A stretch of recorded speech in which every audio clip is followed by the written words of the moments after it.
In Michigan, there is a small town called Traverse City, with a population of about 15,000. It is famous for the picturesque Lake Michigan, on the shores of which several resorts can be found. In the summer, a large number of tourists are attracted by festivals and water sports events.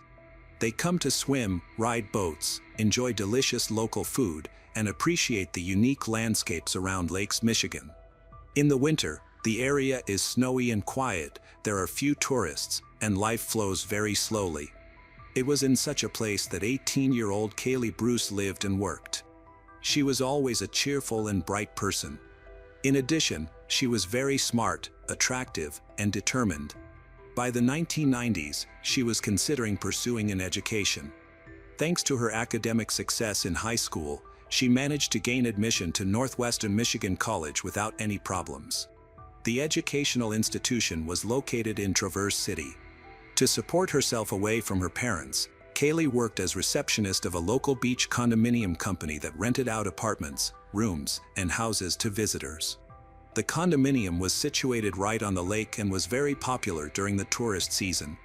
On the evening of Monday, February 16, 1998, Kaylee worked at beach condominiums from 5 p.m. to 8 p.m. In February, there were virtually no tourists, only a few locals, so she was almost alone in the building. The night before, while talking to her friend Kim, who also worked at the condominium, she had expressed her eagerness for the start of the season, hoping for more guests and an increase in her salary. That same day, with a little over an hour left before the end of her shift, Kaylee had to do some light cleaning, put everything in the utility room, and then go home. That evening, Kim was not on shift but was passing by the beach condominiums at about 7:30 p.m. She had been driving her friends home after they had spent time together at a restaurant. As Kim drove past beach condominium, she looked toward the office through the window and noticed a light in the area of the administration desk, where Kaylee was preparing to close up. Kim wanted to quickly drop off her friends and then stop by to see Kaylee.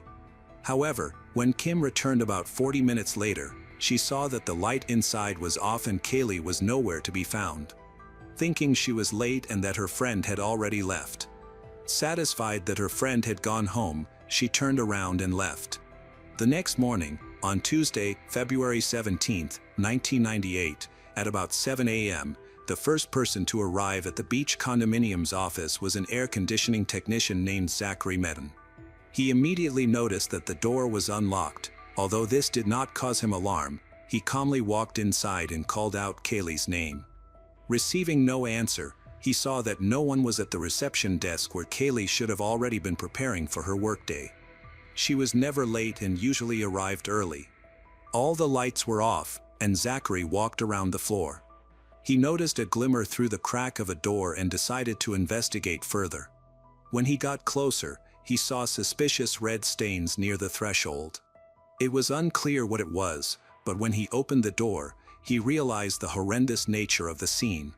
In horror, Zachary ran away and immediately called emergency services at 911.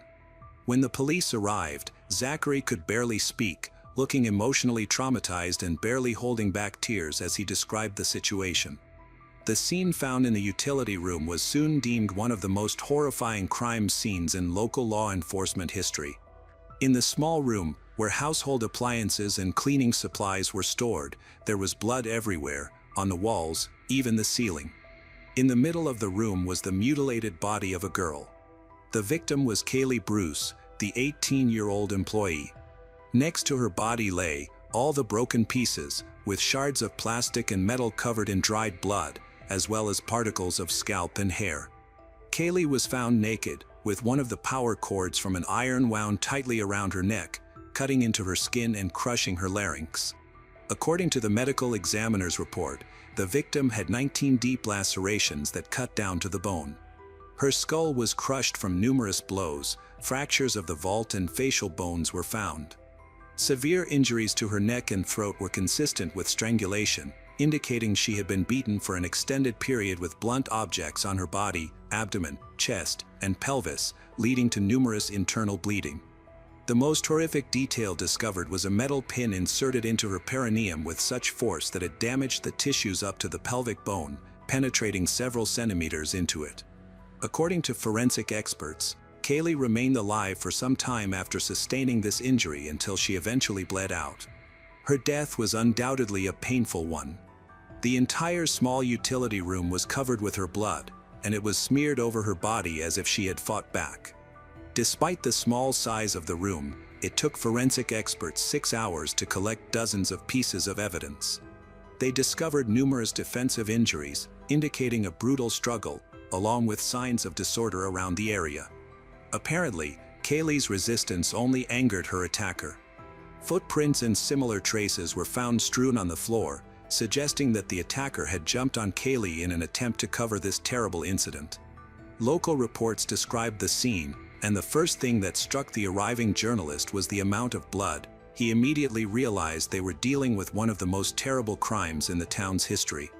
Despite years of experience reporting from dozens of bloody crime scenes, he had never seen such cruelty before. He labeled the criminal a real monster and couldn't comprehend what could drive someone to commit such an atrocity against an innocent 18-year-old girl. Kaylee Bruce died at about 8 p.m. the previous day. It is possible that when Kim was standing outside the office, her friend was already beyond help. She herself miraculously avoided a collision with the killer. Kaylee's family was shocked by such a brutal murder and could not understand who could wish harm to such a sweet girl.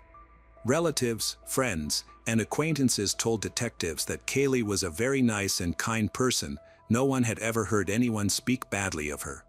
It was hard to imagine that someone would have a motive to attack her. Some items were missing from the crime scene, but nothing significant, so the theory of a robbery gone wrong was not considered. Detectives suspected that the perpetrator must have known Kaylee personally, given the brutal nature of the attack. Revenge, hatred, or jealousy seemed likely motives. The attacker was probably observing her and knew her daily routine, allowing him to choose the moment when Kaylee would be most vulnerable. He likely knew when to strike so that no one would be nearby, and she might have trusted him. They decided to search for the criminal among Kaylee's immediate acquaintances and among local residents who might have been in regular contact with her, possibly even living nearby. Unfortunately, there were no CCTV cameras on the premises of the resort or even inside the office, which left them without clues. All the blood at the crime scene was analyzed and confirmed to belong to the victim, but no fingerprints could be found. It was clear that the perpetrator had some criminal experience. He was probably wearing gloves or had carefully erased all traces of his presence. The forensic team collected more than 100 pieces of evidence from the small utility room. The only trace left by the aggressor were boot prints found on the body and the bloody floor. Forensic experts used a special substance that allowed them to obtain a clearer pattern of the shoe's sole along with all the small details.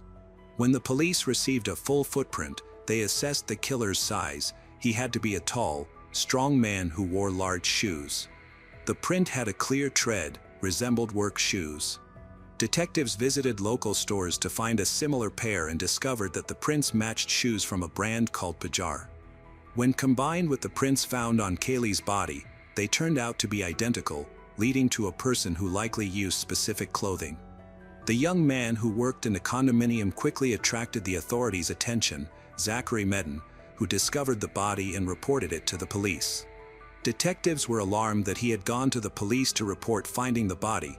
This was a tactic sometimes used by murderers hoping to remove suspicion from themselves and gather information about the progress of the investigation.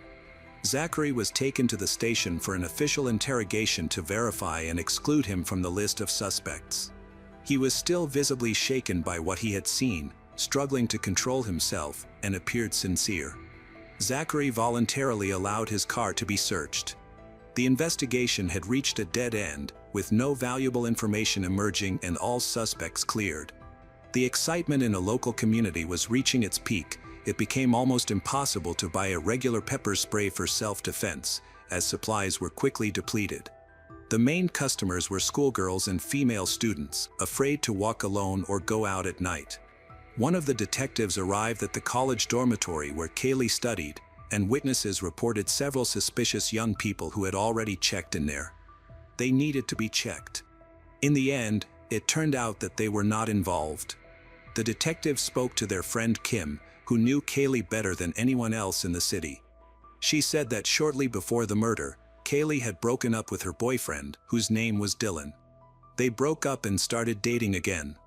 As far as Kim knew, they had broken up again, but Dylan desperately tried to renew contact with Kaylee. He was obsessively persistent, even manipulative. They talked to him just 2 days after the murder. Dylan worked with heating, air conditioning equipment and serviced the units. They immediately noticed that he had boots of the brand Pilar, similar in size to the footprints found at the crime scene. Dylan had several pairs of the same brand, which were immediately sent to the laboratory for examination. However, no traces of blood could be found on them. Of course, he could have had other similar boots that he got rid of after the attack, but no matter how hard the police tried, they could not find any evidence against Dylan. Additionally, he had a reliable alibi, so he was excluded from the list of suspects. The killer could now be tens or even hundreds of kilometers away from the condominium, but the degree of cruelty suggested great hatred or sadistic inclinations. They were looking for all criminals prone to attacking women who had recently been released from prison and lived in the area. However, all efforts were in vain. During the inspection of the hill, a small metal rod was found. It was a part of a car tire valve. On it, they found Kaylee's blood and several hairs that did not belong to her. One of them had an entire follicle, which allowed them to create a DNA profile of the probable criminal. Hopes for this were still low as the technology at the time was not yet perfect. In any case, this version needed to be checked, and that took time. They decided to use all the meager materials available to them. They organized a press conference and appealed to the public. The key moment on which they focused was the problem of numerous false statements. People contacted the police station, and all leads were checked. One person who contacted them was a local resident who worked as a presenter at a radio station. His name was John Chandler. He immediately noted that his information could help find the criminal. On February 26, 1998, 10 days after the murder of Kaylee and following the press conference, John went to change the tires on his car. Near the resort area, there was an industrial park and a tire factory that he visited. While in the waiting room, he accidentally overheard the manager talking to the rest of the staff, trying to find one of the workers. The employees were discussing that a technician had not shown up for work and had not been seen for several days. They had all seen the press conference, so they suspected something was wrong. There were rumors that the missing man had a very bad character. One colleague mentioned that a day after the murder of Kaylee, he had seen this technician wearing boots of the brand Pajar, which had suspicious dark spots. A day later, he bought himself new shoes and did not wear that pair again. After hearing all of this, John immediately called the police station to request that they check this tip. He felt that this information was very important, and the detectives were convinced of its significance. They went to the tire factory. The manager immediately admitted that John's words were true. Colleagues that morning had discussed one of the employees of the organization, who turned out to be 25-year-old Kevin Holzer, the son of the director of the company. Several employees confirmed that he always wore large-sized Pajar boots while on shift. A few days after the murder, he had a new pair. After examining the area where Kevin usually worked, detectives noticed that small metal rods from tire valves were lying around on the floor. They looked very similar to the evidence from the crime scene. Local workers confirmed that these rods often flew off when changing tires. Now the police were sure that John's statement was leading them in the right direction. Their suspicions only grew stronger when they found out that Kevin had been renting a room in beach condominiums where Kaylee worked for 6 months. He had the opportunity to observe her, calculate her daily routine, and choose the right time when she would be alone. In fact, Kevin spoke with investigators as early as 8 a.m. on February 17th, when Kaylee's body was found. He was the only one who did not ask what had happened, which seemed strange. Kevin claimed he had quickly gone to work at the plant. Due to the lengthy process of examining the crime scene and collecting evidence, the detectives did not have the necessary clues when they spoke to Kevin. It became apparent that the criminal could have been in their hands from the very first minutes of the investigation, but he managed to slip away. The new main suspect was now wearing Pajar boots of the same size. It was decided to reanalyze the collected data and follow up on everything the local residents had said. The detectives spoke to one resident of Beach Condominiums. She said that, day of the attack, she returned home from work in the evening at about 10 p.m. The door was open, although she perfectly remembered locking it.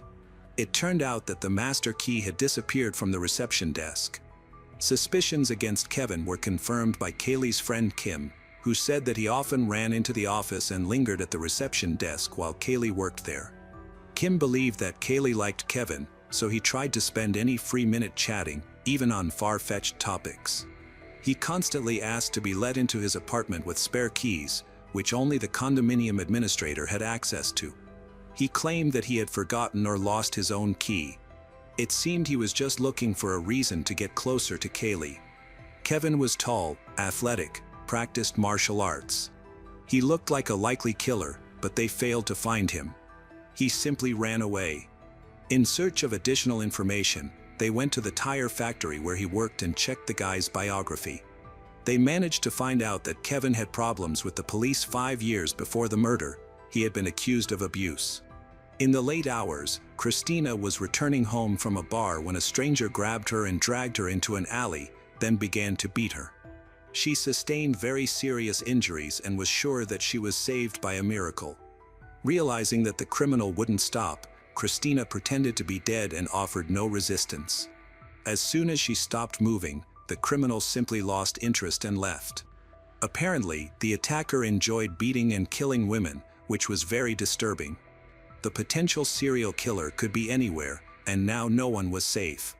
Trying to understand the moment when Kevin escaped, they realized that he had disappeared from all radar as soon as the press conference was over, which announced the size, brand of the shoes and the tread pattern he had worn before. In order to scare off the probable killer, the police obtained an arrest warrant and went to his apartment, but nothing valuable for their investigation could be found. There were no bloody shoes or clothing, and they even checked the drains in the bathroom, but found no traces of blood. This puzzled the detectives. Around the same time, a friend named Mike contacted the police station. He was very worried and said that he might know where to look for Kaylee's killer. Just before this, he and his friend, Kevin, had spent Friday night at a club. They were drinking and chatting after a new press conference had been held. Detectives got a warrant for Kevin's arrest. During the party, Mike's phone rang. On the other end was another friend who asked where Kevin was, that the main suspect in the murder who was sitting across from Mike. Kevin became noticeably nervous, but Mike managed to say that his girlfriend had called and asked him to come home. Kevin did not suspect anything and said it was time for him to go. Mike walked Kevin to the parking lot, where they said goodbye and went their separate ways. As soon as Kevin disappeared from sight, Mike immediately called the police station, providing a description of Kevin's car and clothing. Mike had said he was heading south but gave no exact directions. Kevin was driving a noticeably gold-colored car, which was quickly tracked down. Detectives arrived at the parking lot, but the car was abandoned, and Kevin was not there. It seemed he had managed to escape punishment again. The police spoke to the guard, who admitted that he had talked with Kevin for a long time before Kevin fled. He reportedly headed to Indiana and planned to use the train. The detectives were following Kevin closely, but he was slightly ahead. During this same period, testing of hair found on the metal part of Kaylee's body was completed. The blood from this small piece belonged to Kaylee Bruce, while the hair was male. Samples were taken from Kevin's apartment, allowing for a comparison of the criminal's DNA profile, which matched completely. They feared that he, like a cornered animal, could start killing again, but they managed to intercept and arrest him. Earlier, during his transfer to Chicago, he had refused to cooperate with the investigation and immediately demanded a lawyer. However, the evidence against him was irrefutable, and the prosecutor considered the trial a mere formality. Detectives discovered that Kevin had moved into the Beach Condominiums just 6 months before the murder. They suspected that he had not chosen his victim randomly. They believed he probably liked Kaylee and became obsessed with her, eventually stalking her. When he found out that Kaylee would be working and studying in the city, he decided to get as close to her as possible. Naturally, all this could not end well. On June 21, 1999, Kevin Holzer's trial began. He was charged with the murder of Kaylee Bruce. Despite his father's wealth and a smart defense attorney, it seemed even the attorney considered his client guilty and did not even attempt to acquit him. In October 1999, the jury decided that Kevin Holzer was guilty of first-degree murder, and he received a life sentence without the possibility of parole. In the years since before Kevin was convicted of abuse, there may have been more attacks. Their suspicion was investigated, but it was not possible to confirm these assumptions. Everyone in his circle was in danger. In which, the witness finds her apartment door open when she comes home from work. She is shocked by the lucky coincidence that she was missed by Kevin Holzer. The police believed this was not an accident. He had stolen the master key and used someone else's apartment because he knew that no one would be there for quite a long time. After the massacre, he entered someone else's territory to take a shower and wash away the traces of the attack. Kevin actually had no feelings for Kaylee except cruelty. Any girl could have been in her place. He intentionally found excuses to approach her, chat with her, and ask for her keys because he wanted to learn how to get them. He carefully calculated Kaylee's schedule as soon as she first talked to him. The lives of Traverse City residents were divided into before and after the murder of Kaylee Bruce. This massacre was so cruel and senseless that the crime is still imprinted in the memory of many townspeople. Welcome back, detectives. Let's dive into another horrible case. The case of Mikhail Bush. Mikhail Bush was born on February 13, 1997, in Alberta, Canada. She is the eldest of two daughters. She attended a local high school where she met Cody McConnell. They began their relationship in the summer of 2014. Later their relationship blossomed and they decided to start a family together. After graduating, Mikhail worked at a public organization that supported people with disabilities by finding nurses and meeting their needs.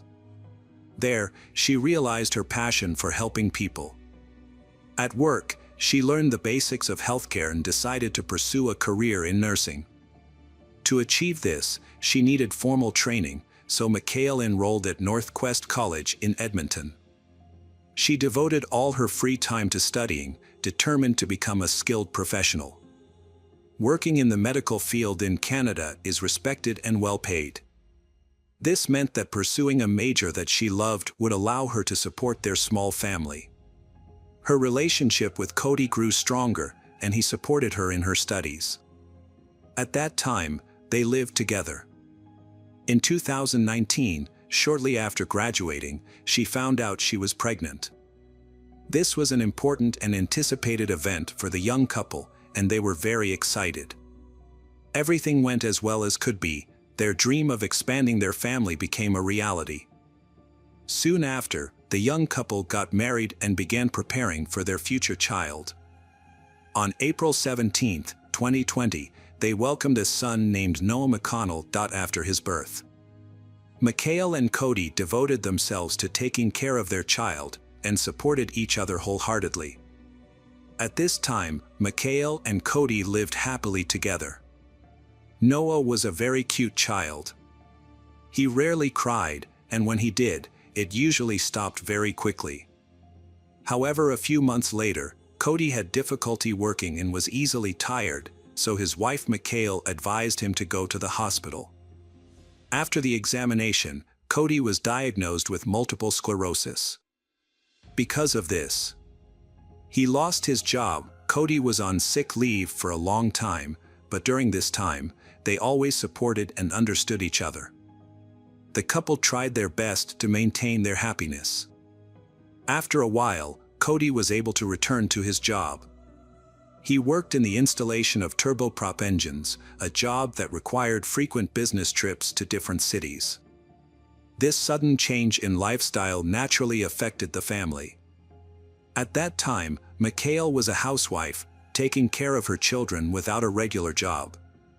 In order to avoid being apart for a long time, they decided to buy a mobile home. Life on the road was difficult, but the family stayed together. By August 2020, their life had undergone significant positive changes. Cody secured a higher-paying job, allowing him to spend more time at home. The couple traveled frequently to different locations, but they had the opportunity to rent an apartment in Hinton, Alberta. This small town is 3 hours west of Edmonton, near Jasper National Park. The move, which meant they no longer had to live on the road, marked a long-awaited change in their family life. In early September, the couple and their child moved into their new home. The apartment was much more spacious than their previous home and certainly larger than the small trailer they had been living in. Cody could finally settle down with his family and focus on building a life together. However, the young couple had no idea that their happiness would soon turn into a nightmare so severe that a change in the law would be necessary. On September 16, 2021, in Canada, the day started like any other morning for the family. Cody took his child for a walk and they spent money on entertainment, something they could not afford before. Now that life had improved, Cody was able to spend more time with his 16-month-old son. Cody then went to work as usual, leaving his wife at home. His shift ended around 5 or 6 p.m., and he returned home, eager to spend more time with his son. However, when he got home, the apartment was quiet. The child did not respond to his name or make any noises as usual. The silence was alarming. After searching all the rooms, Cody realized that his family was actually not home, which was unusual. Cody thought that his wife might have gone to the store with the baby for a while. But upon closer inspection, he realized that was unlikely, as the stroller was still in the apartment, neatly folded and untouched. Without the stroller, they would not have gone for a walk, and his wife's car was still parked outside, which made him even more worried. Cody ran around the apartment screaming, but the silence made him suspicious. In the kitchen, he discovered another worrying sign. His wife had started cooking dinner but had stopped abruptly. The groceries were still on the table, some cut and some still intact. It seemed like something had interrupted her, which made Cody extremely worried. He tried calling his wife but couldn't get through. With no answer and growing increasingly worried, he decided to take action. Although he didn't want to believe that anything bad had happened, he hoped they had just gone to a nearby park or plaza and lost track of time. Desperate to find her, he set off immediately. With increasing anxiety, he searched alleys and parks but found no trace of his wife and son. After going through the area around the apartment complex several times, he contacted friends and family, hoping that she was with someone he knew. However, no one heard or saw her all day. Around 7 p.m., in desperation, Cody called the police to report that his wife and son were missing. Cody called a friend named Heiress, who came to their home to help. Together, they began searching the neighborhood, still hoping to find Mikhail and his son without police intervention.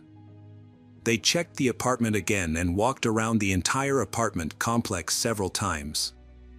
Unable to calm down, they began going from apartment to apartment, knocking on doors and asking neighbors if they had seen or heard anything.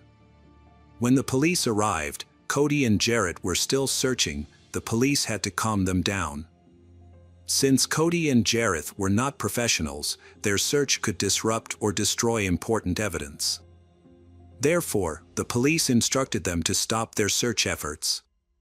The police thoroughly searched the apartment, the surrounding residential area, and nearby squares and parks, but like Cody, they were unable to find anything. Cody's next-door neighbor, Robert, told the police that he had witnessed an unknown man running out of Cody's apartment that day. Although he could not provide further details, the neighbor's account raised suspicions. Therefore, the police decided to consult with the apartment manager to gain access to surveillance camera footage.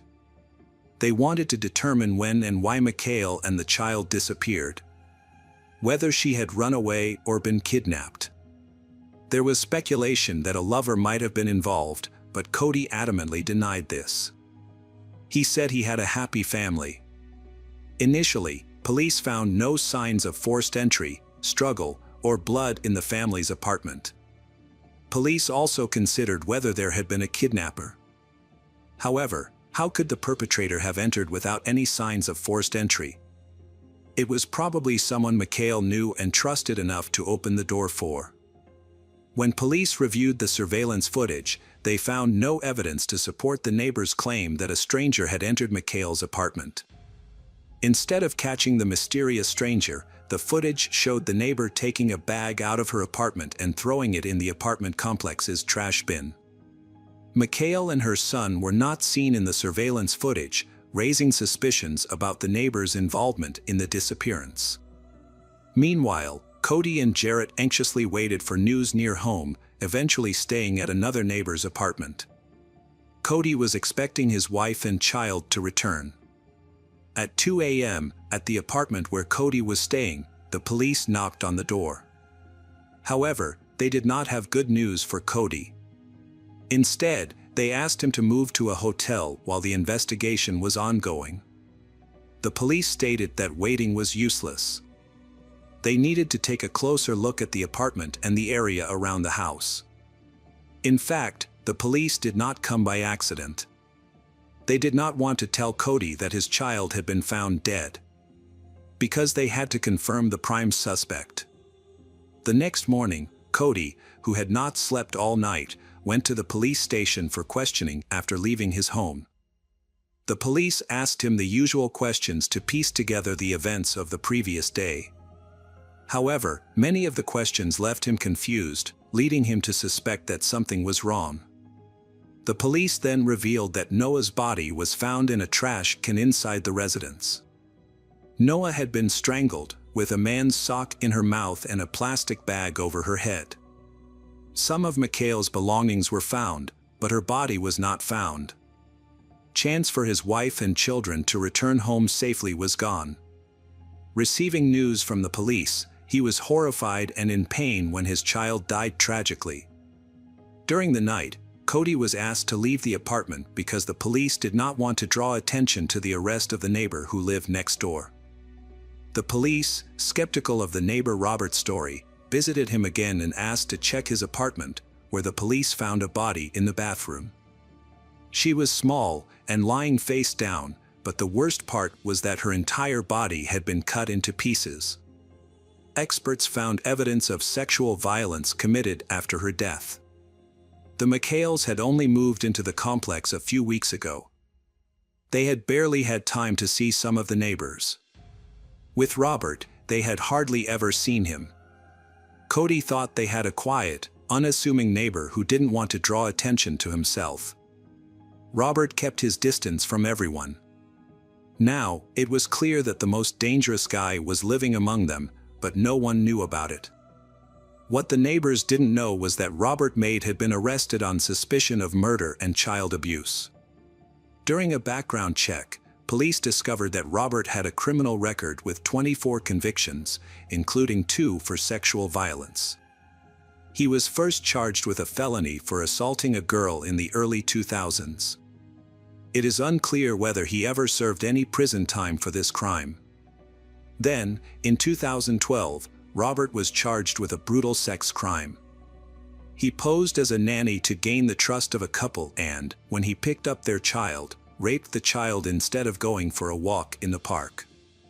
He is suspected of being involved in other similar incidents. Robert was arrested and convicted for this crime, but only served 3 years. While in prison, he attended a special rehabilitation program for sex offenders, received psychological support, and attended church regularly. Robert was released from prison after psychiatrists deemed him ready to re-enter society. However, this assessment proved to be incorrect. Just a few years after his release, he expressed a desire to harm innocent people. The police reviewed his test results while in prison and found that he had not been rehabilitated. Instead, he preferred to attack children and young women for the thrill of it. Since there was no legal basis to detain him any longer, Edmonton police could only warn that Robert was dangerous and likely to harm someone again. This man was clearly a threat to women, and especially young children. In order to protect society from potential rapists, many restrictions were placed on him. Specifically, he was prohibited from being near children and women, and could not live near schools or parks. Robert was also subject to a curfew and could only leave Edmonton with official permission from his supervising police officer. After his release from prison, he strictly followed these regulations for many years. He was monitored, so he did not appear in crime reports. However, over time it became clear that he had been waiting for an opportunity to commit a crime. Under Canadian law, a convicted sex offender can be removed from the Dangerous Offender Register if they have not been involved in any similar incidents for a year. In June 2020, this happened to one such offender. Despite his extensive criminal history, a court decision removed the rapist from police supervision. This allowed him, to move to a new residential area, a move that had previously been restricted. Now, he is unsupervised and unmonitored. The public was outraged by the tragic situation. By removing the restrictions on the offender, the police endangered the lives of women and children in the area. Cody said people deserved to know that they were living near a dangerous rapist, giving them the opportunity to relocate if necessary. The investigation found that 2 victims were killed before police were notified. It was discovered that Robert and the victims were just neighbors in a senior housing complex. They did not know or communicate with each other. During questioning, Robert openly confessed to these motives. As before, he informed the police staff. He struggled with the urge to kill and physically abuse at the same time. He admitted that he was a sick person who needed to be prayed for and confessed that he enjoyed the process. Robert believed that he needed to be isolated from society, otherwise, he feared that he would repeat his actions. Cody, who had just lost his entire family, was visited by his brothers, friends, co-workers, neighbors, and concerned citizens who came to pay their respects. It was believed that if there had not been a system error, the police would have continued to monitor this dangerous criminal and McHale would still be alive. Cody attended all the hearings, wearing his wife's wedding ring around his neck and carrying a blue blanket. Deeply saddened, he was determined to defend his rights. Even through tears, he insisted that ordinary citizens should be informed about potentially dangerous criminals living nearby. Until recently, ordinary Canadians did not have access to databases of dangerous criminals. Wanting to protect other families, Cody McConnell launched a campaign to change the existing laws. The effort, dubbed Noah's Law in honor of his young son. Robert pleaded guilty to all charges and recounted the events of that day in court. He said that after Cody left for work, Cody's wife and son went for a walk in a nearby park. When they returned home, they encountered the apartment manager. The manager informed McHale that Cody had made a mess in the hallway the day before and asked him to clean it up. Sure enough, Cody had made a mess the day before, leaving a mark. McHale apologized for the mess and promised to clean it up, she planning to do so later. At that moment, Robert overheard the conversation and saw it as the perfect opportunity to act. McHale entered the apartment with the child, fed Noah, and planned to put him to bed. While the child was playing, McHale began cooking dinner and called her friend. During the phone conversation, there was a knock on the door. The friend later testified that she had heard the knock, although it was faint due to the distance. Robert offered to help clean up since she was busy watching the child. The woman thanked him for his help and agreed. Her conversation with her friend then ended. After cleaning up, Robert found an excuse to enter McHale's apartment. When he gained access to her home, suddenly, Robert attacked her, strangling her with his hands for about 10 minutes. Even then, McHale still showed signs of life, so Robert took an electrical cord from an appliance and wrapped it around her neck until she stopped breathing. He raped her, then quietly dragged her to his apartment through the hallway, placing her in the bathroom. Robert then took a knife and inflicted wounds on her body, even removing some of her organs.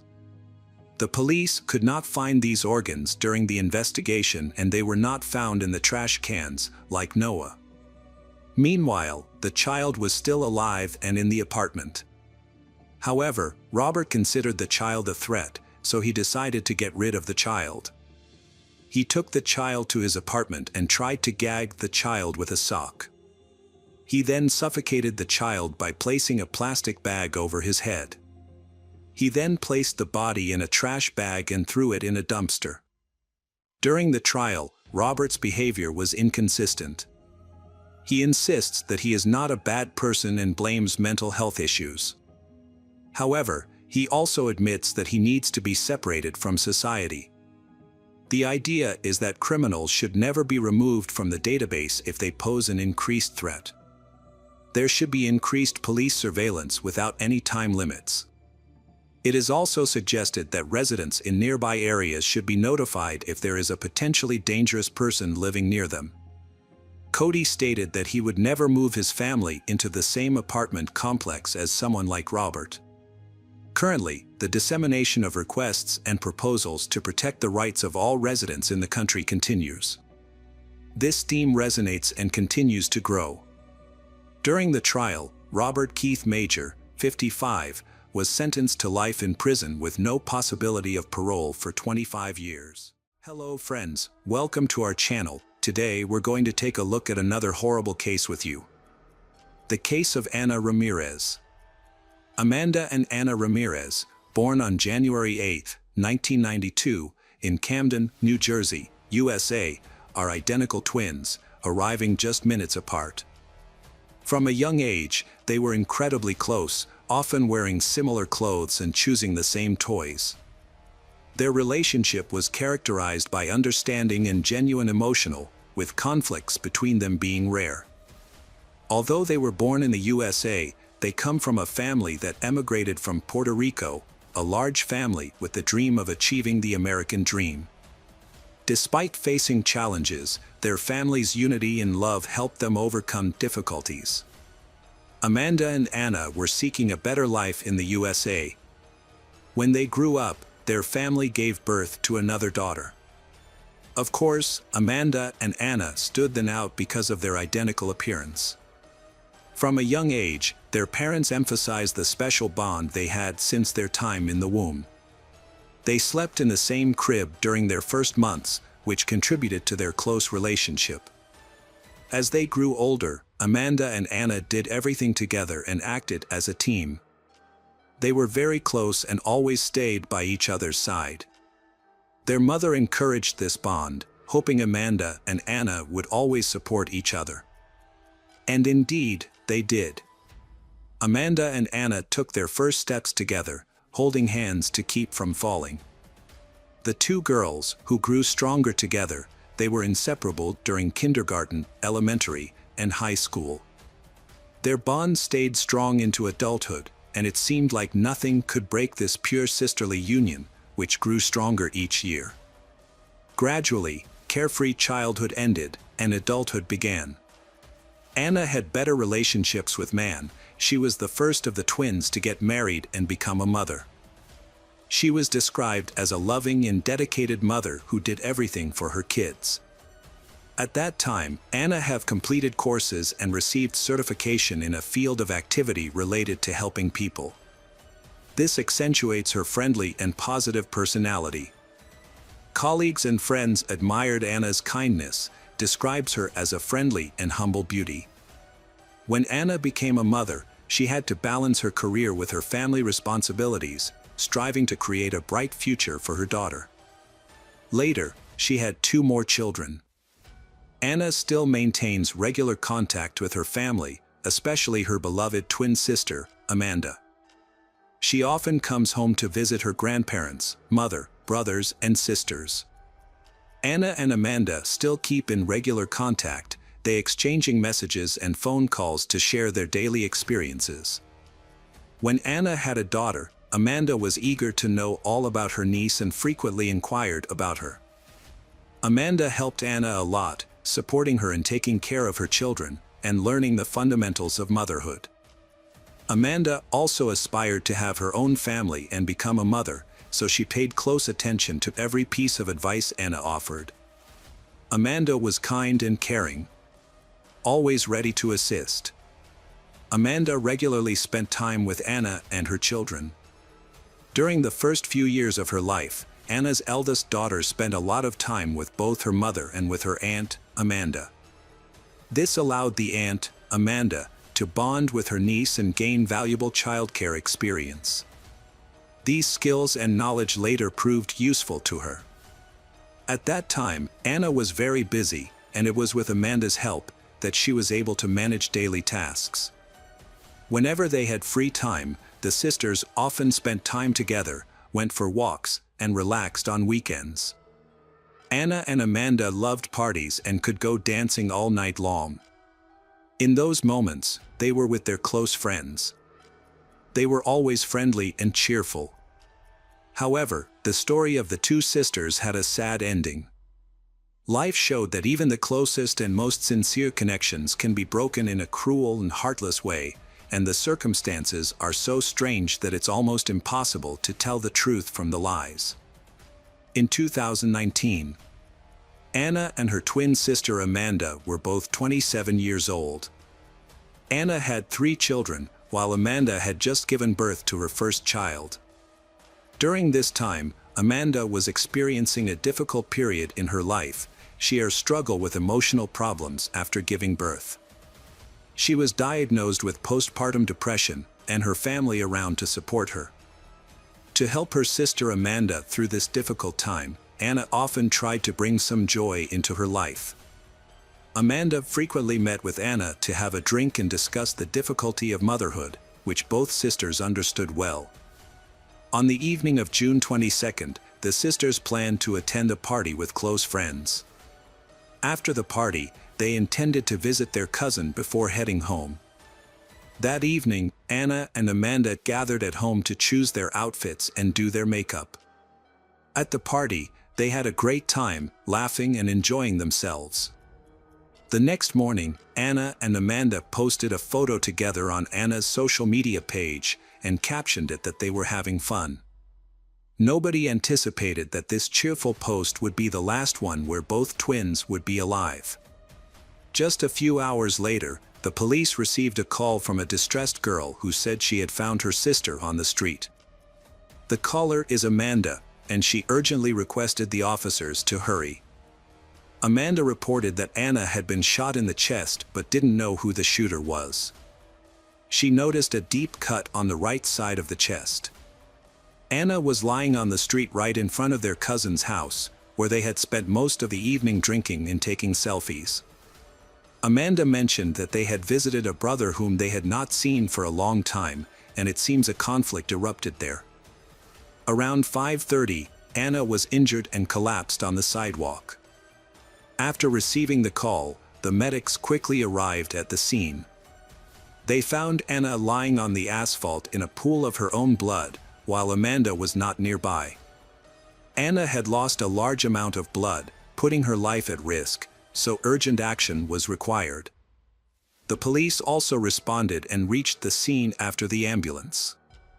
Anna was on the ground, seriously injured, bleeding, but still alive, with a deep wound in her chest. The medics promptly placed her in the ambulance and administered first aid during the ride. The police hoped Anna could identify her attacker, but she lost consciousness in the ambulance due to severe blood loss and was immediately taken to a medical center. On the way to the hospital, doctors tried to keep Anna alive. However, less than an hour later, at 6:20, the medical center staff pronounced her dead, unable to save her. This news was a devastating shock for her family. Suddenly, overnight, Anna, a mother of 3 children, was gone because of a violent act. The motive behind this senseless act was completely unclear. Anna was kind-hearted, empathetic, and had no legal issues or criminal history. Was she the victim of a random or intentional crime, and should the investigation focus on those around her to find the killer? The investigators quickly noticed that Anna's belongings, such as her money and mobile phone, were left untouched, suggesting she was not robbed. The violent nature of the incident indicated it was personal. Police began questioning neighbors, but they confirmed that Amanda's account of Anna arguing with her cousin was untrue. Several witnesses reported hearing only Anna and Amanda arguing loudly, with no men's voices present. This went on for a considerable time, until the argument stopped and the medics arrived. The police detectives came to Amanda's apartment to gather information. She had called the emergency number and was able to provide valuable information and an explanation of the argument. Amanda confirmed that she had argued with Anna that night, but she went home after the argument ended. Then something unexpected happened. Someone attacked Anna, but Amanda didn't see the attack. When she returned, she found Anna bleeding. When it was reported that Anna had died, Amanda showed no emotion. This might have been due to nervousness or exhaustion, but it caught the police's attention. Even though Amanda received the news of Anna's death with an odd calm, it was something else that caught the police's attention. What really intrigued the detectives were the bloodstains on Amanda's clothes. Additionally, her face had visible scratches and there was dried blood on her head. Her hands were covered in injuries typical of defensive actions, like cuts, suggesting she might have tried to take a knife from someone. The police also found several bloody footprints that went Anna's body on the street to the building's door, up the stairs, and reached the apartment where Amanda and Anna spent the night. At first, when investigators requested to enter the apartment, Amanda was hesitant to let them in because she was frightened and tried to persuade the officers that her injuries were accidental. However, the situation was too suspicious to accept her explanation. Ultimately, Amanda allowed the police to enter without requiring a warrant. At the apartment, they also discovered traces of blood. In the kitchen, they found a large carving knife in the sink, covered in dried blood. Detectives saw this as clear evidence implicating Amanda in Anna's death. She was promptly arrested and brought to the police station for questioning. During the interrogation, Amanda provided investigators with 3 different accounts of how Anna might have died. In the first account, Amanda claimed she had no idea what happened to Anna, stating that she found Anna already injured on the street. Amanda didn't notice any suspicious people or vehicles, leaving her completely baffled by the incident. Amanda thought that Anna would not have an enemy capable of such harm, so she speculated that her cousin might be involved. She recalled that Anna was conscious at the time but had lost a big amount of blood and was disoriented. Amanda got blood on herself while trying to help Anna and went into shock before entering the apartment, which seemed unconvincing. Additionally, Amanda didn't mention defensive wounds from a sharp object, and the bloody knife found in the kitchen was puzzling. Upon realizing that the police thought her story was a lie, Amanda attempted to revise her story. It's important to note that Amanda was very intoxicated, making it challenging for detectives to follow her narrative. Her testimony was confused and contradictory. Despite this, she offered a revised version of the incident that evening. They were at their cousin's house drinking. As morning approached, Anna drank too much and felt unwell, so she decided to order a taxi. When the car arrived, she said goodbye and left, but no one confirmed that she got into the car. After which Amanda decided to head home. On her way, she discovered Anna injured on the street. Anna had a severe chest wound and was bleeding heavily, but she couldn't explain what had happened. Amanda quickly called an ambulance and notified the police. The detectives attempted to reach the cousin who owned the apartment to verify Amanda's story. However, at the time, this was never done. Realizing her difficult position, Amanda desperately offered a third version of events. She confessed that while they were drinking, a fight broke out between she and Anna. Under the influence of alcohol, Anna lost control and punched she in the face. Although Amanda was momentarily disoriented, but she quickly regained her senses. She recalled feeling furious after Anna hit her, but then she experienced a memory lapse. Amanda intended to enter the apartment to cool down, but moments later, she found herself standing on the street in front of Anna, person who is bleeding. According to Amanda, she doesn't remember what happened during this time. The latest and most credible version of events is that during this time, she went into the apartment and took a kitchen knife. The conflict had subsided by then, although no one witnessed the incident, but all evidence suggests that Anna was killed. When Amanda saw Anna in that state, she went back to the apartment to grab a cell phone and call emergency services. During this time, she tossed a knife into the kitchen sink. She contacted the medics but stayed in the apartment, overwhelmed by shock. Sadly, Anna's injury was too severe, and she passed away. This tragedy deeply affected the Shi family. The news about the incident became a main topic in the media, especially within their local community. Many interviews were conducted, and most people found it hard to believe that such a tragedy could occur between them. Anna and Amanda's sisters were known to be so close, to the point that few can remember any petty quarrel between them. During this time, Amanda was arrested and sent to the county correctional center to await her murder trial. Her lawyer claimed the crime was accidental and argued that Amanda should be released on bail and placed under house arrest to care for her newborn daughter.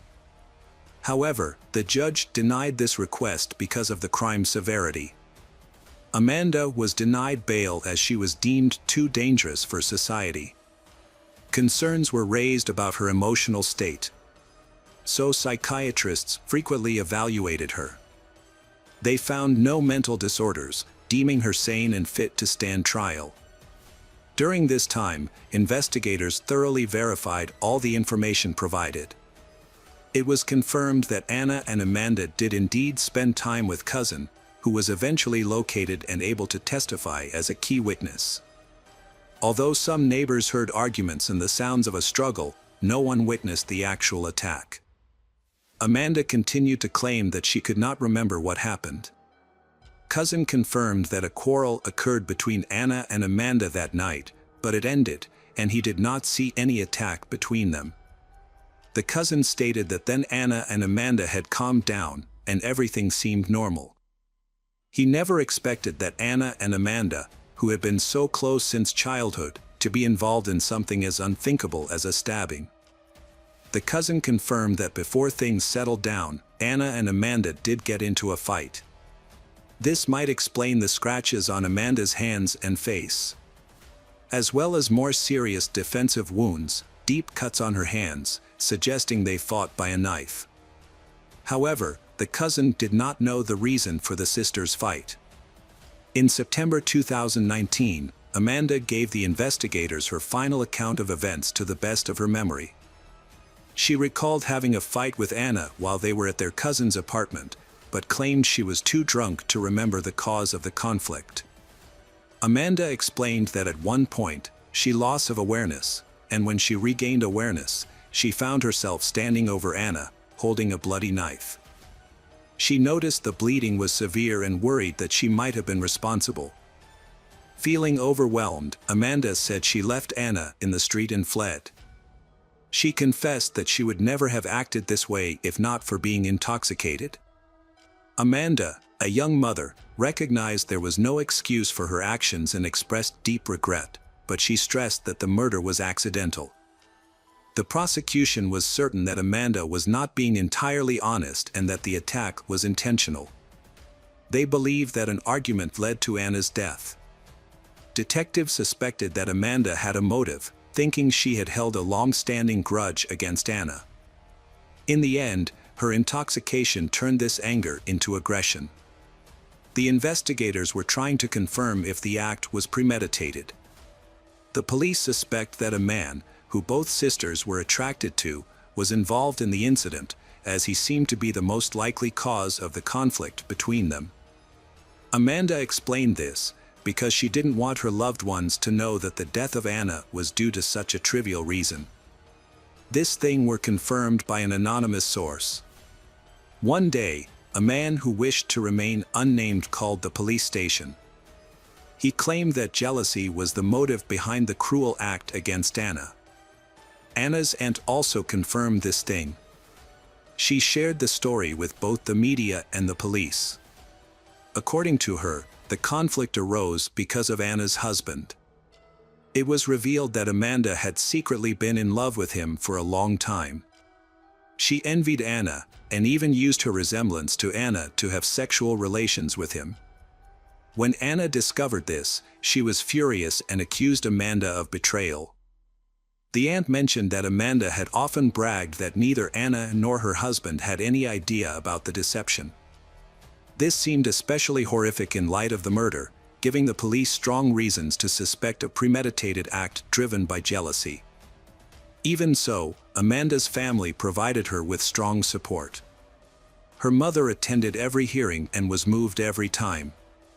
Her mother realized that one daughter was already lost forever, and Amanda faced the possibility of spending her life in prison, which filled her with sorrow. Other relatives were also consistently present at the hearings, repeatedly pleading with the judge for leniency.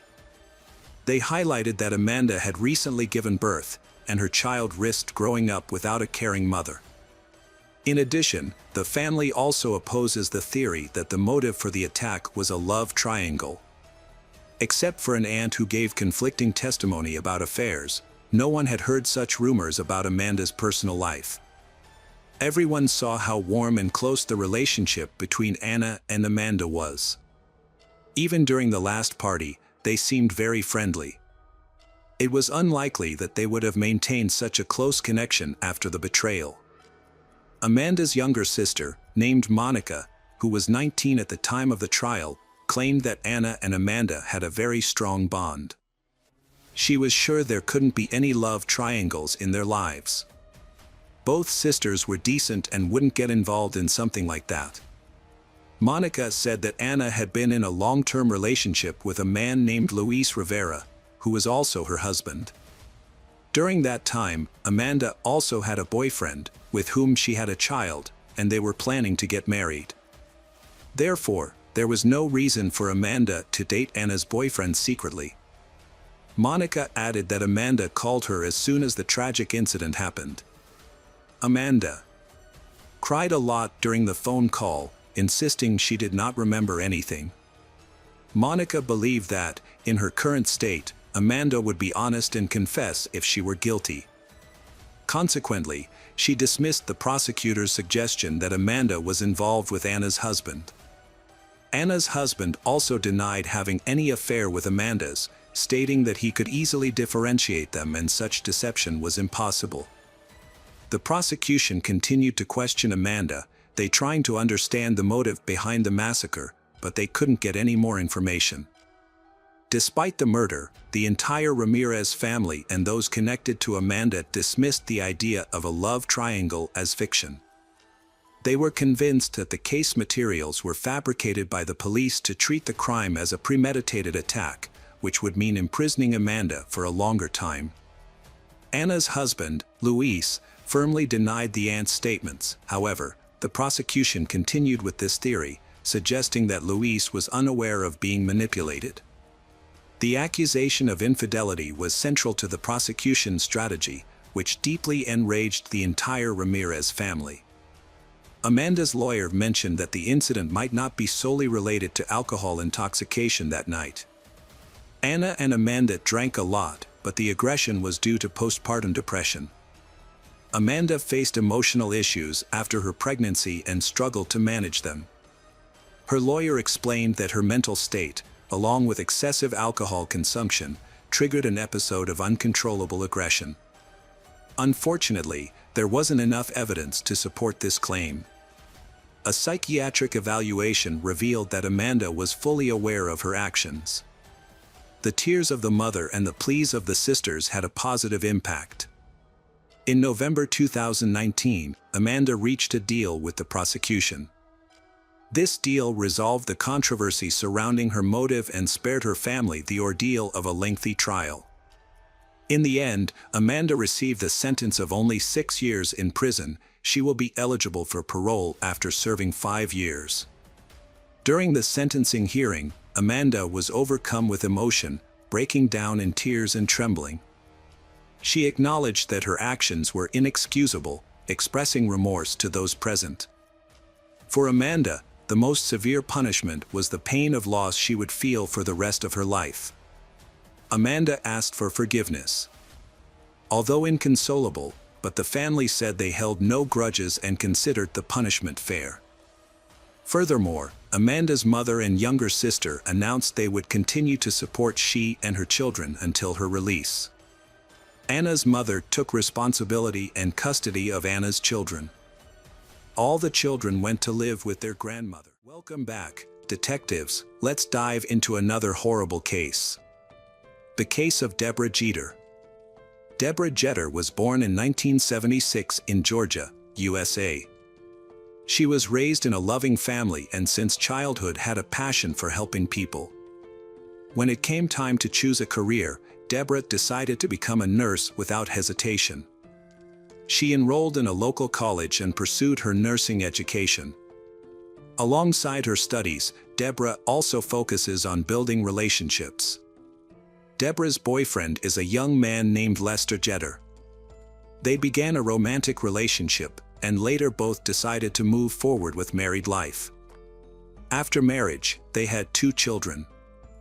Their first child, named Kern, a year later, they had a second child. Because of their close age gap, the siblings were very close and did everything together. After graduating from college, Deborah to work part-time as an anatomy and physiology teacher. She also joined an exchange program as a licensed professional nurse. From an early age, Deborah's daughters began experiencing problems. Deborah often shows aggression towards her children and sometimes she has no control over her behavior. In 2004, she was accused of physically assaulting her eldest daughter, Kirsten, during a quarrel. However, this was the first and only incident of such behavior, so the charges were eventually dropped. As a result of this incident, Deborah was briefly hospitalized in a psychiatric facility and then underwent rehabilitation. She was diagnosed with several disorders, which were the cause of her depression. The experts concluded that Deborah's unusual behavior was linked to her mental disorders. The doctors reported that she managed to get these issues under control after receiving therapy. However, some of Deborah's neighbors believe she is still having difficulty controlling her behavior. Her frequent aggressive outbursts affected her husband and children, and she often acted impulsively. She would yell over anything, which was alarming. The situation seemed serious, as the police were repeatedly called to her house. However, every time the officers arrived, she would calm down. After the incident with Kirsten, Deborah avoided contact with the children.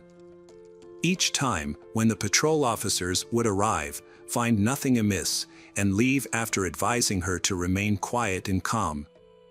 Although there were numerous complaints about her loud and hot-tempered behavior, the officers felt powerless to intervene. This situation took a toll on her family, who bore the brunt of her aggression. Deborah's mental health issues seemed to get worse, leading to high tensions. Deborah's husband, Lester, struggled to endure the constant shouting and arguments. By 2009, the situation had become unbearable. In May, Lester decided to end the relationship and filed for divorce. Deborah was devastated. It seemed she genuinely loved her husband, but due to her mental health difficulty, so she was unable to control her behavior. Lester's decision to divorce was a significant shock for Deborah. She repeatedly tried to convince her husband to heal their relationship and discuss their issues. However, Lester was so frustrated with Deborah's behavior that he rejected any talks. Lester openly told his wife that their family had no future and he would never come back. He also mentioned that he intended not only to end the marriage but also to seek custody of the children. Lester was genuinely concerned that his wife might lose control when he wasn't around their daughters, fearing she might harm them. His worries were justified as Deborah's behavior became increasingly erratic. Lester worries about the safety and well-being of his 2 daughters, Kelsey and Kirsten, but he cannot predict the tragic fate that will befall them. That same month, after Lester declared his intention to divorce, Deborah attempted to end her life. She ingested a lethal dose of antidepressants, but was saved by the doctor's quick response. The most distressing aspect of this incident was that Deborah did this in front of her daughters, making her husband even more worried about her mental health. He feared that the stress of the divorce could worsen Deborah's illnesses. Unfortunately, resolving the legal issues of divorce is time-consuming, making the divorce process complicated and difficult. Nevertheless, Lester was determined to proceed with the divorce to protect the children from their unstable mother. Deborah's mental health issues clearly worsened after her divorce proceedings started. She and her children moved in with her mother. Naturally, Deborah suffered the most, but her frequent outbursts of anger and constant aggression also affected the children. Lester wanted to resolve all the issues quickly to minimize the trauma for the girls. Unfortunately, time was not on his side. Deborah attempted to end her life, which was a shock for the children. They couldn't understand their mother's behavior or the struggles she faced. Meanwhile, Deborah, at 30 years old, risked losing everything she had built with her husband over the years. Her world was falling apart, so it was no surprise that she was deeply shocked. Lester was determined to take action. He understood how serious Deborah's problems were and the danger she posed to herself and others. After Deborah's attempted to end her life, Lester insisted that her contact a psychiatric care center, believing she would receive professional help, an accurate diagnosis, and appropriate treatment there. Deborah took his advice and was admitted on May 22, which came as a great relief to Lester. During her treatment, the children stayed with their father, Lester. He also attempted to obtain a restraining order to keep the children away from their mother. During this time, Lester decided that he should seek full custody of both children. He believed Deborah was unable to control herself and tried his best to ensure the children's safety. Lester has repeatedly applied to court to limit Deborah's meeting in contact with the two girls Kirsten and Kelsey. It was expected that she would not be discharged from the hospital after just 2 weeks.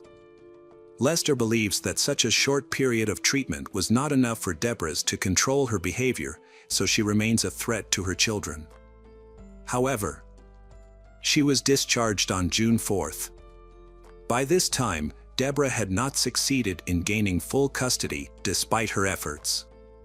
The judge denied issuing a restraining order to limit Deborah's communication with her daughters, considering it excessive. The judge believed the children were not in danger because she had received treatment. A temporary arrangement was made where Deborah would have custody of the children on weekends, while Lester would care for them on weekdays. The day after the custody hearing, on a Friday, June 5, 2009, Deborah planned to pick up the kids around 6 p.m. Although Lester doesn't want to be away from his daughters, he had to comply with the court orders.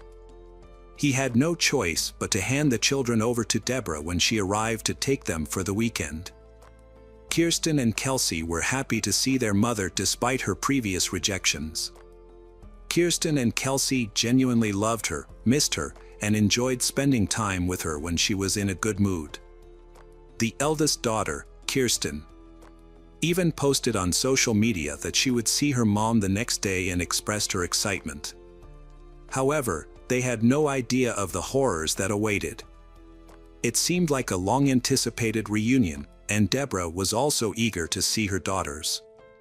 During a conversation with Lester, she mentioned that she had a big surprise planned for the children. In reality, a terrible plan had formed in Deborah's mind, which she intended to carry out.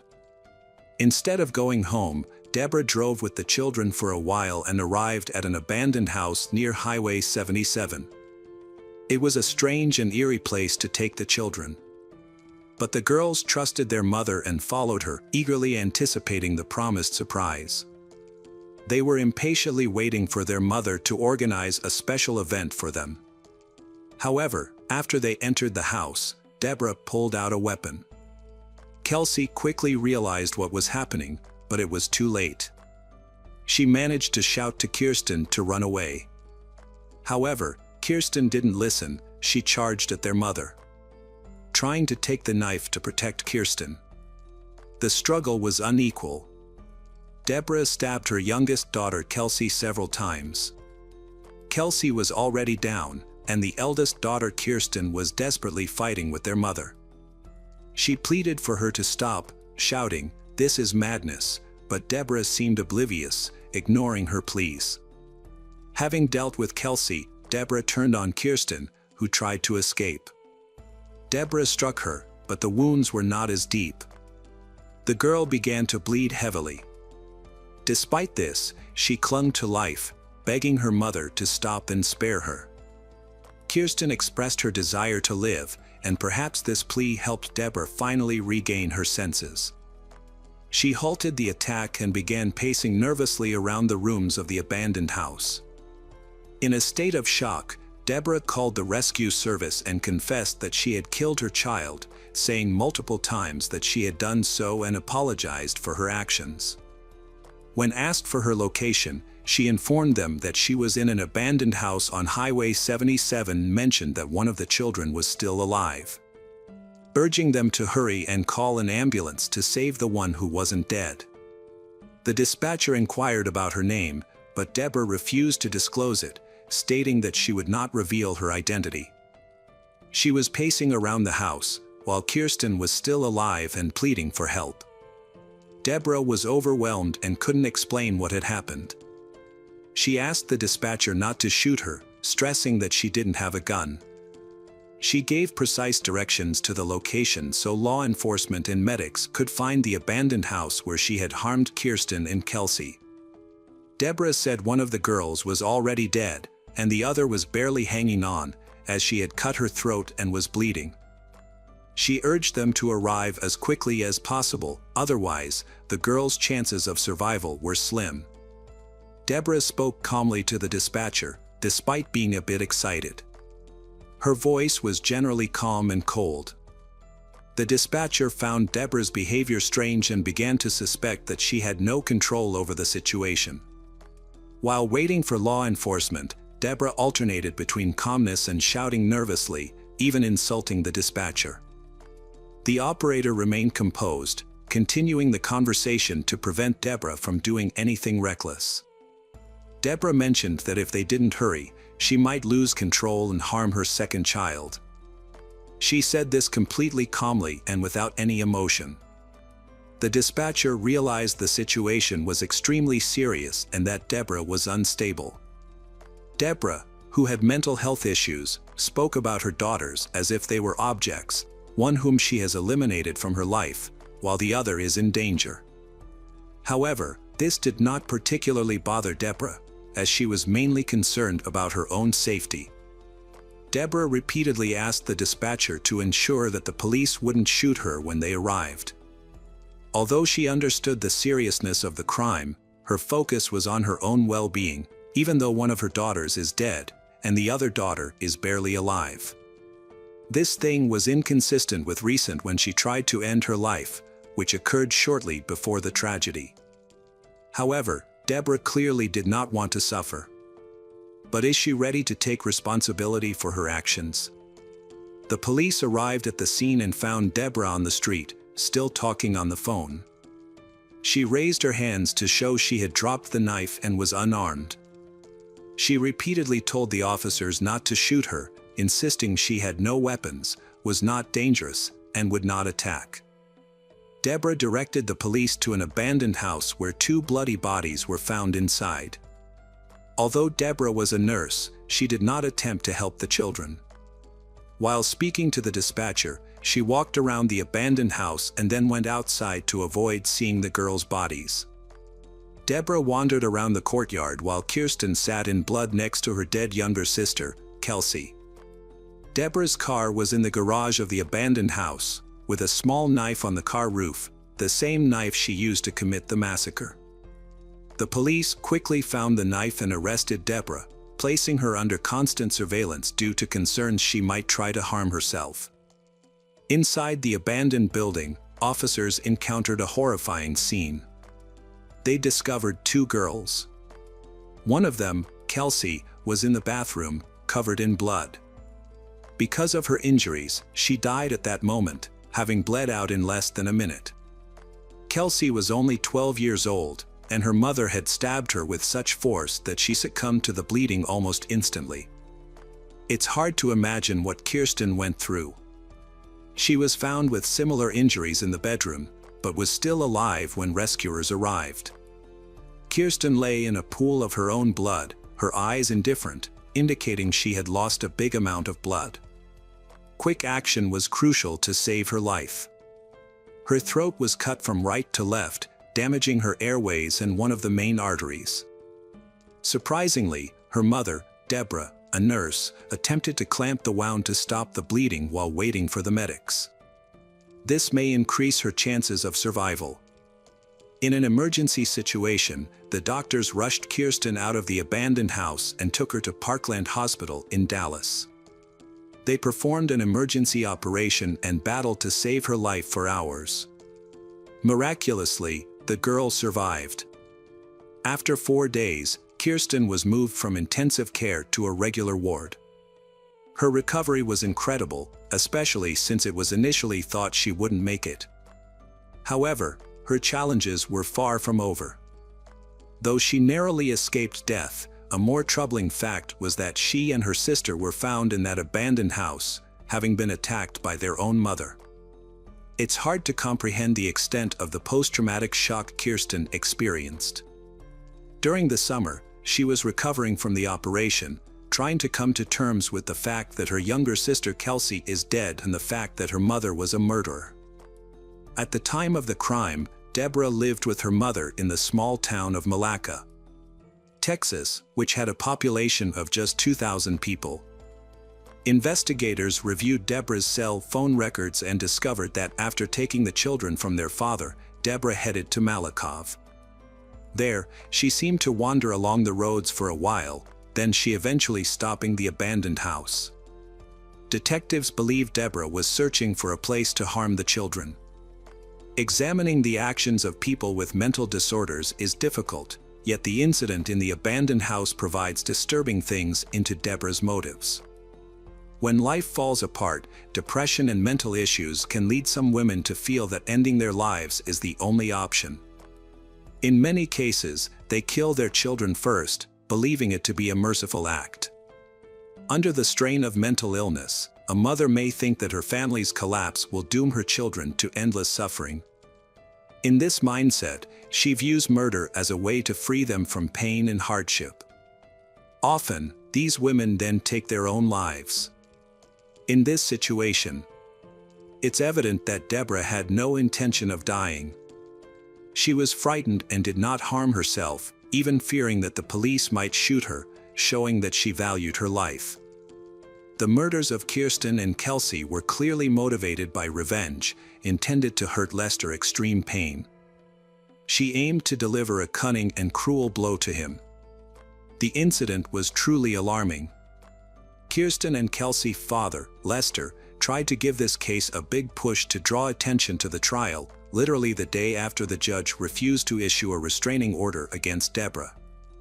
Instead, the judge agreed at the hearing that she would have custody of her daughter by the end of the week.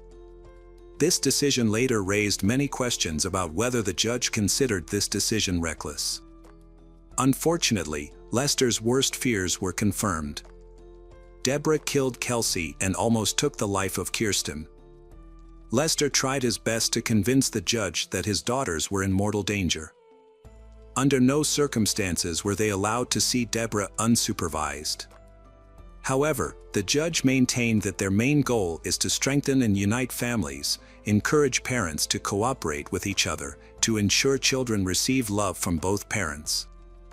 This decision ultimately led to devastating consequences, but the judge's actions were still deemed legal, despite the tragedy that followed.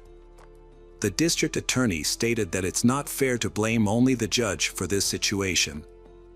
According to him, responsibility belongs to many parties: the doctors who allowed Deborah to leave the hospital, Lester, along with Deborah. Deborah was expected to face severe punishment due to her past actions.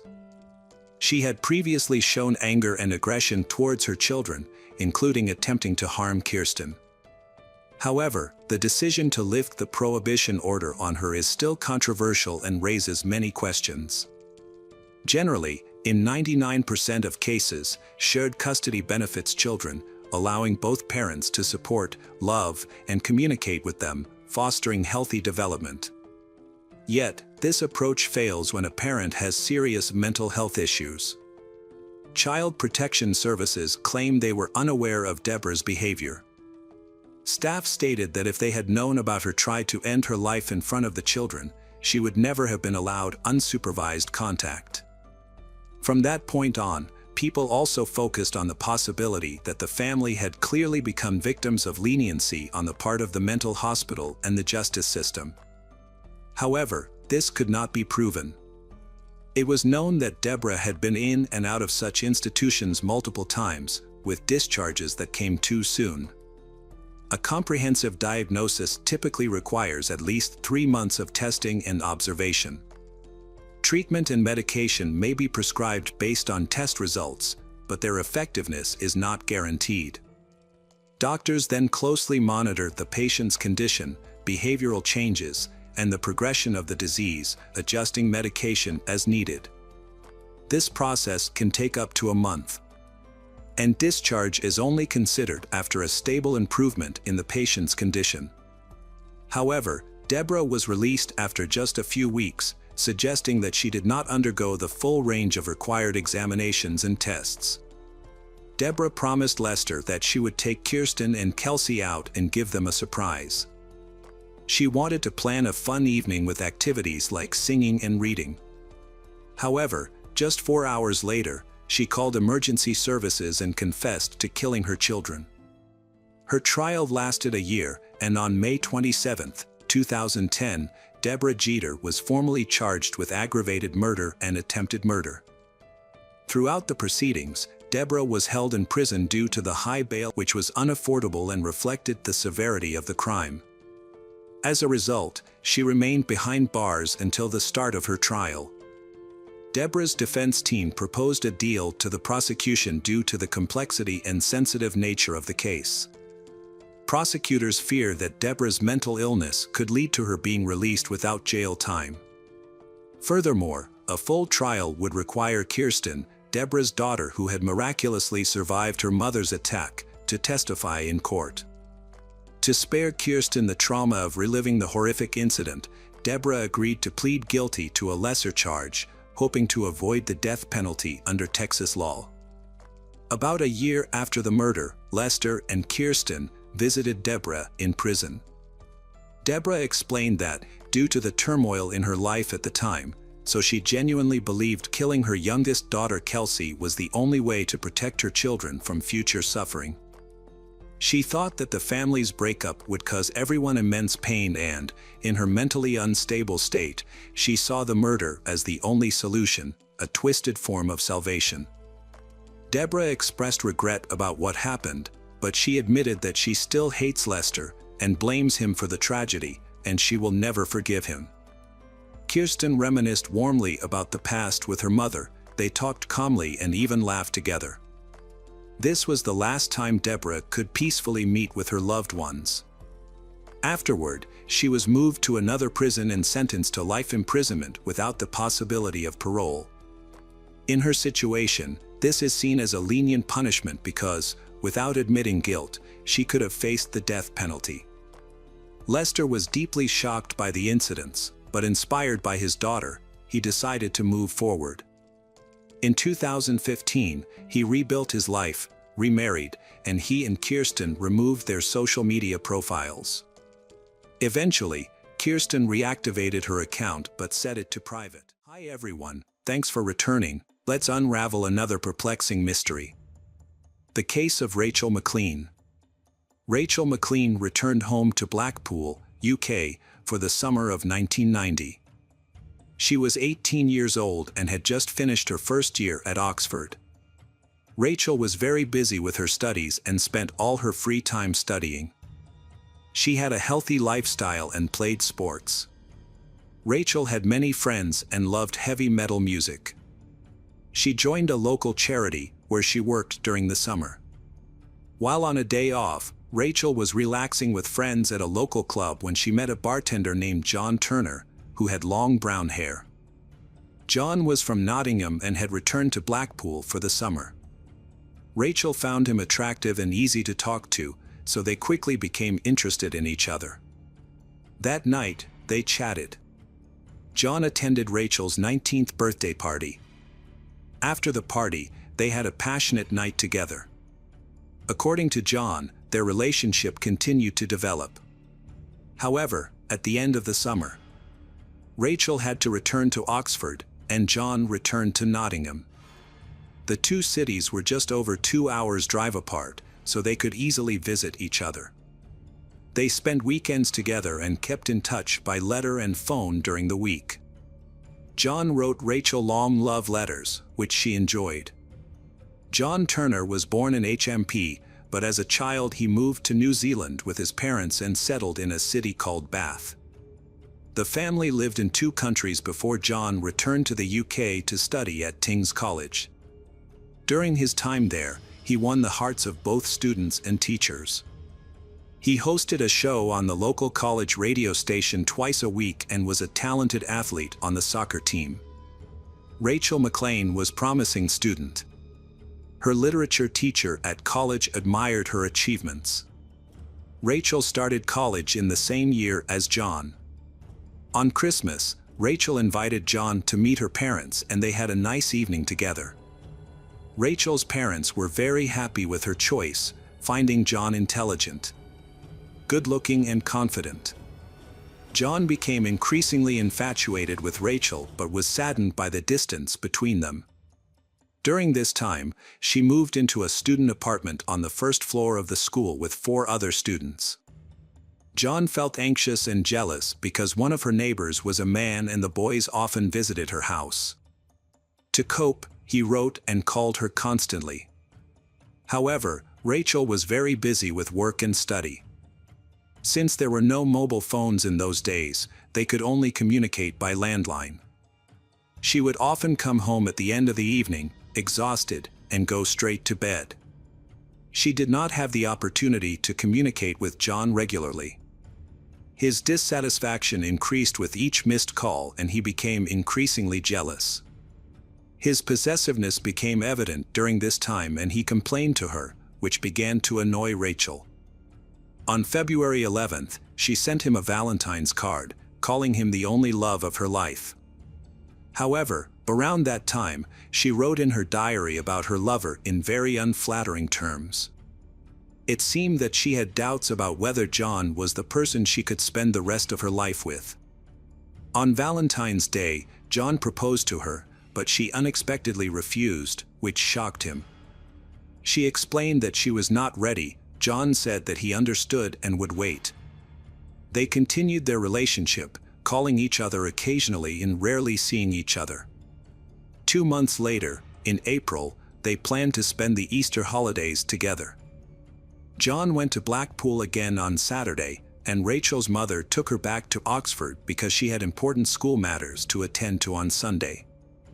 They planned to have a quiet day together at her student flat, as it was their last weekend before Rachel's exams. Rachel spent a lot of time preparing for her exams.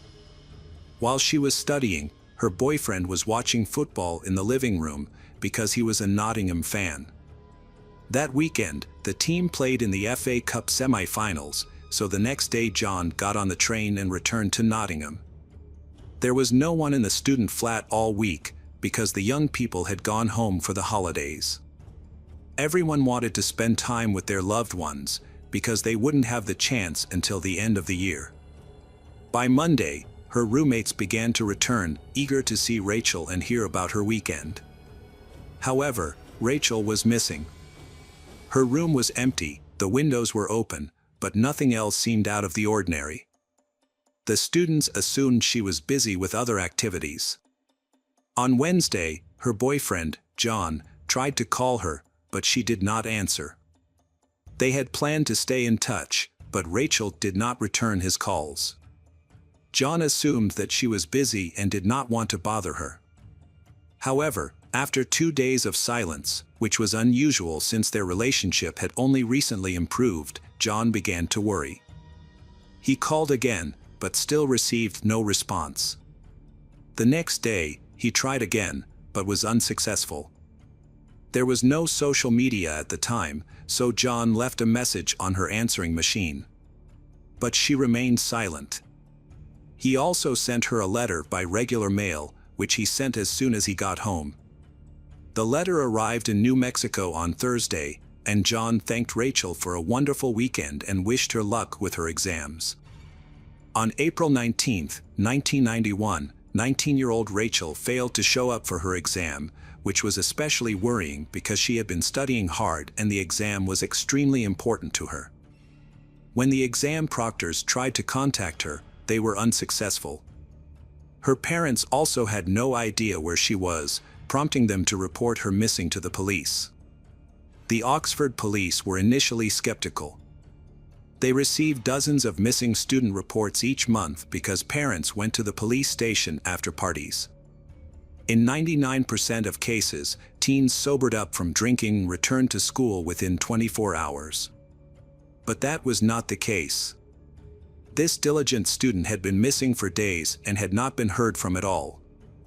None of her friends knew where she was, so the police became interested in what had happened. They immediately went to the apartment where Rachel had gone missing. Detective Susie Krug was looking for information about the students who had been in the same room as Rachel. Victoria Clare, Margaret Smith, Sarah Hume, and John Forby. The friends immediately pointed to Rachel's boyfriend, who was annoying everyone with his jealousy. They showed a letter he had sent from Nottingham around the time Rachel went missing. The neighbors also confirmed that John Turner was the last person Rachel had been in contact with. The room they checked showed no signs of forced entry, robbery, struggle, or blood. Everything was in its place. The police found Rachel's diary, which might contain important clues. The police began to study the contents of the diary. They knew that John was possessive and jealous of his girlfriend, wanting to know her whereabouts and presence at all times.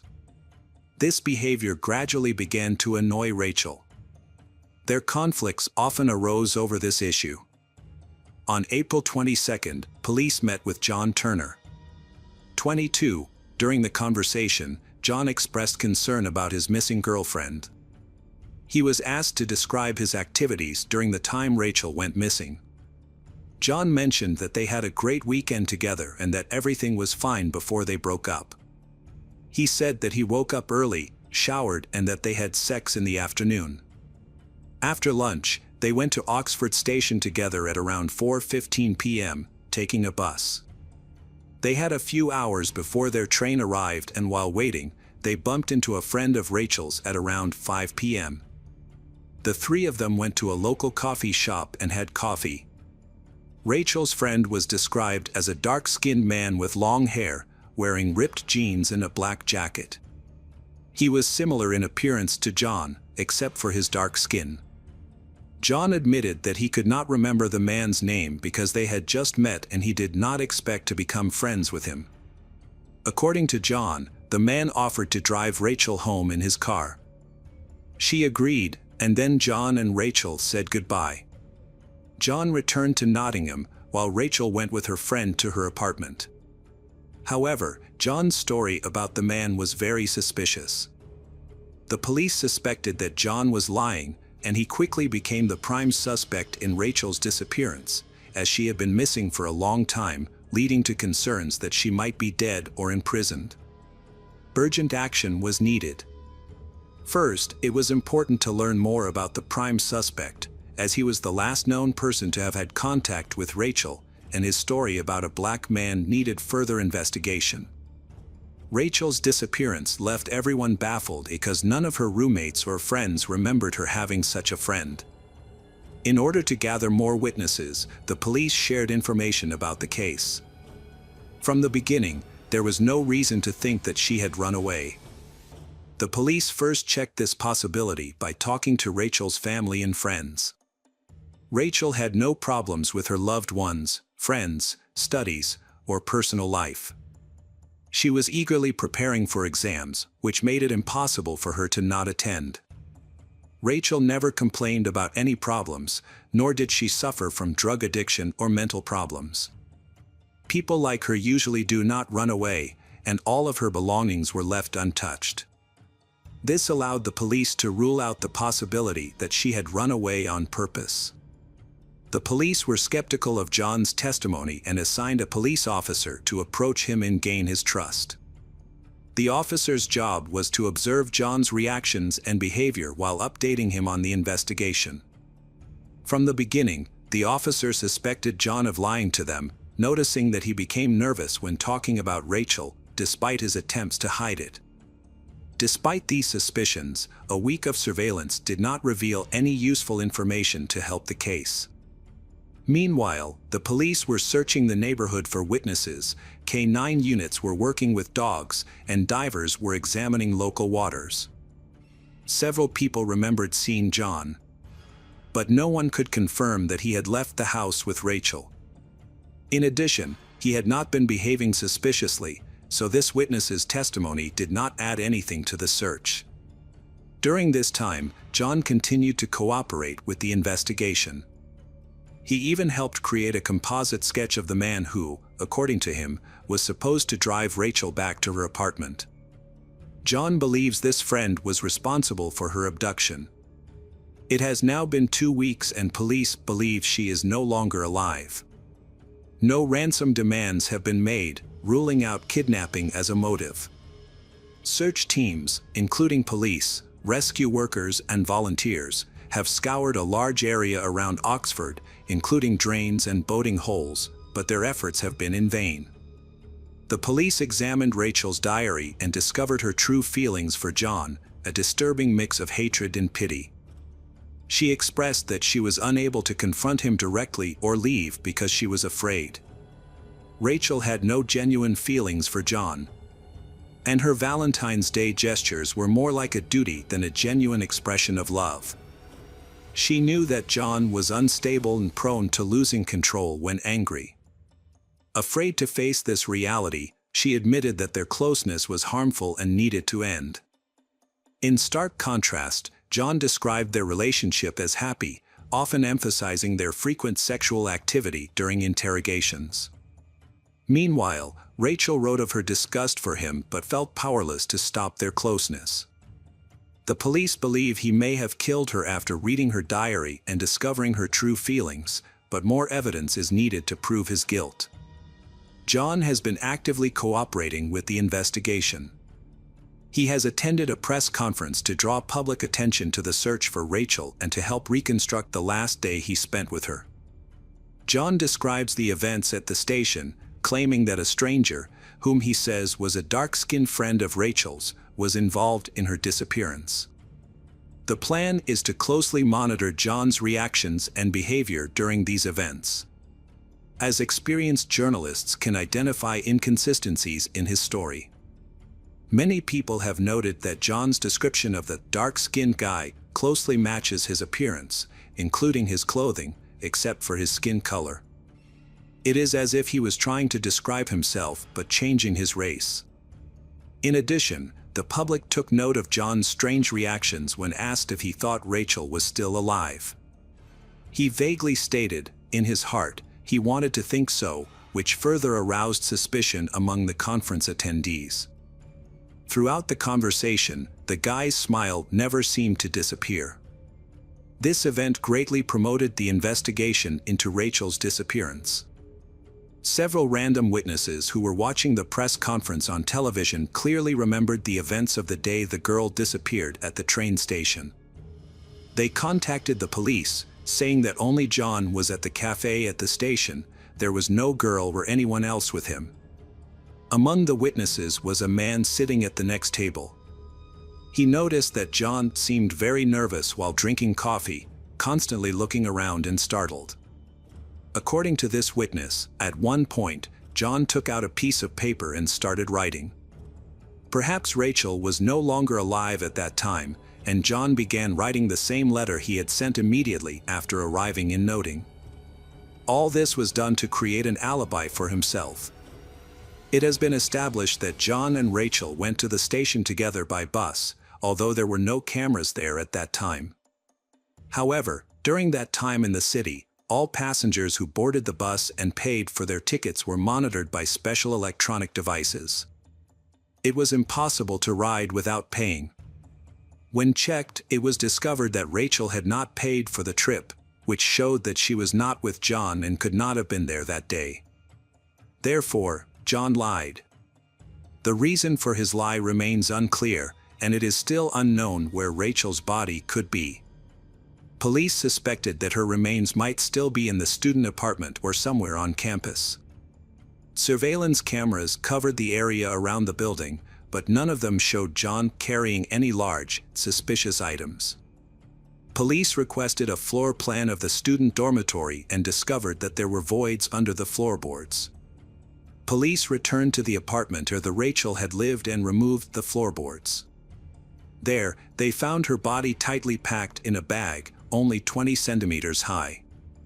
The cold weather at the time slowed the body's decomposition. In addition, the space between floors was structurally well ventilated, so the decomposing body did not emit a foul odor and was not discovered until 19 days after her death. Because Rachel's body was so well preserved, the forensic expert was able to determine the circumstances of her death with a high degree of accuracy within an hour. John was then questioned by the police. Initially, he refused to answer police questions. However, the next day, he confessed to killing Rachel. He said that after watching a football match, he proposed to Rachel, hoping that she would accept, but she refused. The couple exchanged a few words. As a result, he lost his temper and attacked her. In his confession, John admitted that he did not understand why she refused to get engaged. She did not want to answer for a long time but finally admitted that she had been having an affair and that she was not sure that she was ready to commit her life to John. In response, he insulted her. Rachel tried to hit him, and after the slap, he lost control and pinned her down on the chair with his weight, preventing her from moving. John claimed that he did not remember what happened next. When he regained consciousness, he found himself sitting on a couch in front of Rachel's lifeless body. Forensic experts confirmed that Rachel had been strangled. There was a deep, thin mark on her neck, indicating the use of an object rather than hands. The tie Rachel had given him for Christmas was missing from the crime scene and from John's belongings. Believed to have been used to kill her. After a while, he decided to dispose of the body. Unable to get the body out of the building, he put it in a bag, removed the floorboards from Rachel's room, and stuffed the body into a small space. He then quietly reinstalled the floorboards. John then packed his things and headed to the bus station. While waiting for the train at a coffee shop, he wrote a letter to Rachel. In the letter, he thanked her for the weekend they spent together and mentioned a black man who was supposed to drive her home, which was a made-up story. He had invented this character to support the lie he had created. He also expressed concern for his girlfriend, who would be alone for several days. After sending the letter, he called her several times and left messages on her answering machine. John then wrote another letter, addressed to Rachel in New Mexico, saying that he had tried to call her several times during the week and was very worried, hoping she would call back soon. This deception allowed him to fool the police and the public for 19 days. Afterward, despite his confession, John Turner maintained his innocence. In December 1991, John claimed that his actions were in self-defense. He wanted to avoid a life sentence for premeditated murder, so he argued that the girl's death was accidental. Rachel was described as argumentative and unfaithful, often insulting John. John also stressed the humiliation he suffered at the hands of Rachel. He had erectile dysfunction due to the disease and claimed that she constantly criticized him for it. This was especially difficult during the outbreak when he was unable to have sex with her due to pain in his groin and abdomen. In court, his lawyer portrayed him as the victim. He was a caring man in love, dreamed of marrying Rachel and proposed to her twice, both times being rejected. Of course, all of this is not true, because judging by the diary entries, the girl was generally uncomfortable with intimate contact with John. There is no evidence that Rachel had any intrigue or relationship with anyone else. Rachel's close friends did not know about any other guy. Many believe that she made up the story of the affair to justify her quick breakup with John, but it is possible that she never actually said this, it was just his word. In the end, the jury did not believe John and he was sentenced to life in prison, with the right to parole. John's story does not end there. While serving his sentence, he developed a relationship with a 20-year-old woman who looked exactly like Rachel. She learned about him through a newspaper article and became interested, believing that he had been wrongly convicted. Despite being imprisoned, they began a romantic relationship. Lawyers continued to fight for John's release and maintained his innocence. In 2003, after 11 years behind bars, John was paroled. He returned to New Zealand, intending to start his life over. His girlfriend, whom he met while in prison, followed him to New Zealand to attend university in Wanganui, the city where John lived. Apparently, 11 years in prison did not benefit John because he then attacked and began strangling the new girl, who believed he was innocent. John was 49 at the time. Fortunately, the attack was not serious and the girl was able to escape without serious injury. According to several witnesses and victims, John had lost control of his temper several times in the 6 months leading up to the incident. It was clear that he had anger management issues. John often became jealous and turned small problems into big arguments, often insulting his partner in front of others. Some time after the initial incident, the situation recurred and he attacked her again.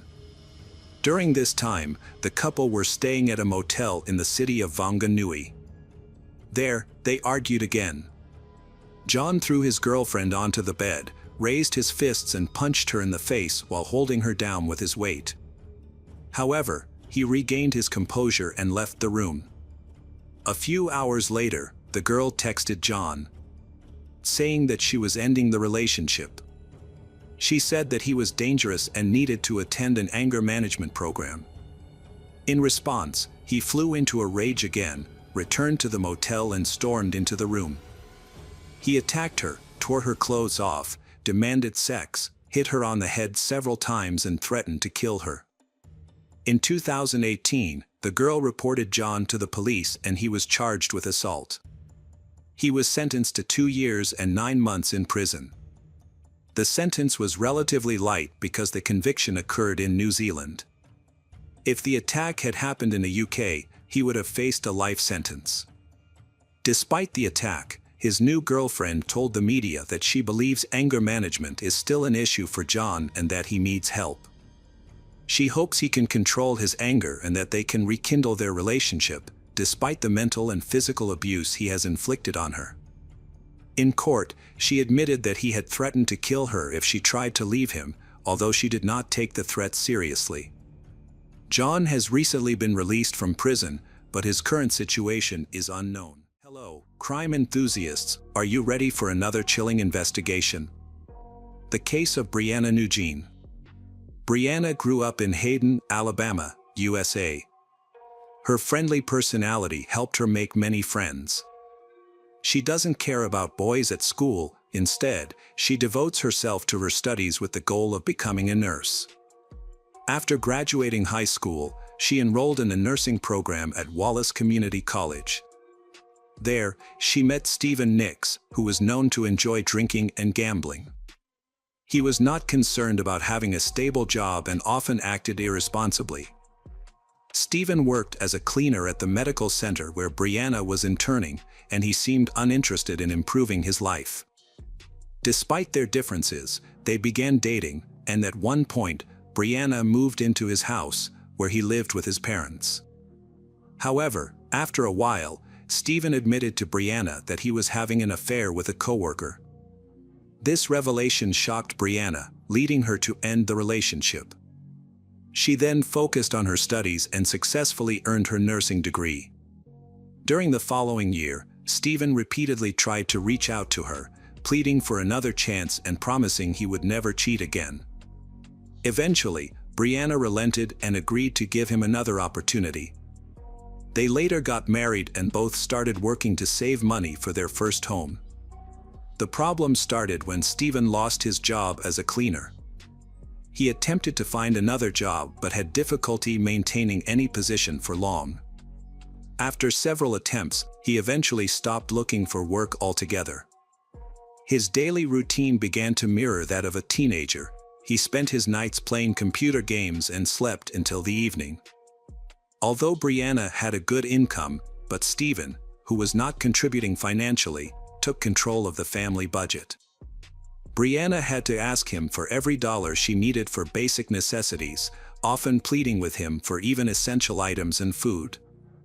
However, Stephen didn't control his spending, so he ended up in debt of about $50,000. To address this issue, he persuaded Brianna to declare bankruptcy.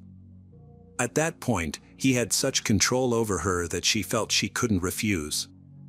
In 2019, they went through with this plan, and the debts were eliminated, but it took a big toll on Brianna, leaving her morally exhausted. The stress caused by Stephen led her to depression, requiring expensive medications. After a few months, she was offered a life insurance policy at work, which depended on her income as a nurse. When she brought it up to Stephen, he agreed it was a good idea. By February 2020, Stephen was still unemployed and was heavily reliant on Brianna. She started to suspect that he might betray her again and feared he was using illegal drugs. To protect herself, Brianna hid her medications from him, but he continued to control her finances and her life. She felt trapped in a toxic relationship and was unsure how to escape, fearing her parents would judge her for wasting time on someone unworthy. Ultimately, she only confided in a few close friends and her sister, sharing her intention to file for divorce. On March 2, 2020, around noon, Stephen called 911, claiming he found his wife, Brianna, unresponsive in the bathroom. The dispatchers instructed him to perform CPR, but throughout the call, he made no attempt to help his wife. Instead, he focused on telling his version of incident while ignoring their instructions. 5 minutes later, when paramedics arrived, a county sheriff's deputy and some of Stephen's family members were already present. It was unusual that an officer, who was supposed to be half an hour away from the incident, arrived even before the paramedics. The Stephen family lived far away, yet they arrived at his house very quickly. Soon after, Brianna's relatives also arrived. Stephen called his mother and sister at 12:20 p.m. after the ambulance had arrived.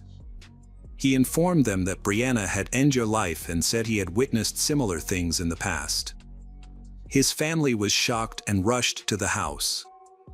The medics tried to revive Brianna, but it was too late. By the time the ambulance arrived, she was already cold, indicating that she had been dead for several hours. A syringe with an 18mm needle was found nearby, leading to speculation that Brianna may have died from an overdose of illegal drugs. Stephen explained that his wife's body had already cooled down when he found her. He said he was preparing to go outside when he heard a loud noise from the bathroom, which sounded like something had fallen. He dismissed it, thinking it was just mobile phone.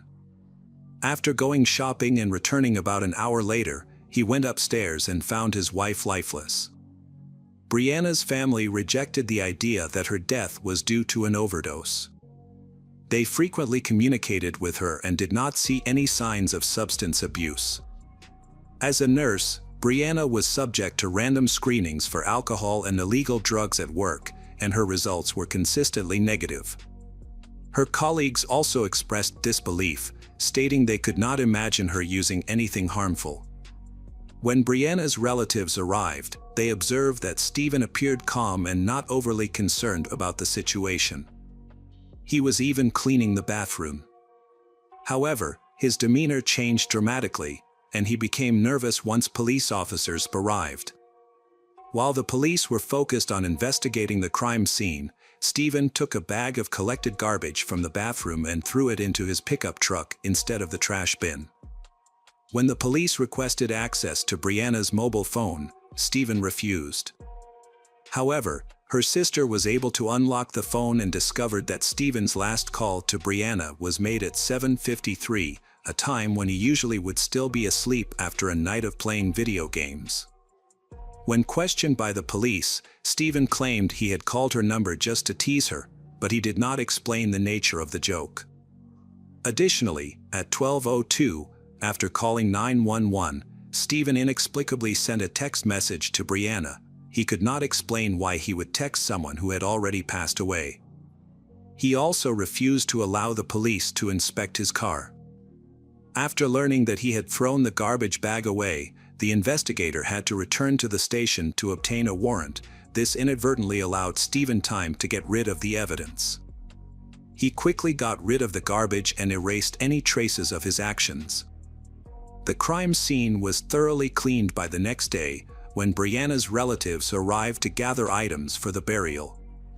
Brianna's sister was shocked to discover that Brianna didn't even own nice underwear. This seemed odd. It also shows that her husband does not allow her to spend any money on herself. The following day, Stephen called Brianna's sister, Brittany, and invited her to his home for a discussion. When she arrived, his relatives were already there. He showed her 2 empty bottles of opioid painkillers and a bag of syringes. Stephen claimed he found these items in a drawer of Brianna's belongings, suggesting she died from a drug overdose due to a long-standing addiction. However, this medication can only be prescribed by prescription, and it certainly does not belong to Brianna. Brittany was sure that Stephen was lying. After Brianna's death, Brittany and her mother went through Brianna's things and didn't find anything missing. They would have been aware if anything was gone. Then, Stephen showed Brittany another drawer that had Brianna's underwear in it. He claimed to have found more evidence there that Brittany and her mother had overlooked. At that point, Brittany started to think that Stephen might have been involved in Brianna's death, and she no longer wanted to listen to him. Brittany went to the funeral home to style her deceased younger sister's hair and makeup, Brianna, despite strong objections from Stephen's family. Upon arriving, she quickly realized why they were so concerned. She discovered her sister's body covered in numerous fresh bruises and over 80 injection marks, some new and others starting to heal. At the time of her death, Brianna was a certified nurse and knew how to administer injections properly. If she had a secret substance addiction, her level of bruising is also not normal. Additionally, some injection sites were located in where Brianna couldn't have reached herself without assistance. They also found signs of trauma on her palms, resembling defensive wounds. The condition of the needle marks indicated they were inflicted about 8 to 12 hours before her death. The nature of some injuries suggested that someone had restrained Brianna while administering the injections. This case cannot be considered end your own life, and it feels like the police are against Brianna. Brittany was able to take several photos of the Brianna body before being removed from the funeral home.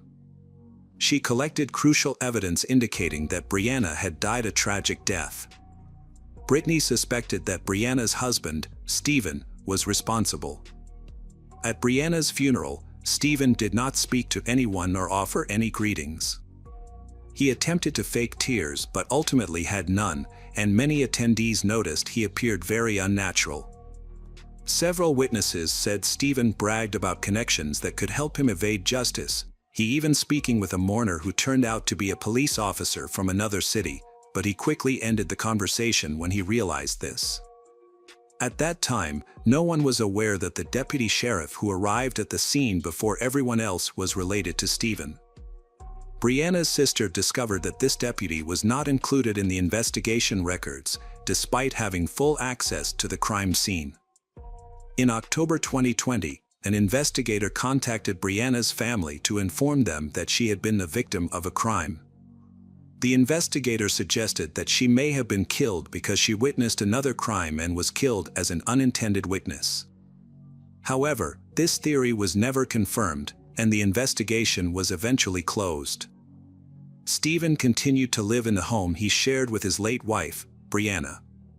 Just a few days after Brianna's death, Stephen's longtime mistress moved in with him. They even renamed Brianna's favorite dogs.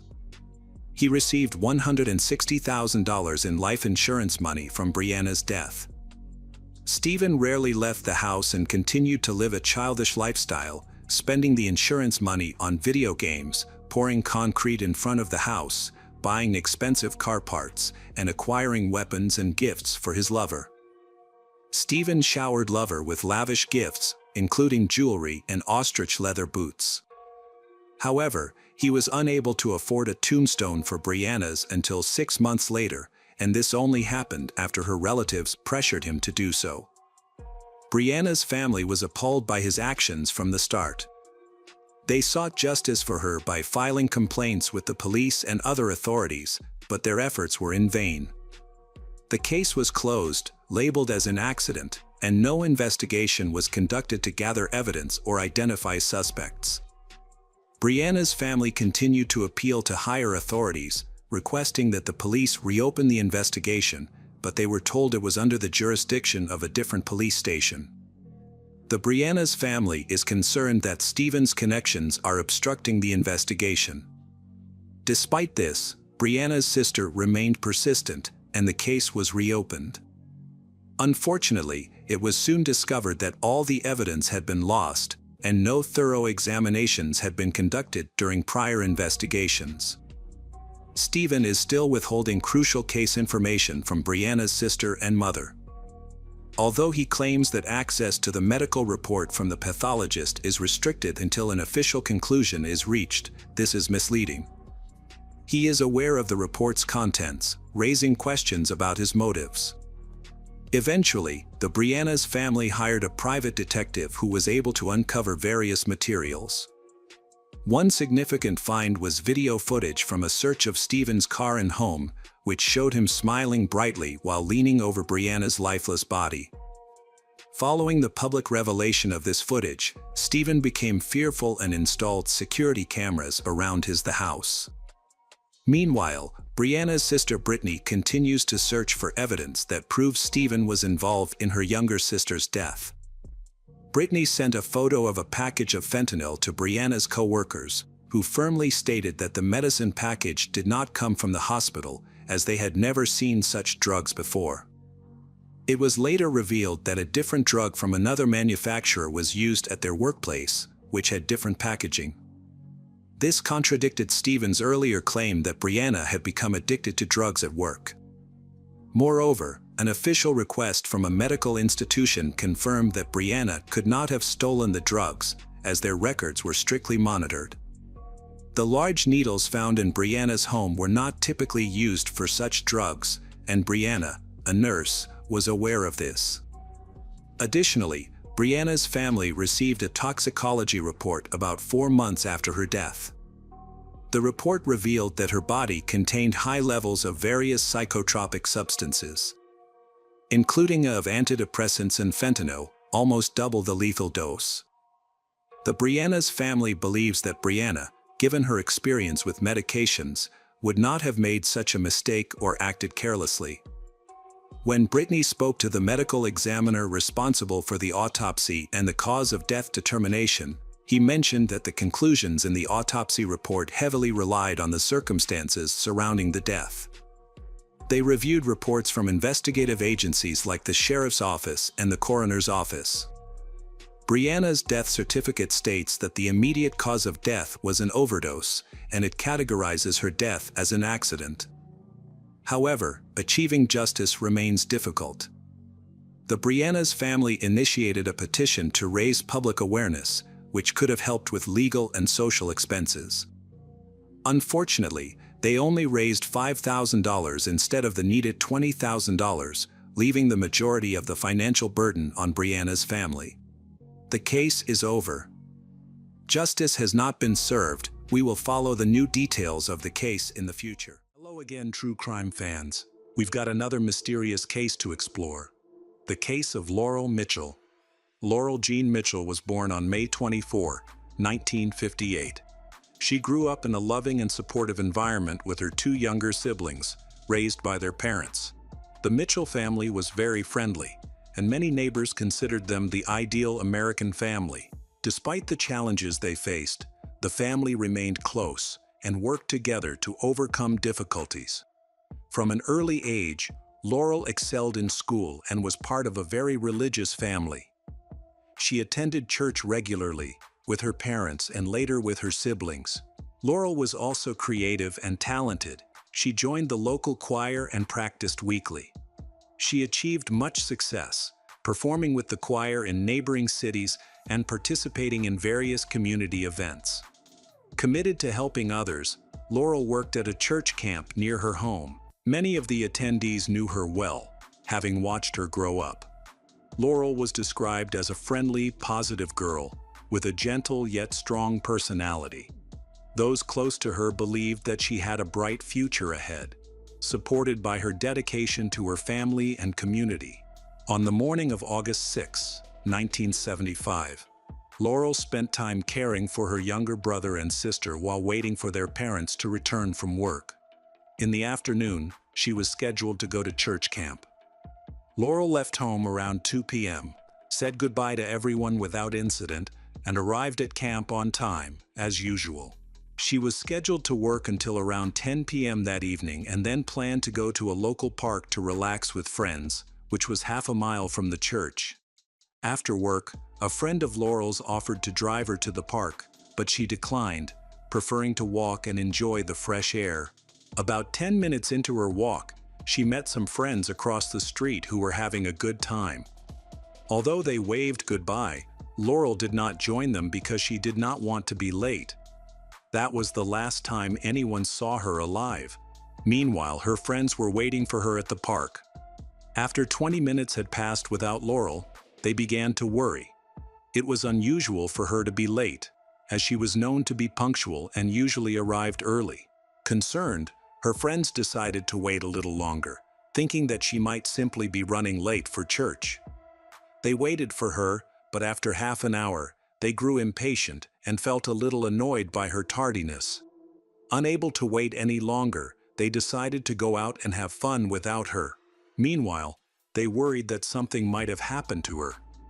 Laurel's family was not worried at first because she had told them that she was going to meet her friends after work and planned to return around midnight, which was her curfew. Her parents allowed her to go out, but as midnight approached and she still had not returned, they began to worry. Both her mother and father became concerned, as did her friends. They realized that Laurel's behavior was unusual. Worried about her well-being, her parents decided to take action instead of waiting. Her mother immediately began trying to find out what had happened to her daughter. Knowing that 17-year-old Laurel was very close to her friends, most of whom lived nearby, her parents decided to contact them despite the late hour, as their worries had grown too great. Laurel's best friend lived right across the street, and they often spent time together. So when Laurel wasn't at her friend's house, her parents were surprised. At that time, her friend had returned home, which raised their concerns. After talking to her friend, Laurel's parents were shocked to learn that she had not gone to the park to meet them and that they had gone for a walk without her. Her parents searched for Laurel along the path she would have taken, but found no sign of her. They planned to go home, hoping that she would be back by then, but she did not return. Worried, the family began calling everyone they knew who might have seen Laurel, despite the late hour. Most people were sympathetic, but unfortunately, no one knew where she was. They eventually decided to call the police to report her missing. Sadly, the police responded with the usual excuses, saying that since Laurel was 17 and was supposed to be with friends, she may have run away due to a conflict with her parents or simply been with someone else. They speculated that she might have had too much to drink and was unable to return home. However, her parents insisted that this behavior was completely out of character for Laurel. Laurel spent most of her time at home and at church, but the police did not listen to their concerns. Determined to find Laurel, her parents and others spent nearly an hour at the police station trying to convince the officers that she would never have missed a meeting with friends or broken curfew. Eventually, the police seemed to take action. By this time, a large group of townspeople were anxious to know what had happened to Laurel. Everyone in the community knew each other, and the idea that a young girl could be in danger in such a quiet town, where nothing like this had ever happened, was shocking. Laurel's parents made a phone call, and a crowd gathered outside the police station, ready to help. Despite the late hour, the people were determined to search for Laurel along with the police. First, they checked the camp near the church, along the route Laurel had taken. However, they found no sign of her along the entire path she might have followed. Then the group split up and searched the city until dawn, but unfortunately, they still found no clues. By 10:30 a.m., the search of the homes of Laurel's friends, whom she was supposed to meet, was nearly complete. The hope that she had simply gone out to have fun had evaporated. Naturally, there was interest in the missing girl's relatives. The Mitchell family had made extensive efforts to identify any potential suspects in Laurel's vicinity. However, they ruled them out one by one. Laurel had a good social circle, with no signs of cruelty or criminality. Her friends could provide no leads for the investigation. There were no suspicious boyfriends or manipulative individuals in her life, as she had never dated anyone or even thought about boys. There were no jealous suitors who could harm her. Rumors began to spread, and the local community started to pressure the police for answers. Eventually, the police learned that Laurel had met a group of friends about 10 minutes earlier and had passed by them. They reported that they had seen nothing unusual. Laurel seemed happy and was not being followed. So what could have happened to her? A few kilometers north of the city, a man was fishing with his son on the river. Everything seemed calm until he noticed something suspicious floating downstream. Out of curiosity, he decided to row his boat closer. To his horror, he discovered that it was the body of a girl. The man was terrified, thinking that she might have had an accident and drowned. He believed he could still save her, so he pulled her body into the boat and tried to help. However, he soon realized that she was too cold, despite the warm weather. When all his efforts failed, he brought her body to shore with his son. He spotted a passing car and asked the driver to call for help. At the time, Laurel Mitchell's disappearance had not yet been officially reported. Since she had no identification, it was difficult to identify her. The police responded to the call. It turned out that the man and his son were not from the area and did not know Laurel. The police noticed a ring with her initials engraved on her finger. A few hours later, Laurel was officially reported missing, and her initials confirmed her identity. Her parents were able to identify her immediately.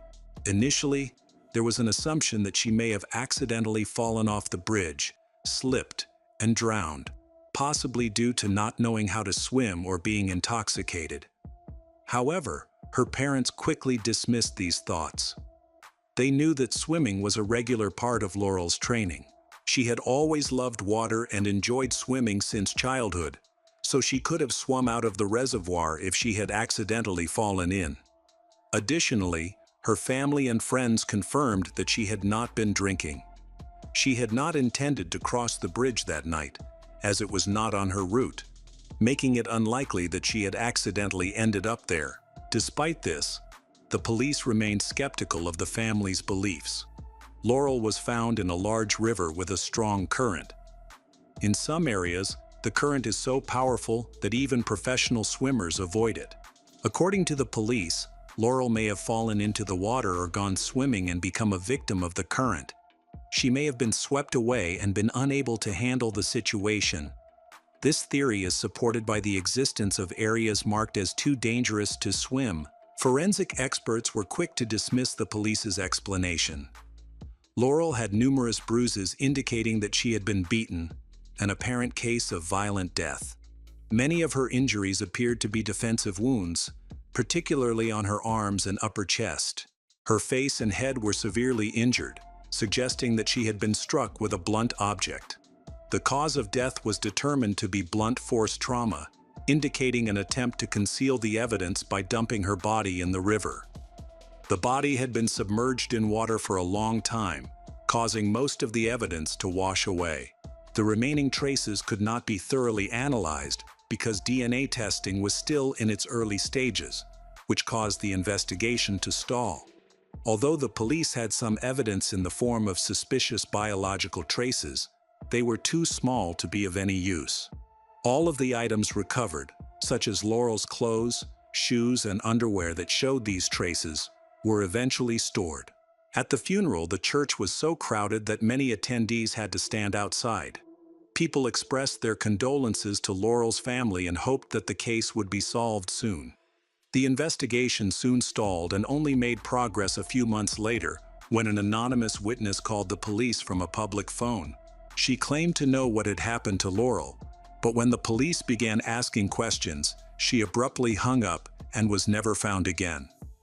The police made a public appeal to find the girl who had called them. They assured her that her identity would be kept confidential and that she would be safe, providing any protection she might need. They urged her to contact them again and share any information she had. To encourage her, they even offered a reward of $50,000, a substantial sum at the time. Despite this, the girl did not call back. Unfortunately, the reward led to trouble, as the police received some false information, wasting resources on unnecessary investigations. 6 months after Laurel's death, a woman contacted the police. She lived across the street from where Laurel had walked to the park that evening. She reported seeing Laurel at 10:15 p.m., the same time she was returning from work. While she was at home, she heard a strange noise outside. It sounded like a car had stopped suddenly in front of her house, followed by the screams of young people. When she looked out the window, she saw one of the trunks slam shut. Laurel, who had disappeared from view for a moment, was seen by a housewife. The housewife noticed a red car with strange young men inside, who quickly drove away. Although she could not see the faces or the license plate, she provided a description of the car. It was a bright red car, quite recognizable at the time. The police were very interested in this information and began investigating all the car owners matching that description. However, for a month, they found no clues, much to the frustration of the police and Laurel's family. The investigation hit a dead end again. Decades later, in the early 2010s, advances in technology and methods, including genetic analysis, allowed for a more thorough examination of the available evidence. Profiling techniques were also used, leading to the creation of a psychological profile of the suspect. FBI agents were even brought in to assist. The profiler suggested that the suspect was likely a young man who lived in or near the area, had a history of violent crime, and possibly a criminal record. Despite these efforts, the investigation into Laurel's case made little progress. The DNA samples from the evidence were too limited to be analyzed comprehensively, hampering the police's efforts to solve the crime. During this time, a team was formed to tackle unsolved cases. Finally, the case of Laurel Mitchell came to the attention of her elderly parents. They once again expressed their desire to confront the brutal criminal who had beaten their innocent daughter to death. The police chose to restart the investigation, ignoring all the controversial conclusions from over 30 years ago. Sadly, Laurel's parents died before the police could answer their long-standing questions. As of 2012, the culprit remains unidentified. After the tragedy, Laurel's brother and sister were determined to continue their fight for justice. They believed that the media could help promote their efforts, so they issued several news reports about the investigation, which had been ongoing for nearly 4 years. A few months into their media campaign, they began to see progress with the police.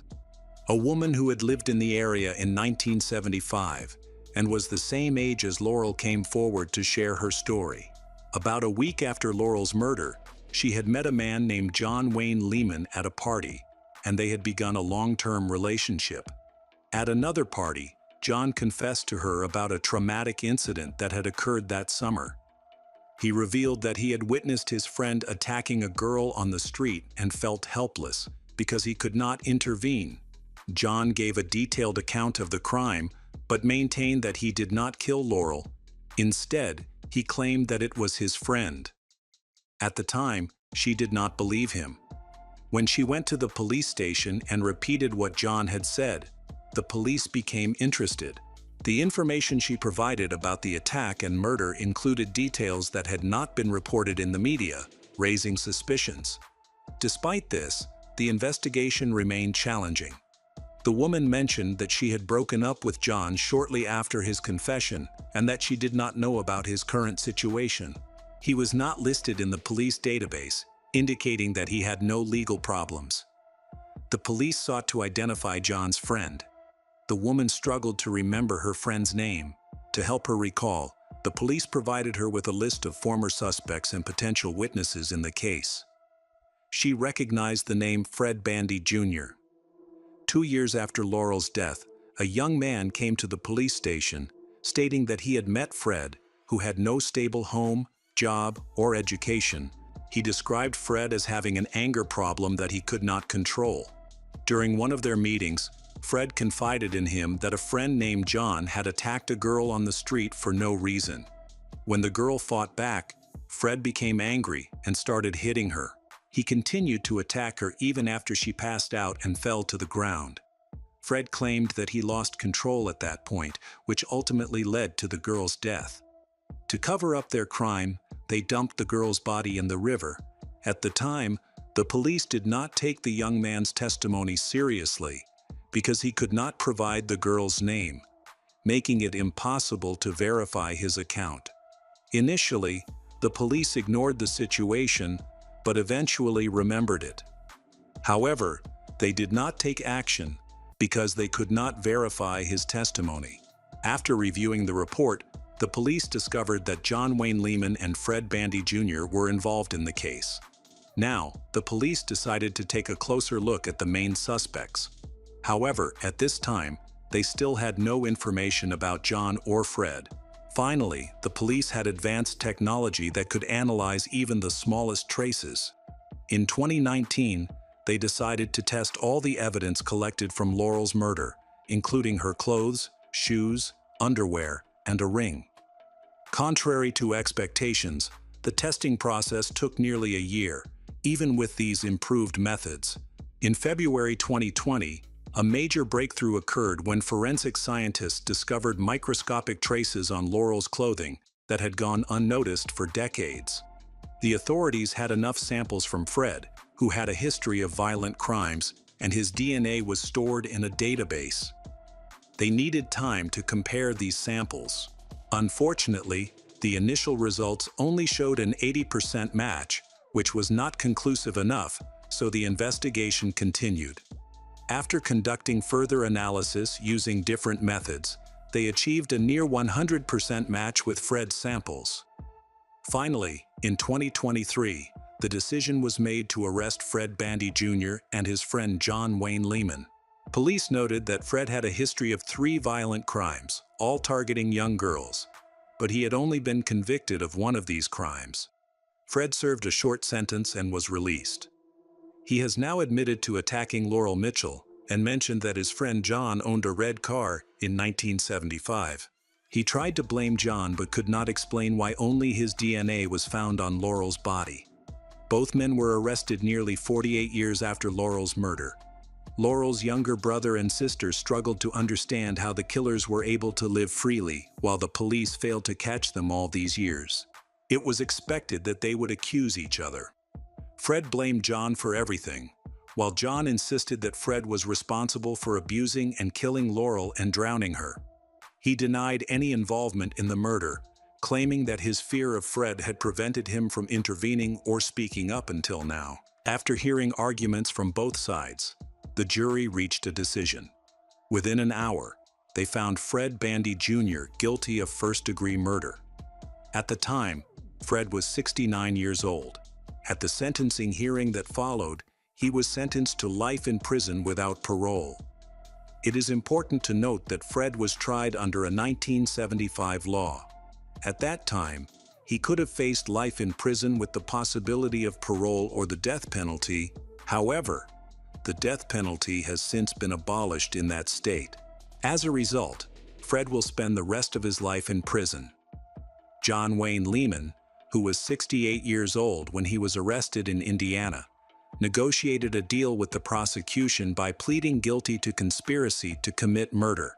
Because of his cooperation, John was sentenced to only 8 years in prison, with the possibility of parole. In exchange for this leniency, John had to testify for the prosecution during the trial. After the murderers were convicted, Laurel's 62-year-old younger sister released balloons into the sky that read, "We got him." This allowed the family to celebrate a long-overdue victory for justice. Hello everyone. Today we will learn about another case, the case of Maribel Ramos. California is one of the most prominent states in the United States, known for its warm climate, beautiful beaches, and world-class entertainment industry. Many come to California with hopes of building a better life. However, not everyone achieves their dreams. For some, California can be a land of promise, but for others, it presents harsh challenges. Maribel Ramos had a long-term goal of entering law enforcement. However, she needed to obtain a higher education, and to afford that, she joined the military. Maribel served 2 combat tours in Iraq and planned to graduate from California State University, Fullerton, with a degree in criminal justice. A veteran of the U.S. Army, she had served for 8 years and was looking forward to returning to civilian life. Maribel knew her goals and was determined to achieve them.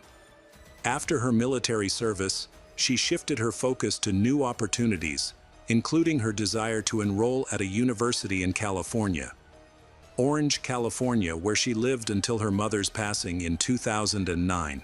Then, Maribel reached out to her sister, Lucy, asking if she could move in with her. Lucy declined, explaining that she and her daughter were settled in a different location, but she would consider moving in with Maribel if she was unable to find a roommate. To find a roommate, Maribel placed an advertisement and soon received several responses. One inquiry stood out, a man named Kwang Choi Joy, who described himself as seeking a place to stay while job hunting. After meeting Kwang, both Maribel and Lucy found him to be calm and educated. He mentioned to the sisters that he had never been married and had no children. After Kwang moved in with Maribel, it quickly became evident that he was quite isolated. He spent a lot of time alone at home and rarely ventured outside. To help him connect, Maribel started inviting Kwang to family gatherings, dinners, games, and parties, where he met many of her relatives. Over time, Maribel began to change her routine and started participating in a weekly softball game, which was unusual for her. On May 2013, she disappeared when she failed to show up for a scheduled event. Maribel's family and friends made several attempts to reach her, but none were successful. They checked her apartment but found no sign of her. Concerned, they reported her missing, prompting the authorities to launch an investigation. Police officers visited Maribel's apartment but received no response after knocking on the door. Everything outside seemed normal, with no signs of trouble. There were no broken windows or indications of a break-in. As a result, the officers decided to enter the apartment to search for Maribel. There were no indications of a crime at Maribel's home. A search revealed that she was not packing for a trip. All her clothes were neatly in place, except for her mobile phone, wallet, and identification. Since Maribel's car was parked outside, investigators had their suspicions. Maribel was not the kind of person to vanish without a trace, which raised concerns that she might be in danger. When investigators arrived, Kwang Choi Joy unexpectedly approached them. He mentioned that he had last seen Maribel the previous night around 10 p.m. when he returned from a walk. In the video from the surveillance camera that evening at 8:15 p.m., Maribel had received a check for her apartment, which was the last time she was seen in public.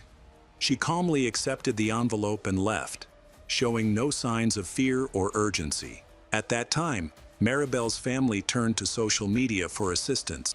They shared a photo of Maribel online, asking anyone with information about her to reach out. They aimed to engage as many people as possible in the search. Meanwhile, investigators attempted to track Maribel's mobile phone, but it had been turned off. During their investigation, the police learned that Maribel had recently started dating a man named Paul Lopez. He was the last person to speak with her on the phone the day before she went missing.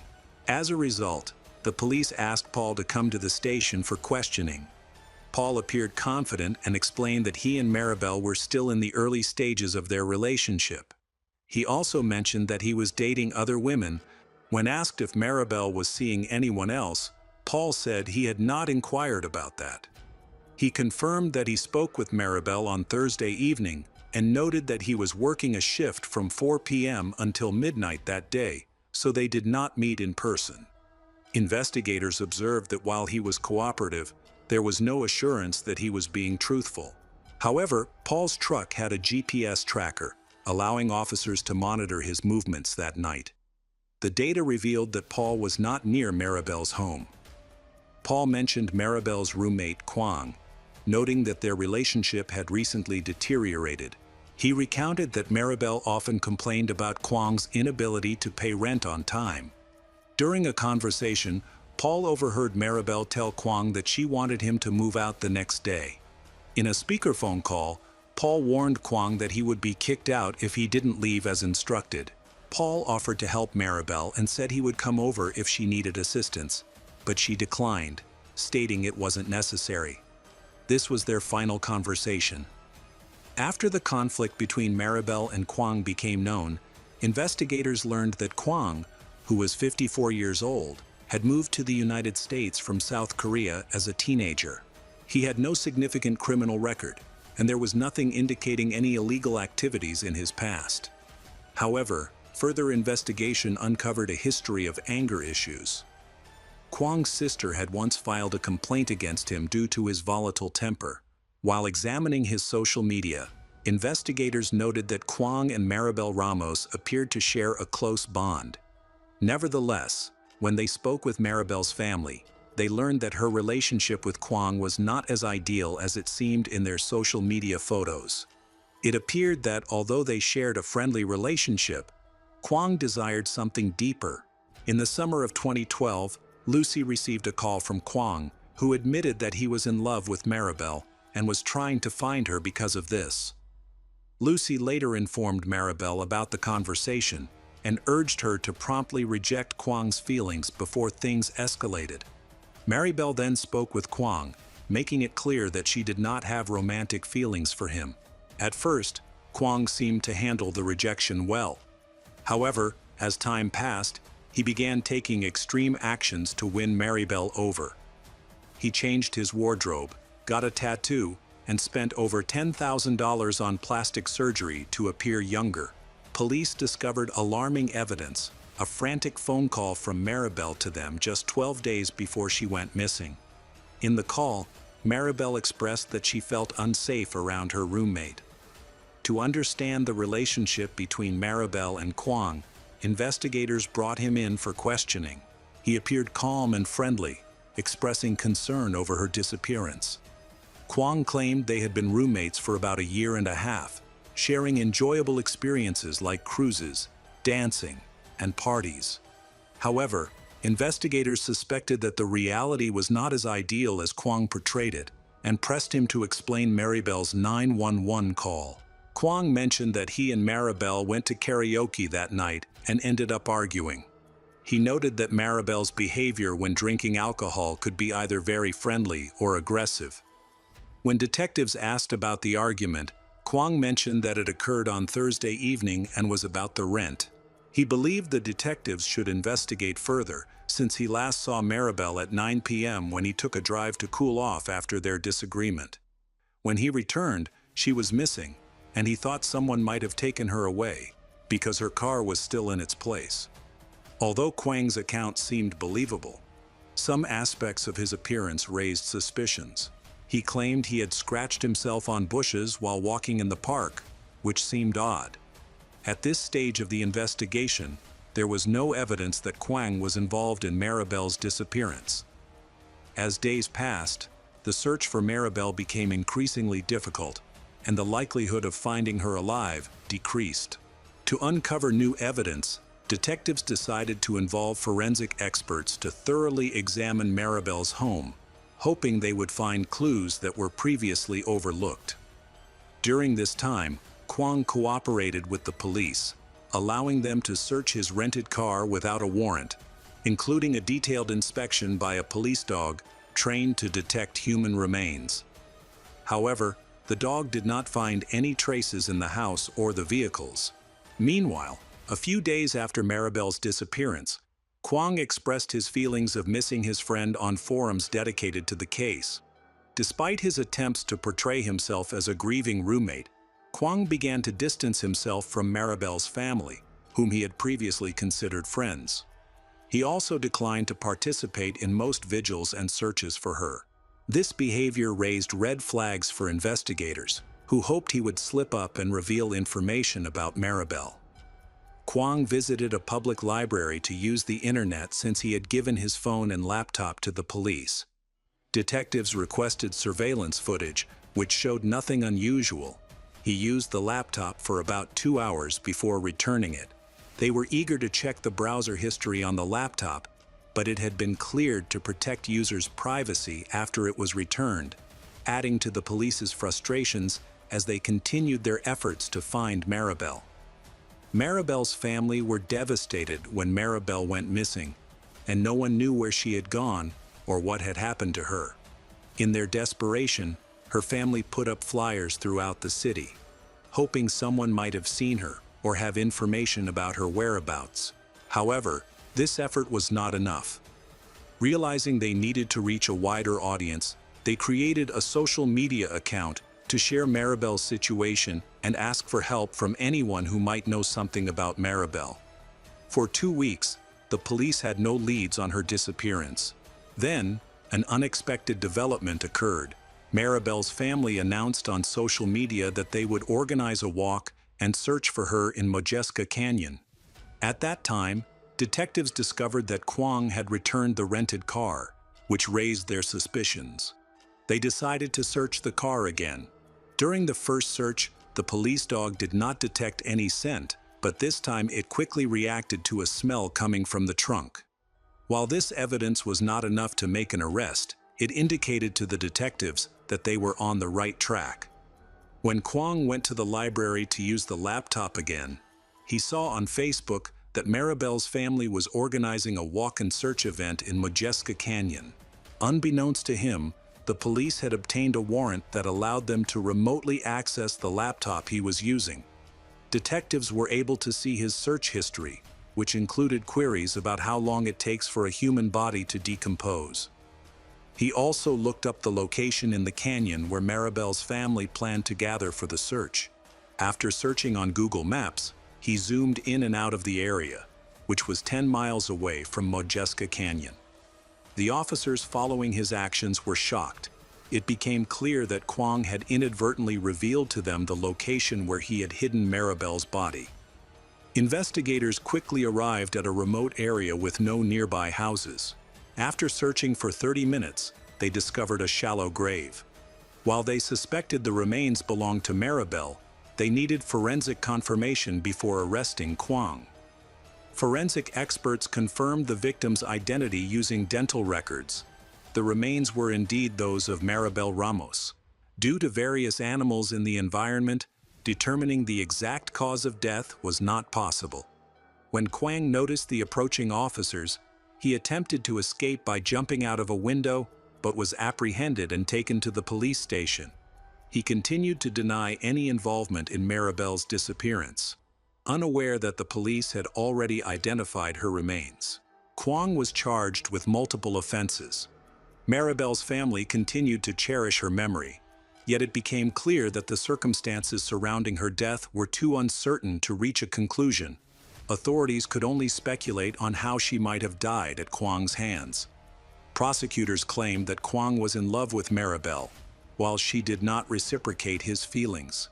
Given Maribel's combat training, which could have allowed her to easily overpower Kwang in a fair fight, it was assumed he must have set up an attack. Investigators believed he entered her room during the night, and suffocated her while she slept. He then reportedly placed her body in the trunk of his rented car and drove to a secluded spot where he had to crawl under a taut wire. Although there was a possibility that he moved Maribel's body multiple times, there was no evidence to support that theory. Additionally, very little forensic evidence connected Kwang to the crime. In court, Kwang did not plead guilty. He expressed that he would not apologize for something he insisted he did not do. He stated that he had never searched for the grave's location in the canyon and suggested that someone was framing him. He claimed he had nothing to contribute and maintained that he was not involved in Maribel's death. Kwang proposed that Maribel might have died from an illness after years of struggling with post-traumatic stress disorder and feelings of paranoia. The prosecutors acknowledged that the case was largely circumstantial, highlighting that key evidence included a library search that focused on the specific area where Maribel's body was discovered. He was held in the Orange County Jail on a $1 million bail. In July 2014, the court found Kwang Choi Joy guilty of murdering Maribel Ramos. He was sentenced to 15 years in prison. He continues to maintain his innocence. Hello friends. Welcome to our channel. Today we're going to take a look at another horrible case with you. The case of Jennifer Paulson. Jennifer Paulson was born on June 23, 1979, in Washington, USA. She grew up in a close-knit family filled with love and warmth. Jennifer has two older brothers and shares a strong bond with them. She was a kind child who absorbed everything around her and made friends easily. As a result, she had a large circle of friends and could connect with anyone, regardless of their differences. Jennifer graduated from the Christian Academy, where she excelled academically. She was always eager to help her classmates who were struggling with their studies. In addition to her academic achievements, Jennifer was active in extracurricular activities. She published the weekly school news, tutored part-time, and participated in volleyball, basketball, and softball. A prominent feature of Jennifer and her family was their strong faith. She attended church services every Sunday. After graduating, she attended Seattle Pacific University, about an hour's drive from her parents' home. She set her sights on becoming a teacher, wanting to use her academic achievements to help her community. She excelled in school, earning a bachelor's degree in teaching and then a master's degree in education. During her time in college, Jennifer also volunteered with low-income families, focusing on helping children prepare for college. She has always believed that education is the key to building a successful future. After graduating, Jennifer sought employment and began her career as a substitute teacher at Pierce County Schools. Eager to advance her career, she worked hard to secure a permanent teaching position. She was soon hired by several schools, and in 2004, she became a full-time teacher at Hunt Middle School and Stanley Elementary School. In 2007, she joined Burney Elementary School, where she dedicated herself to teaching children with special needs and quickly became a favorite among the fifth graders. She believed that everyone deserved a chance at a better future, and helping them achieve that was her true calling as a teacher. She worked with students who faced serious challenges, including fifth graders who were still unable to read. Jennifer had an extremely busy schedule, balancing her teaching responsibilities with her efforts to support her students. While still attending college, she worked part-time at the cafeteria on campus. There, she met a new transfer student from another school named Jed Waits. He also worked at the cafeteria, and those who knew him well had nothing negative to say about him. One striking trait that people who don't know Jed will notice is his unusual style of dress. He often appears somber and frequently wears black. His friends believe that this preference for dark clothing stems from his creative eccentricity, which has been evident since a young age. Jed is an artist involved in a variety of creative activities. He has acted in plays, drawn cartoons for newspapers and yearbooks, and enjoys creating posters and flyers for youth groups. Jed is artistically gifted and can quickly come up with unique creative projects and execute them efficiently. This ability has earned him the respect of his teachers. Additionally, He leads his church's youth group and meets with students monthly to discuss spiritual topics and explore the Bible. Overall, he is a kind and optimistic person. When Jennifer met Jed, they worked together and socialized in the same group, where others often found Jed uncomfortable to talk to. His jokes were frequently considered inappropriate, dark, and confusing. Additionally, he was sometimes rude, even to Jennifer. Although there was no romantic relationship between them, it was clear that Jed had feelings for her. Jennifer, on the other hand, showed no interest in pursuing any relationship. She focused on her studies and had found a job that took up most of her free time. One day at school, Jed decided to express his feelings for Jennifer by asking her out. However, she reiterated what she had told many others before: she was not ready for a relationship until she had established her career. Jed struggled with the rejection, and in a moment of anger, he hit Jennifer, which caused a conflict between them. They resolved their differences amicably but chose to distance themselves, continuing their studies like other students. Both Jennifer and Jed graduated in 2003, with Jennifer earning a degree in special education and Jed earning a degree in English. Their friendship never recovered. In fact, they barely spoke to each other during their final years of school. After graduating from college, Jennifer moved back home with her family, found a job, and began saving money to buy her dream home. She was focused on her goals and wanted to be independent. However, an old acquaintance disrupted her plans. Somehow, Jed Waits discovered Jennifer's home phone number and called her for the first time 2 years after graduation. He said he had served in the National Guard in Kuwait and had just returned from a war zone. Jennifer was polite throughout the conversation and hoped he wouldn't call again, but from that day on, he started calling her frequently. At first, she ignored the calls, thinking he was just bored and contacting everyone, including her. However, she soon became concerned when Jed began calling multiple times a day, distracting and annoying her. When she asked their mutual friends, she learned that Jed didn't call anyone else. Realizing this made her feel uncomfortable. It seemed like he was obsessing over her, which was alarming. Jennifer told Jed that their relationship was impossible and asked him to stop contacting her. However, it seemed like he wasn't listening. Jed continued to call, forcing Jennifer to turn off her phone to avoid his constant calls. Thankfully, her family supported her during this difficult time.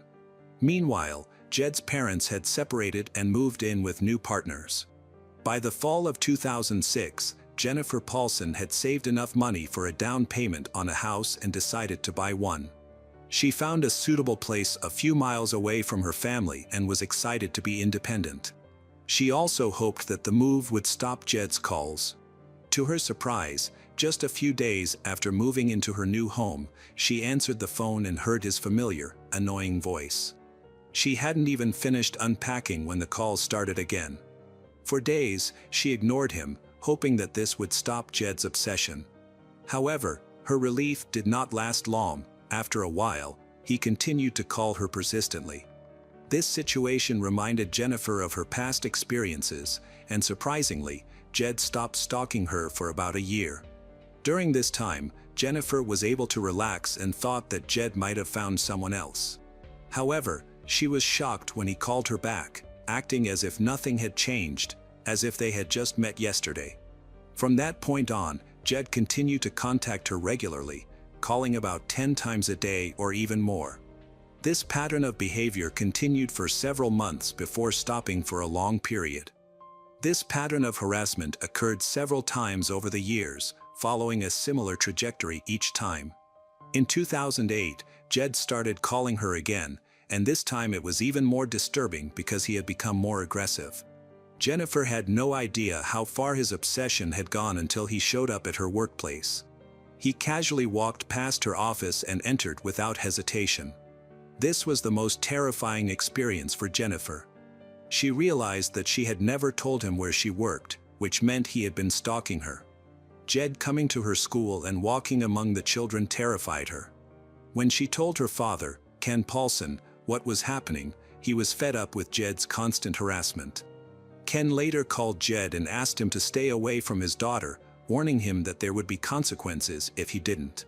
Instead of staying away, Jed sent Jennifer a gift at work, a bouquet of flowers and a teddy bear. He later visited her in person again.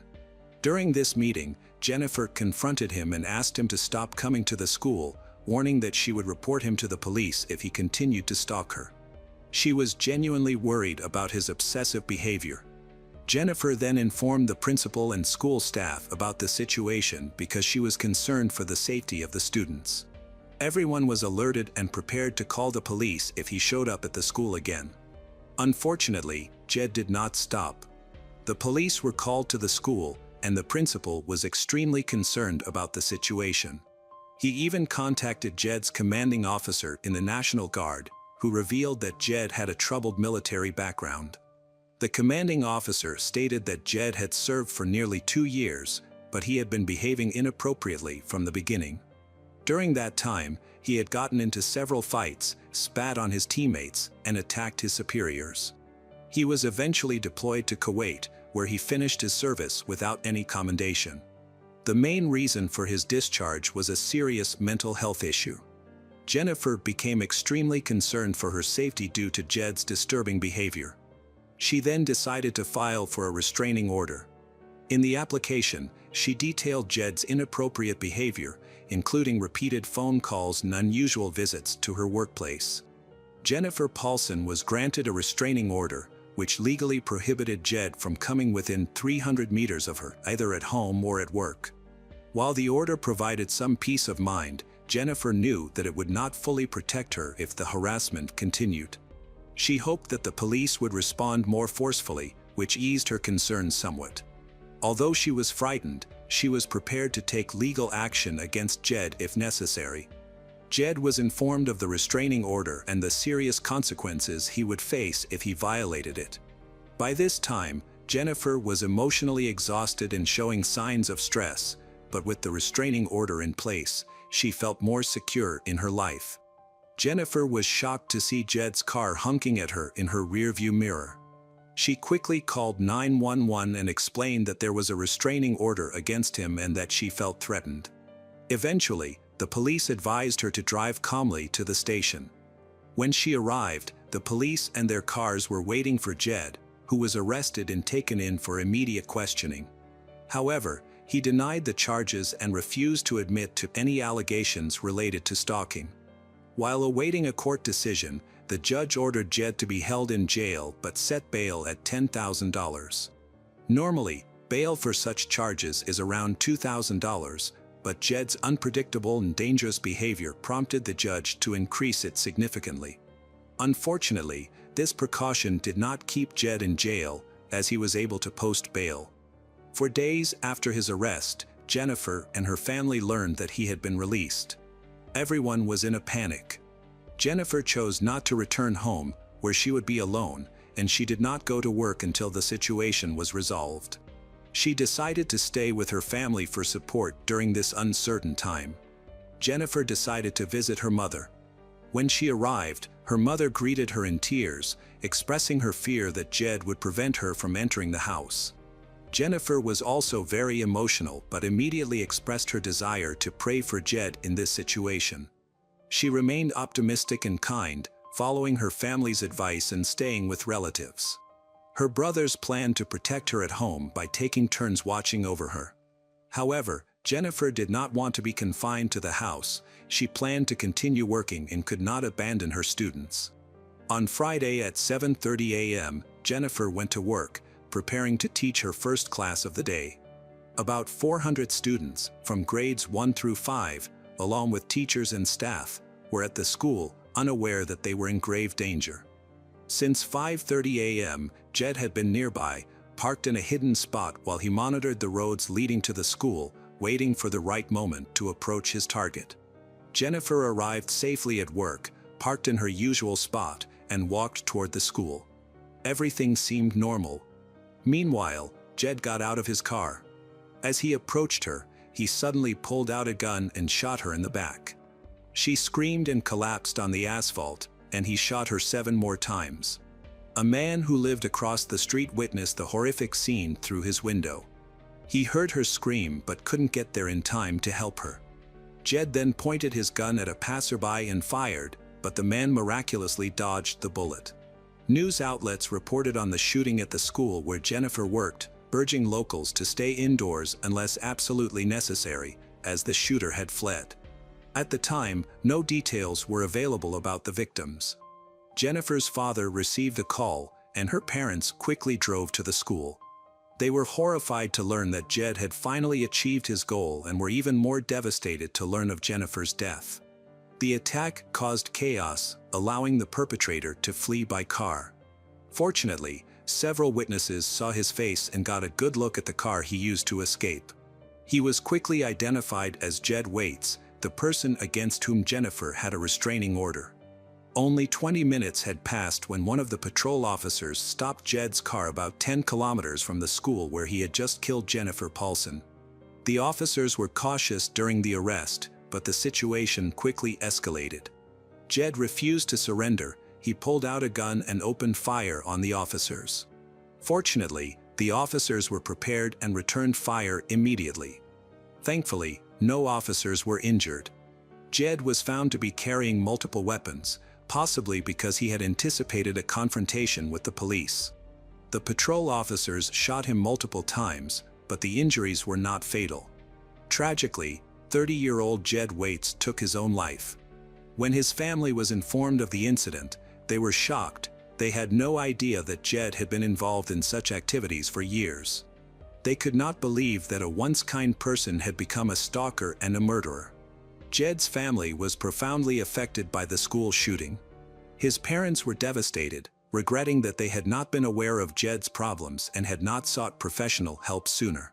For days after the tragedy, more than 1,500 mourners attended Jennifer Paulson's funeral at the city's cathedral, including friends, family, and classmates. She was well loved.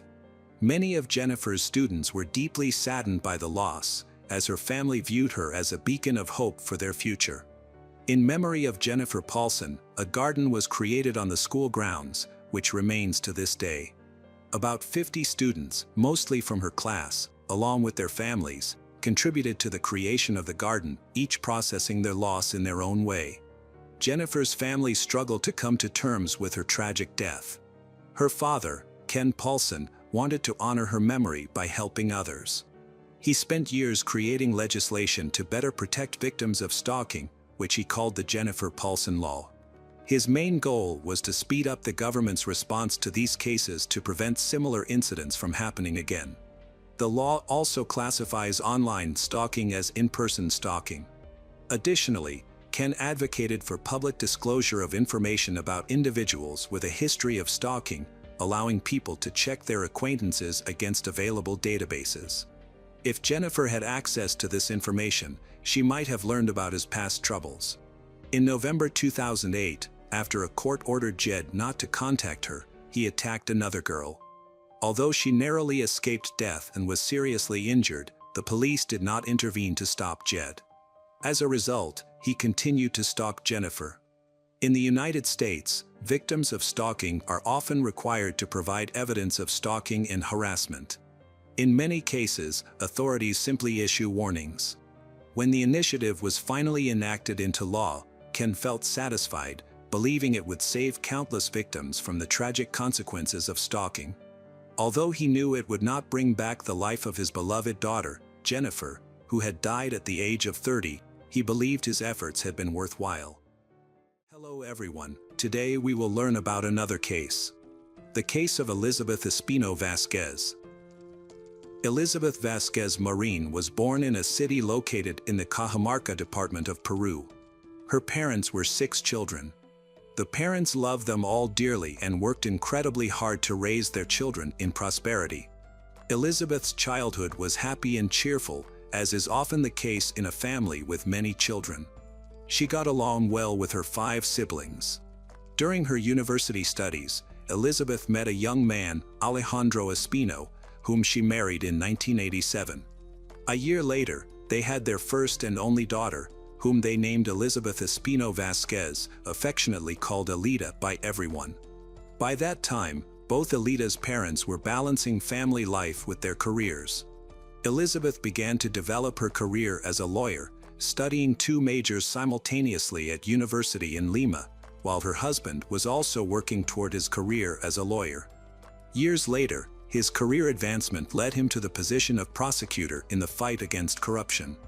The hectic pace of life left them with almost no time to care for their little girl, who, during the first 4 years of her life, was raised by her grandparents on her mother's side. They provided her with the love that her parents could not, and additionally, Alida grandparents' youngest daughter was Alida's age, allowing them to grow up like sisters. Every birthday of Alida's was celebrated like a grand holiday and served as a wonderful reason for the whole family to gather. At every family event, Alida was always by her aunt's side. The two girls constantly played pranks together and were never scolded. Instead, they were spoiled and had their wishes fulfilled, which led to them being jokingly labeled as spoiled. When Alida turned 4, her parents decided, in her best interests, to move to the Lima department since it was time for her to start kindergarten and they wanted her to have access to quality education from an early age. Moreover, moving to the capital afforded Alida other privileges. To make up for the time she could not spend with her only daughter, her mother showered Alida with various gifts, leading her to live like a queen. She had the best toys, designer clothes, trips abroad, and a top-notch education. Additionally, Maureen indulged all her whims. Despite this, the little girl often felt out of place, unable to rely on her mother's company, who was busy managing several businesses. Nevertheless, Maureen tried to spend all her free time with Alida.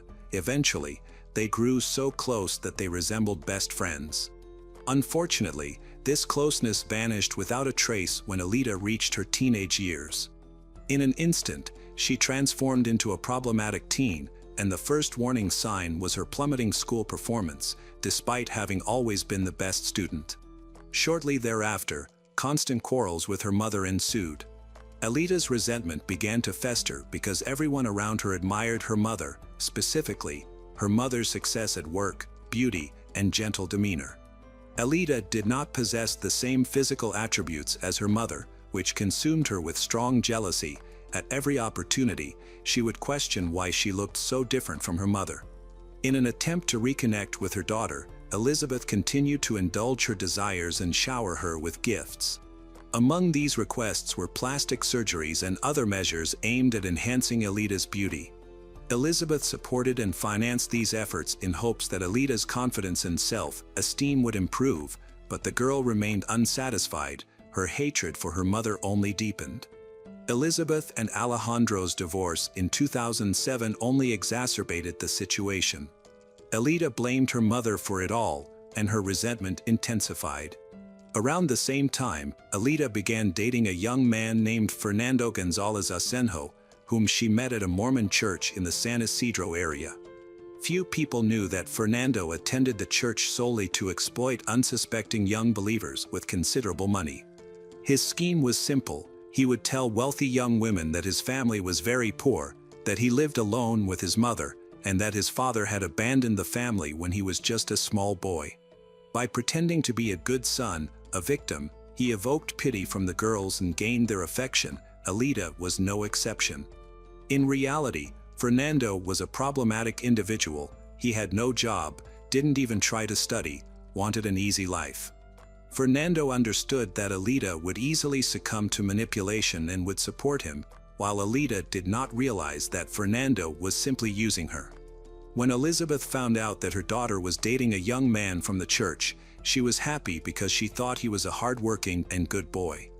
Additionally, when Alida talked about the difficulties that Fernando had allegedly faced, Elizabeth decided to help him get his life on track. She rented him an inexpensive apartment so that he could live away from his mother and paid for his schooling, during which he was supposed to study business so that later, Maureen could offer him a job in one of her companies. However, Fernando did not take advantage of this opportunity and attended only 2 classes. When Elizabeth learned about this, she was very upset. Understanding that Fernando was dear to her daughter, she decided to give him another chance and offered him a job as a manager's assistant. Fernando missed that opportunity as well. He was fired after losing a check for a substantial amount of money, even though he was simply supposed to deliver it from one place to another. Furthermore, Fernando did not pay Elizabeth rent for the apartment, despite their agreement that she would let him live there for a minimum price, not for free. This behavior convinced Elizabeth that he was with Alida only for her money. She forbade her daughter from continuing the relationship, thinking she could break them apart. Maureen decided to send Alida to the United States for a vacation at her younger sister's house, with whom Alida had been very close in childhood. This decision turned out to be perfect. She hoped her daughter could meet other boys and forget about Fernando. Ultimately, this plan did not work, and the couple continued their long-distance relationship. Just a couple of months later, Alida returned to Lima to start studying at the law school of the Peruvian University of Applied Sciences. At the same time, Fernando moved to another apartment and began living alone, but he was able to afford this not because he found a job, but because Alida was paying all his bills. She received this money from her mother, who gave her about $450 a month for her university expenses. This amount, of course, was not enough for the lavish lifestyle Fernando hoped for. Therefore, to please her boyfriend, Alida snuck into her mother's room and stole her wallet. Elizabeth soon noticed the missing money, which led to a fierce argument between mother and daughter. Alida denied taking the money, but by that time, Elizabeth suspected that her daughter was still seeing Fernando, and the situation with the money helped confirm this. Intending to find out the truth, Elizabeth checked her daughter's computer. She found her correspondence with Fernando. In the messages, she also saw that Fernando was demanding rent payments, meals from expensive restaurants, and branded clothing from Alida. This situation was the last straw for Elizabeth.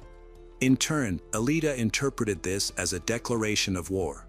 By July 2009, Elizabeth reduced the amount of money she gave her daughter for expenses and began to keep track of every penny she spent.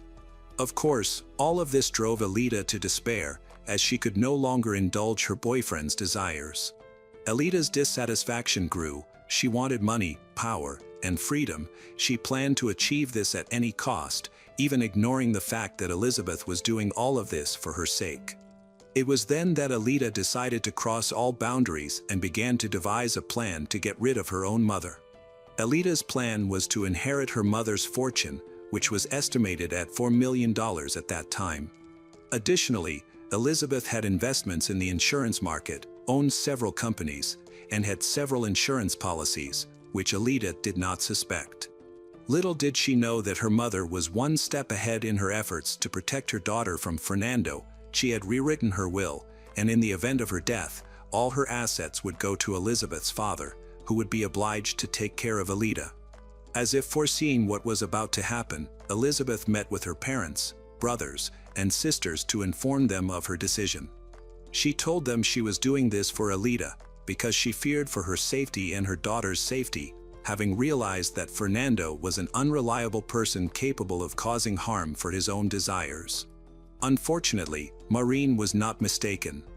While Elizabeth was doing everything possible for Alida's well-being, she was unhappy that Elizabeth did not accept her relationship with Fernando, and that Elizabeth had taken away some privileges.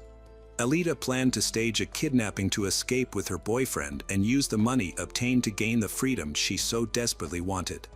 Greed, envy, beauty, constant quarrels, the thirst for money, and Fernando's bad influence led Alida to devise a plan to murder her mother. Enlisting the help of her boyfriend Fernando and a friend of Fernando's named Jorge Cornejo Ruiz, who was 22 years old, to help them commit the crime that was to take place on the night of January 26, 2010. On that day, Alida went to work with Elizabeth and asked her for about $3 supposedly to print some university assignments. In fact, she spent that money to take a taxi home, let Fernando and his friend into their house. The guys hid in Elizabeth's room and were to wait for her return from work.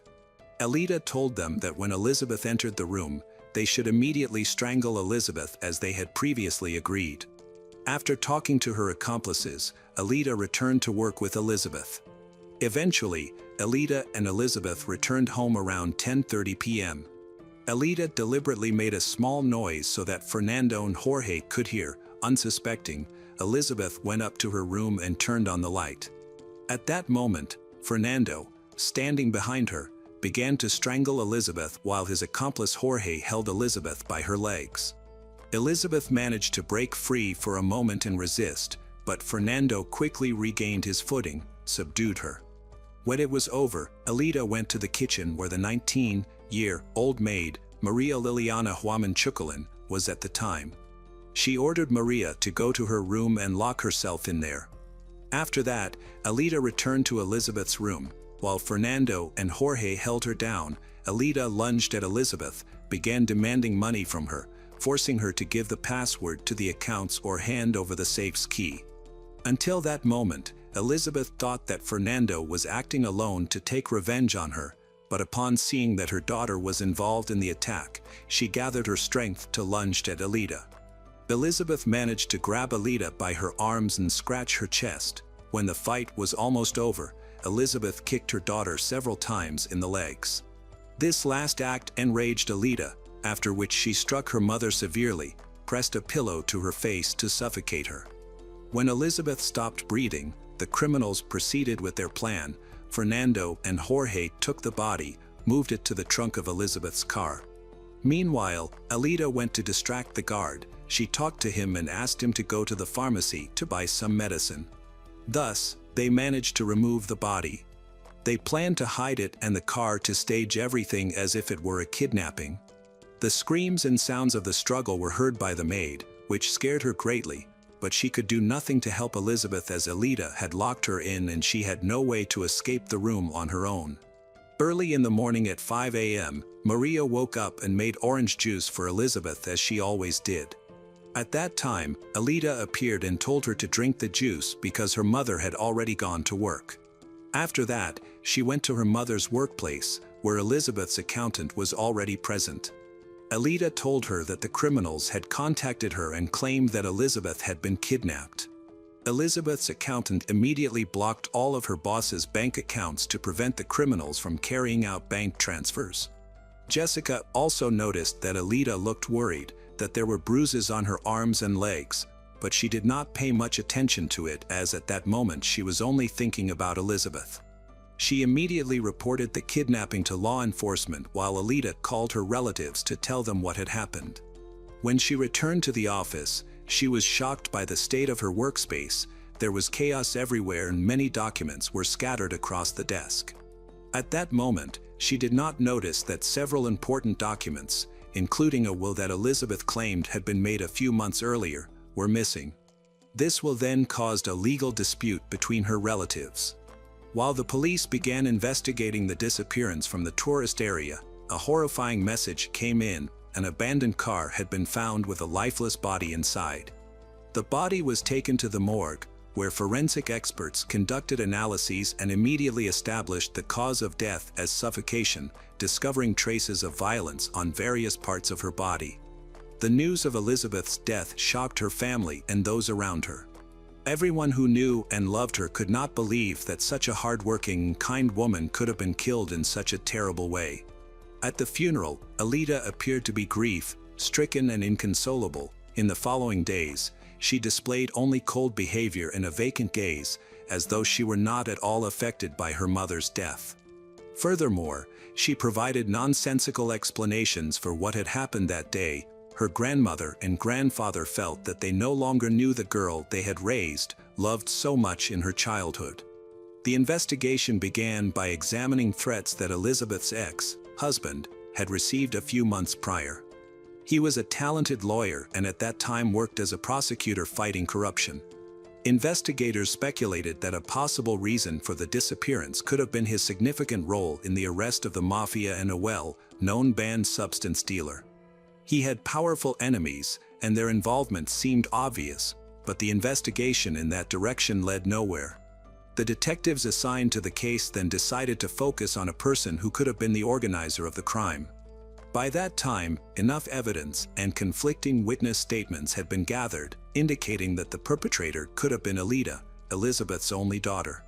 Despite her display of mourning at the funeral, the police had lingering suspicions, as during the interrogations, Alida provided contradictory stories. During her first interrogation, she stated that she had come home late in the evening and immediately gone to her room to study. At 2 a.m., she realized she was hungry and went down to the kitchen. When she returned, the door to her mother's room was locked, but the light was still on inside. Alida recounted that her mother had left for work early on the morning of January 27th, after which she received a call from the criminals informing her that her mother had been taken hostage and that they would release her in exchange for a ransom.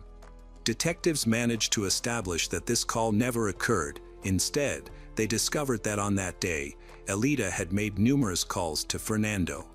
Following this finding, they became the primary suspects in the case. When Alida was called back for questioning, she claimed that she had never argued with her mother, a statement confirmed by her father, who at the time was already a district judge and the chairman of the Supreme Court of Amazonas. He stated that their family was very close, even despite the divorce, and insisted that the reason for Elizabeth's death was revenge from her enemies, although this version had already been dismissed by authorities. Additionally, there was other evidence against Alida and Fernando. Although the criminals had wiped the fingerprints, a luminol test revealed that Elizabeth's blood had been found throughout the house. A crucial element in the investigation was the testimony of the maid, who described that terrible night, noting that she heard Elizabeth's cries for help but could not assist her because Alida had locked her in. She added that in the morning, she performed her household duties, but Alida came and said that her mother had already left for work. There is also the testimony of the guard. Later, Elizabeth's best friend testified that mother and daughter often had intense arguments, and sometimes Alida even attacked her mother. Considering all the gathered evidence and testimonies, on February 9th, the Homicide Investigation Department of the National Police of Peru appealed to the on-duty judge for the preliminary arrest of 3 suspects in this crime. Alida was arrested around noon. Just a couple of hours later, her accomplices, Fernando and Jorge, were also apprehended. During Alida's arrest, she was accompanied by her father, Alejandro Espino, and 2 defense attorneys. After Alida was placed in custody, she underwent a forensic examination, during which it was determined that she had injuries on her hands and feet that had occurred up to 10 days prior, around the time of the crime. After intensive interrogations, the first to admit responsibility was Fernando, followed by Jorge. Consequently, Alida felt she had no choice but to confess her guilt as well. Alida revealed that on the night of the maid, she distracted the guard, allowing her accomplices to break into Elizabeth's room. Furthermore, she stated that she cleaned up the crime scene and that it was Fernando who took Elizabeth's life. Alida did not conceal her motives, stating that she acted out of frustration with the imposed rules and the prohibitions on seeing her boyfriend. Meanwhile, the head of the forensic department emphasized the composure of the criminals, who confessed to committing their actions fully aware of the consequences and without being under the influence of alcohol or illegal substances. The criminals also revealed that they had planned to take Elizabeth's life several months prior when her relationship with Alida became unbearable. However, this was not the only motive. Another goal was to collect a life insurance policy worth $100,000. As new details of the case emerged and were covered in the media, public sentiment towards Alida deteriorated day by day, peaking when it became known that she was the one who initiated the crime that led to her mother's death. However, Alida's grandfather decided to visit his granddaughter in prison, hoping to hug and forgive her, as she was his blood. To his surprise, during one of these visits, Alida began to behave coldly towards him, insulting him, even telling him not to return. This occurred in March, 2 months after Elizabeth's death. Following this, he stated that Alida was now dead to him and immediately filed a lawsuit to exclude her from the inheritance due to her unworthy behavior, intending to prevent Alida from receiving her mother's inheritance. Consequently, a legal battle over the inheritance began between Alida and her family. Despite Elizabeth's relatives assuring that there was a will in favor of Alida's grandfather, this document, as previously mentioned, mysteriously disappeared from Elizabeth's office and from the city registrar's office. The accountant who worked with Elizabeth noted that the only person with access to Elizabeth's documents was her own daughter. By May of that same year, Alida initiated the process of the will from prison in an attempt to inherit her mother's estate, but she was unaware that she was not the only heir, Alejandro, also filed a lawsuit, claiming that he and Elizabeth were not divorced but had merely decided to live separately and, in his opinion, he had the right to receive half of the estate as her widower. Liliana Vasquez Marin asserted that her sister and Alejandro divorced in 2007 with mutual consent and that both already had new partners.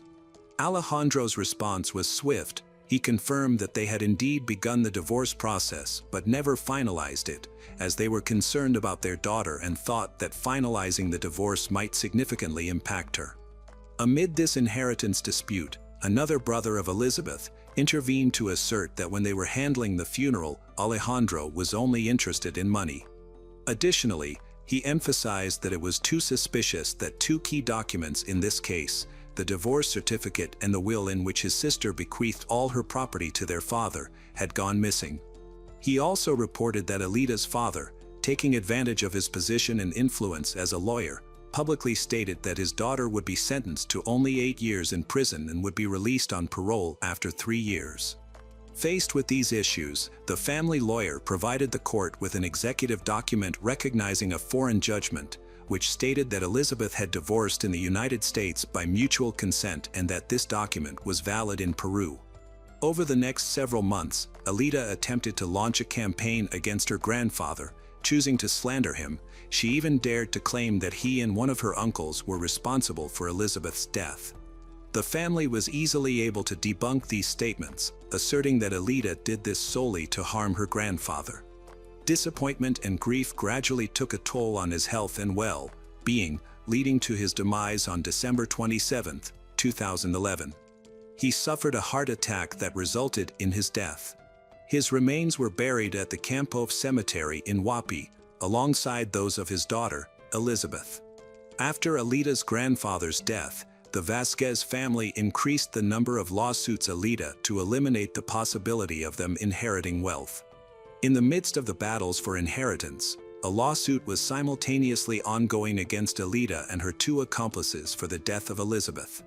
The first court hearing was scheduled for April 12 and was to take place in the 3rd Criminal Chamber for prisoners. However, the hearing was postponed until the 24th of that month after the court denied Alejandro's request to participate as a civil party in the process. When the time finally arrived for the first hearing, the suspects appeared in court dressed in black, with black nails, black pants, and a purple blouse. Alita attempted to appear calm, but her facade crumbled as soon as Ivan Melgar, the senior assistant prosecutor from the 9th prosecution of Lima, began mentioning more than 15 witnesses who would be called during the proceedings.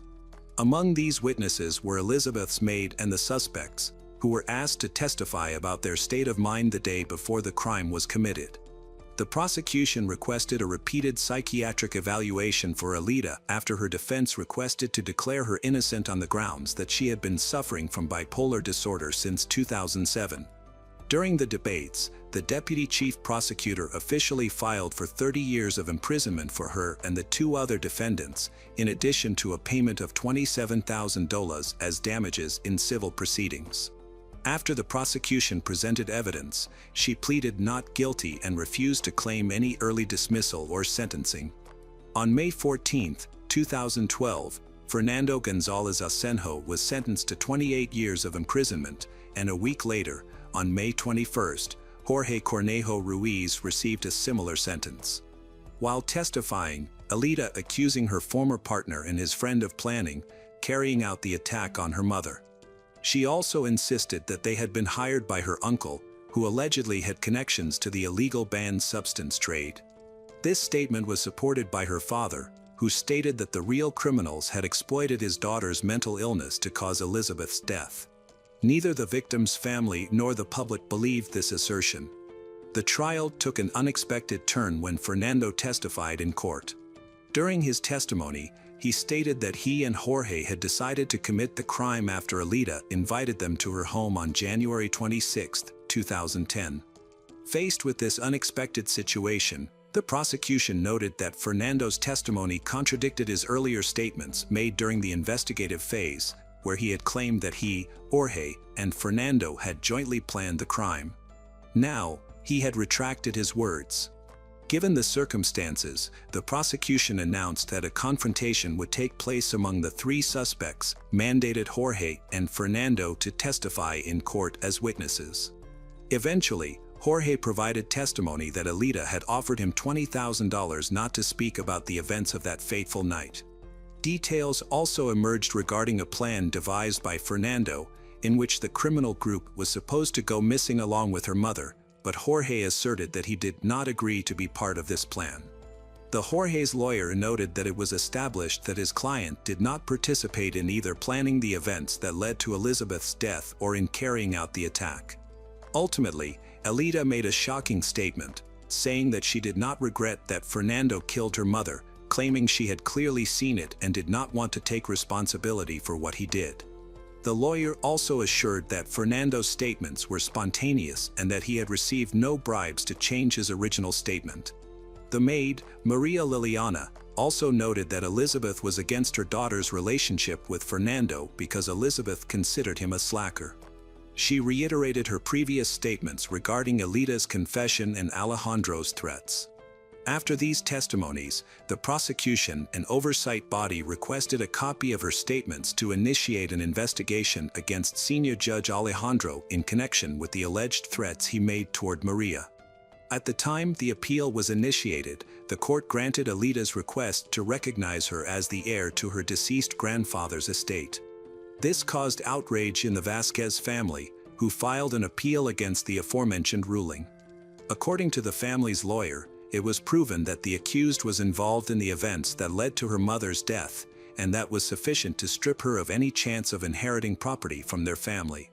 Even greater uncertainty in the judicial proceedings was introduced by 4 experts tasked with establishing the psychological profile of Alida. As they reached contradictory conclusions, 2 stated that she actually had bipolar disorder affecting her ability to think clearly, while the other 2 declared that the disorder altered her emotional capabilities but not her consciousness. Consequently, she was very well aware and understood what she was doing, and she was fully responsible for her actions. One of the psychologists provided the court with drawings by Alida and printed statistics indicating that she had an above-average IQ, which suggested that she could manipulate others. Based on the results of the psychological testing, the prosecution claimed that the bipolar disorder referred to by Alida's defense was not an illness but an emotional disorder. Therefore, she should be deemed sane and receive a strict punishment. At one of the final hearings, expert testimony was presented by the specialist who examined Elizabeth. He reported that the bloodstains found in Elizabeth's car suggested that she may have still been alive when she was placed there. During his closing arguments, the senior assistant prosecutor stated that at the time of the crime, the accused was not suffering from bipolar disorder, was stable, and most likely had carefully planned everything in advance. After countless attempts by Alida, Elizabeth Espino Vasquez, to distort what happened and deny the truth, on December 24, 2012, she was found guilty of murdering her mother, Elizabeth Vasquez Marin, and was sentenced to 30 years in prison. While the judge read the sentence, she pulled out an icon and, with tears in her eyes, began to pray, tearfully declaring that the sentence was unfair. For several minutes, she spoke with her lawyer, who stated that he would appeal the verdict. The lawyer continued to insist that various clinical and psychological analyses conducted by renowned specialists showed that Alida suffered from an emotional affective disorder, and this should be taken into account during the review of the sentence. By that time, Alida was still listed as a potential heir to her grandfather's and mother's estates, was therefore continuing to process the necessary documentation to inherit them. In light of this, the Vasquez family demanded that the Fifth World Court make a ruling on the matter, as the procedure had been halted in 2011. However, over the next 8 years, all attempts by the Vasquez family to obtain a judicial decision on this matter were unsuccessful. On January 21, 2021, Alida received news of her father Alejandro's death from natural causes. To this day, legal proceedings regarding whether the Vasquez family can exclude Alida from the list of heirs are ongoing. The entire Vasquez family has stated that this situation has been a true torment for them. This case shook all of Peru, revealing that there are people who, in pursuit of their goals, do not hesitate to eliminate anyone who stands in their way, even their own mother. Hello again, true crime fans. We've got another mysterious case to explore. The case of Mindy Berenyi. Mindy Berenyi grew up in a small farming town in Antwerp, Ohio, in a middle-class family. Her mother, Shirley, met her future husband, Andy, while she was still in school. At the time, Andy was 18 and had completed his auto mechanic training, while Shirley was 17 and still in high school. Their relationship progressed quickly, and they married just a few months after meeting. Shortly after their marriage, Shirley discovered that she was pregnant by another man she had dated before meeting Andy. She had not been unfaithful to Andy, it was simply the result of a previous relationship. Shirley hesitated for a long time, but eventually, Andy accepted both her and the baby as his family. The couple stayed together for 15 years and had 3 children during their marriage. 2 of the children were Andy's, while the eldest was from Shirley's previous relationship. However, after 15 years of marriage, they decided to divorce. Shirley, feeling she could no longer cope as a single mother, gave up custody of all 3 children. The children went to live with Andy, their father. Mindy always loved her father. However, disturbing changes began to disrupt her life. When Mindy was about 9 years old, her father called her into his bedroom and asked her to give him a massage. Years later, Mindy realized this was the beginning of the abuse. At the time, she did not fully understand what was happening and complied, even though she felt something was wrong. She later recalled that it did not feel like a normal massage. Eventually, Mindy refused to go to her father's bedroom. From that point on, Andy's treatment of her became much harsher. Andy began to manipulate his children emotionally, insulting them and even resorting to physical violence. This caused Mindy's brothers to leave the house. Andy eventually remarried, which seemed to improve the strained family relationships, but nothing truly changed. He continued to exert tight control over Mindy, especially as she grew older. Like any teenager, Mindy wanted to spend time with her friends, but her father would not allow it. His behavior became increasingly controlling and manipulative. When Mindy got a job at a nearby McDonald's, Andy kept a close eye on her. He tracked the mileage on his car when she drove, frequently searched her room, and even recorded and listened to Mindy's phone conversations. When Andy was away from home, he turned off his phone to prevent his daughter from communicating with anyone without his supervision. She wanted to stay in touch with her friends and live like a normal teenager, but this angered her father. He would eavesdrop on Mindy's conversations and immediately disconnect her phone from the network if he heard something he disliked. He demanded complete obedience from her, but Mindy refused to comply. When Mindy turned 16, Andy's behavior became increasingly dangerous. He would grab and strangle her when she resisted his control. He would throw her around and beat her while trying to avoid leaving any evidence. The situation worsened when Andy discovered she was pregnant, although the identity of the father was unknown. Mindy was devastated, unable to imagine raising a child in such a hostile environment. Her father's abusive behavior had become unbearable, and she feared for her life and well-being. That same day, Mindy stormed into Andy's upstairs bedroom and grabbed a shotgun hanging on the wall. She then ran into the bathroom, intending to take her own life. Andy was not home at the time, but by the time Mindy changed her mind and decided to put the shotgun away to avoid her father's detection, it was too late. When Andy walked in and saw his daughter holding the gun, he immediately flew into a rage. Mindy later said she was terrified and thought she was in serious trouble. Andy turned away to close the door, saying he would deal with her right away. Moments later, a gunshot rang out. At approximately 4:16 p.m. on September 27th, Joni, Andy's second wife, called the police. When police arrived at the scene, they found Andy lying on the floor. Mindy claimed that she had acted in self-defense. According to Mindy, she had endured years of abuse, along with constant psychological pressure and total control from her abusive father, Andy, who would punish her for even the smallest mistakes. In an attempt to defend herself, she accidentally shot and killed her father. Lawyers accepted her testimony and planned to fight for her acquittal. However, a significant challenge was that Mindy rarely spoke about her struggles or the abuse she endured.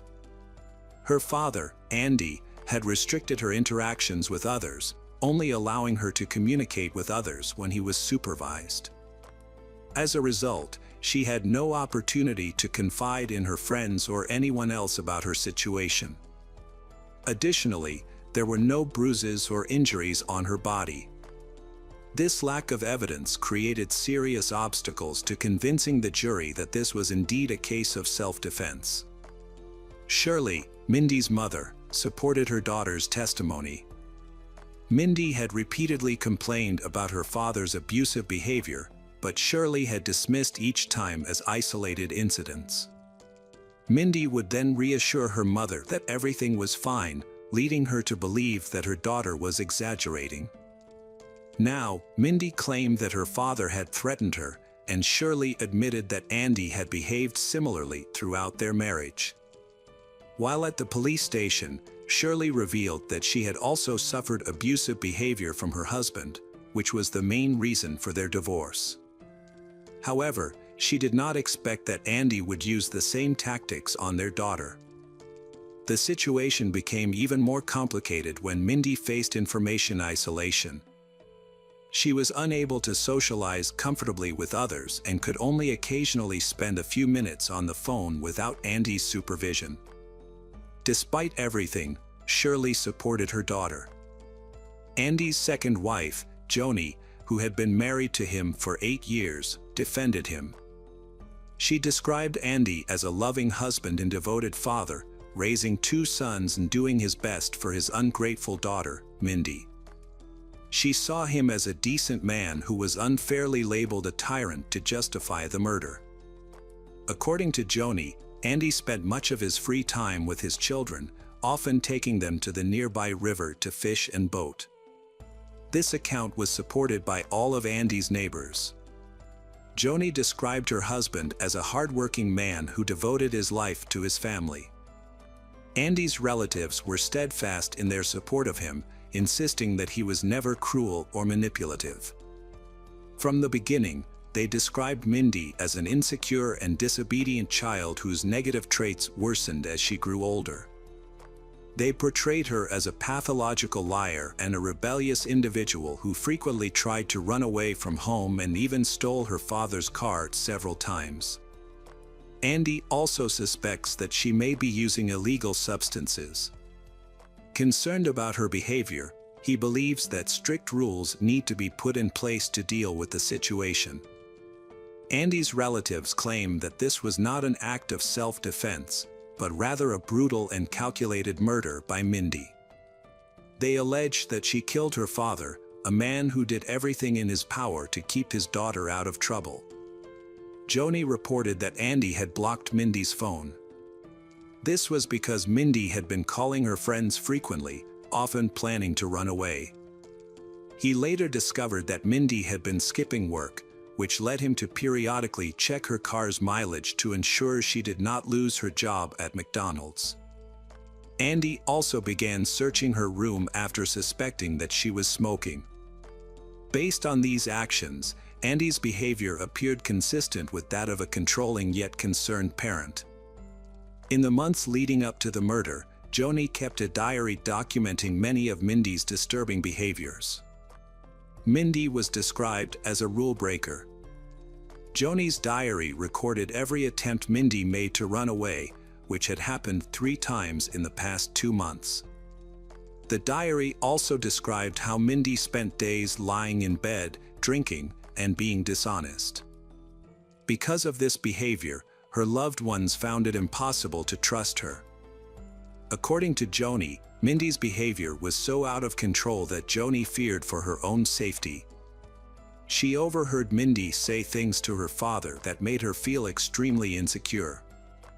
This behavior continued for years. According to Joni, Andy only lost his temper once. On that occasion, he grabbed Mindy by the neck and pushed her against a wall. However, it was clear that he had no intention of harming her. Joni categorically denied that there was any abuse toward Mindy. She also stated that she never heard Andy insult his daughter, call her worthless, emotionally pressure her, or humiliate her, as Mindy had described. Joni was home when Andy died. She noticed that Mindy was acting strangely throughout the day but did not think much of it. Everything changed when Joni heard a loud bang. She immediately ran downstairs and saw Mindy pointing a gun at her. Joni quickly retrieved the gun, and no one was hurt. At first, she thought Mindy was just trying to get attention. However, when she went into the kitchen, Joni saw Andy lying on the floor near the entrance through the open door. She called out to him, but he did not respond. When she got closer, she realized he was dead. Mindy killed her father, whom she had hated for years, seemingly without any particular reason. Joni claimed that Andy had always tried to support and protect Mindy from the hardships of life.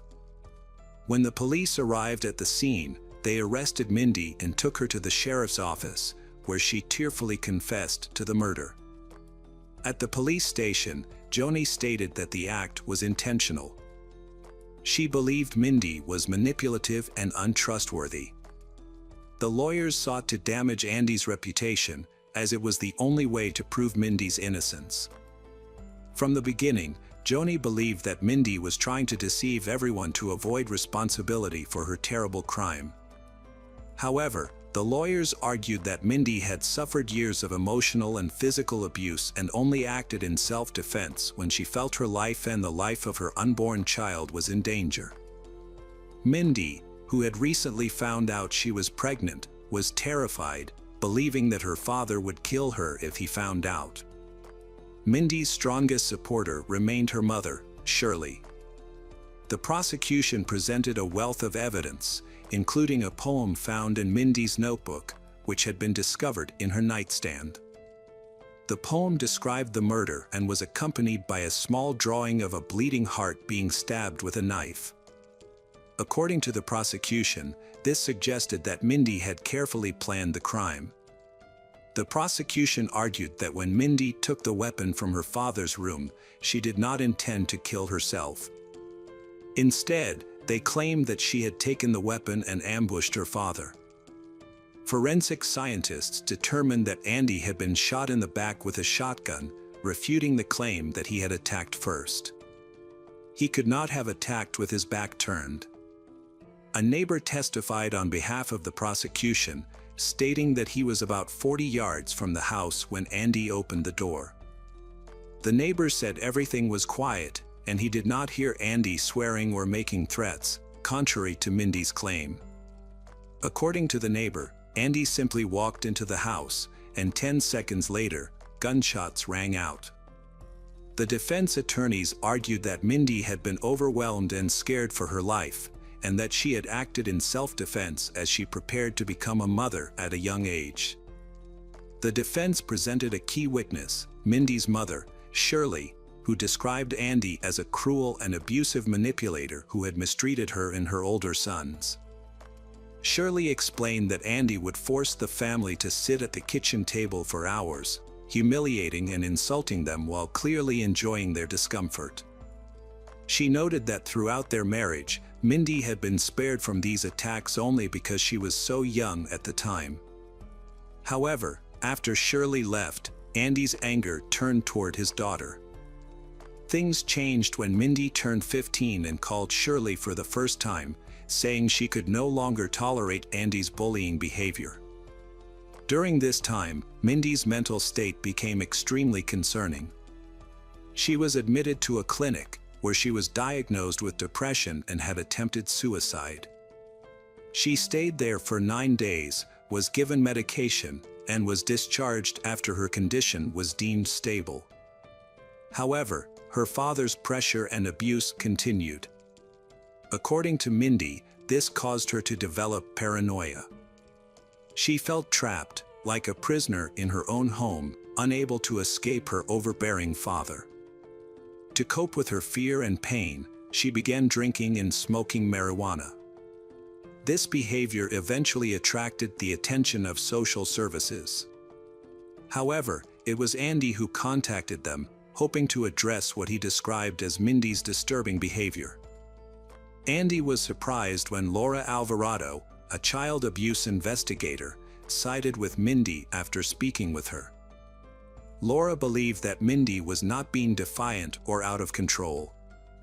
Instead, it appeared that the teenager was feeling anxious and threatened at home. Mindy had pleaded for help, even expressing a desire to move into a foster home to escape her father.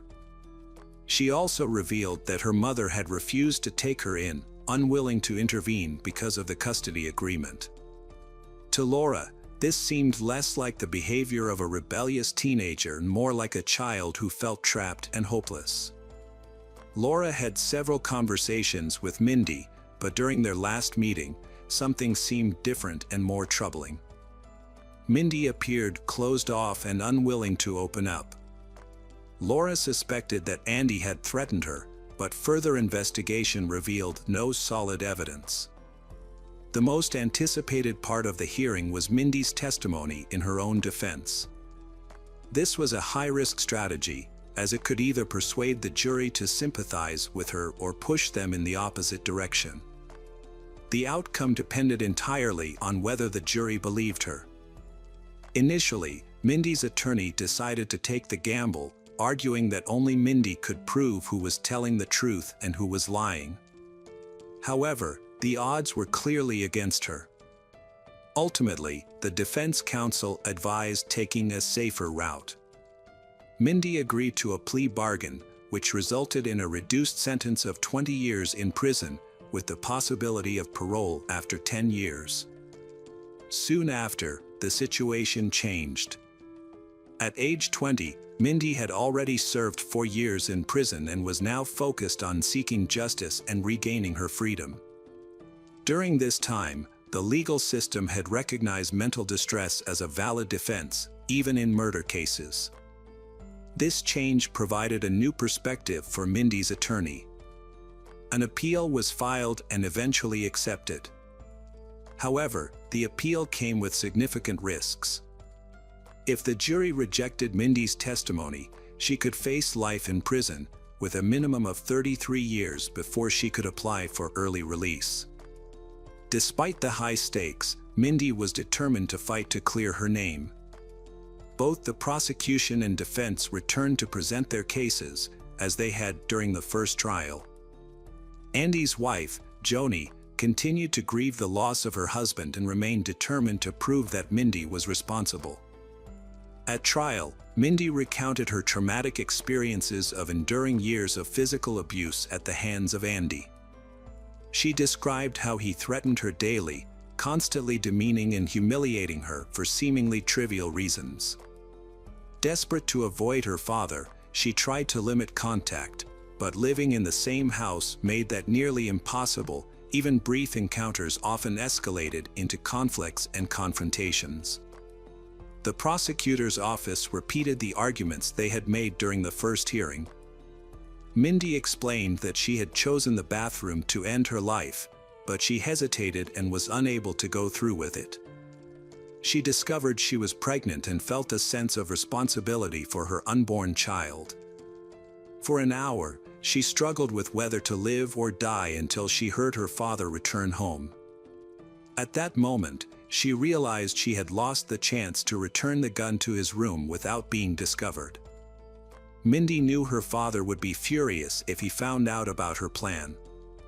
Overcome with fear and emotional distress, she decided to protect herself and her child at all costs. Mindy also explained why she shot her father in the back. She said she had told him to check his answering machine, hoping to distract him while she quietly returned the gun to his room. But as she walked into the kitchen, she saw him begin to turn around and noticed the shotgun. Panicked and believing he was about to lunge at her, she pulled the trigger. The jury heard conflicting accounts. Andy's wife, Joni, and a nearby neighbor claimed there were no signs of a struggle or any screams for help, further suggesting that the killing was premeditated rather than an act of self-defense. At the hearing, an anonymous source revealed that a juror was biased. The juror had traveled from another state, motivated by Mindy's story. As a result, a new hearing was scheduled with a different jury. This time, the defense presented a new witness, Mindy's treating physician during her first hospitalization for depression and end-life thoughts. The physician confirmed that Mindy was severely depressed and exhibited clear signs of post-traumatic stress disorder. She would flinch at the sound of any noise or footsteps. The psychiatrist supported Mindy's testimony that she had been humiliated and tortured by her father. Under the circumstances, her actions in self-defense seemed understandable, especially as she feared for her life and the safety of her child. Both sides presented strong arguments. However, the prosecutor's office held back a critical move. They introduced their own psychiatrist, who strongly disagreed with the conclusions of Mindy's treating doctor. Mindy faced a significant setback when her brother disputed claims of domestic violence in the home, allegations often made by both her mother and Mindy. Ultimately, after 24 hours of deliberation, the jury found Mindy Bereniite guilty of murdering her father.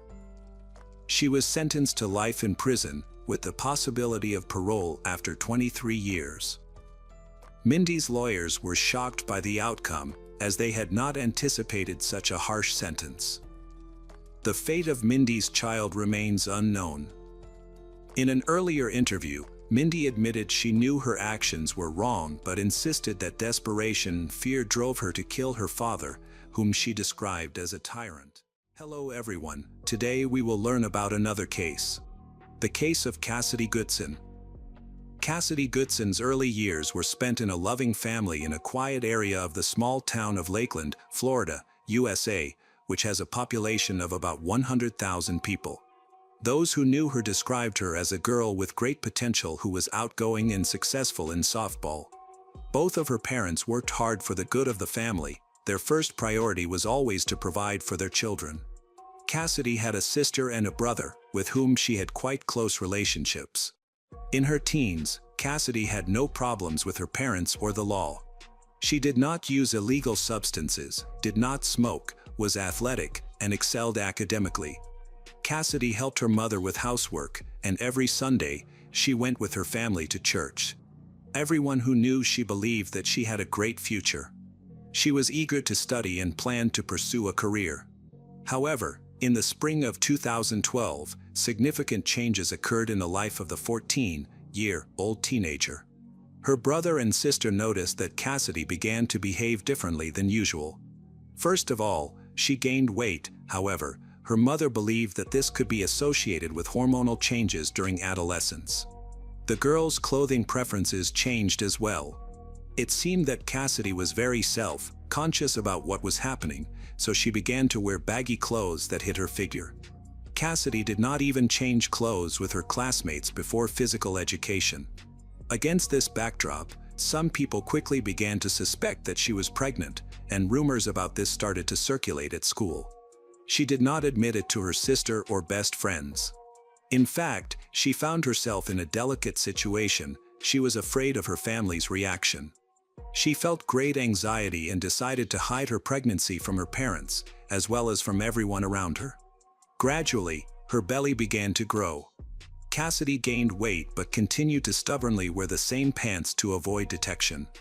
Around the house, she wrapped herself in a blanket. The once smiling and sociable schoolgirl now spent most of her time alone in her room, hardly communicating with anyone. She stopped going to church to avoid catching the eye of acquaintances. Cassidy's sister, as well as her mother, Teresa, noticed strange changes in her behavior. Teresa tried to discuss the possibility of pregnancy with her daughter. Cassidy immediately rejected such assumptions. Her mother insisted that she take a pregnancy test to eliminate any doubts, but deep down, she did not think that Cassidy could keep something like this a secret. Teresa bought several tests, and Cassidy agreed to take them. Teresa trusted her daughter, so she did not attend the test with her. This proved to be very convenient for Cassidy, as she easily managed to deceive everyone, proving that she was not pregnant. Teresa's trust became a fatal mistake. She talked to her daughter about this topic, but Cassidy insisted that she did not need lectures on contraception because she was not intimate active and did not date boys. Teresa believed in her once again, continuing to wash her daughter's clothes every week and monitor her menstrual cycle. Around the same time, even the father began to notice Cassidy's uncharacteristic behavior. One day, when he saw her walking around the house wrapped in a blanket, he also had doubts. He tried to talk to her, as did the rest of the family, but Cassidy rejected any questions or suspicions.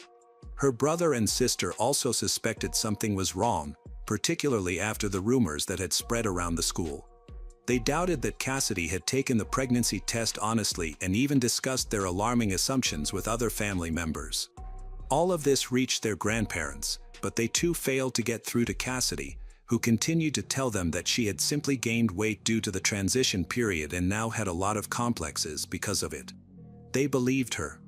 By the middle of the summer, her belly had become so large that it was impossible to hide it with baggy clothes. She walked around wrapped in a blanket almost all day, but continued to insist that she was not pregnant. Cassidy ignored her loved ones and could even be rude in her responses. Realizing that it was impossible to get through to their daughter, her parents simply calmed down and continued to lead their usual lives. Of course, it is impossible to hide something like this forever, as the due date was approaching, and it all could turn into a terrible tragedy. On September 19, 2012, Teresa entered the bathroom after Cassidy had spent a long time in the shower. She noticed blood on the toilet and on the floor next to it. Alarmed, Teresa immediately suspected something was wrong and went to her daughter's room. There, she found Cassidy, who seemed exhausted. She was pale and looked sickly, but still refused to explain what was happening. Cassidy tried to act as if everything was fine. However, after discovering the blood, her mother insisted on taking her to the medical center's emergency room, where the doctors examined her daughter for a possible miscarriage. Cassidy eventually confessed to the doctors. After the examination, it was futile to deny it, so she admitted that she had indeed had a miscarriage. According to Cassidy, while she was sitting on the toilet, the fetus unexpectedly fell out, and she didn't have time to process what was happening. Allegedly, Cassidy accidentally washed the fetus away and only realized the gravity of the situation afterward. She was scared and didn't tell her mother about it. Cassidy received the necessary medical assistance, her wounds were treated, and she was sent home to recover.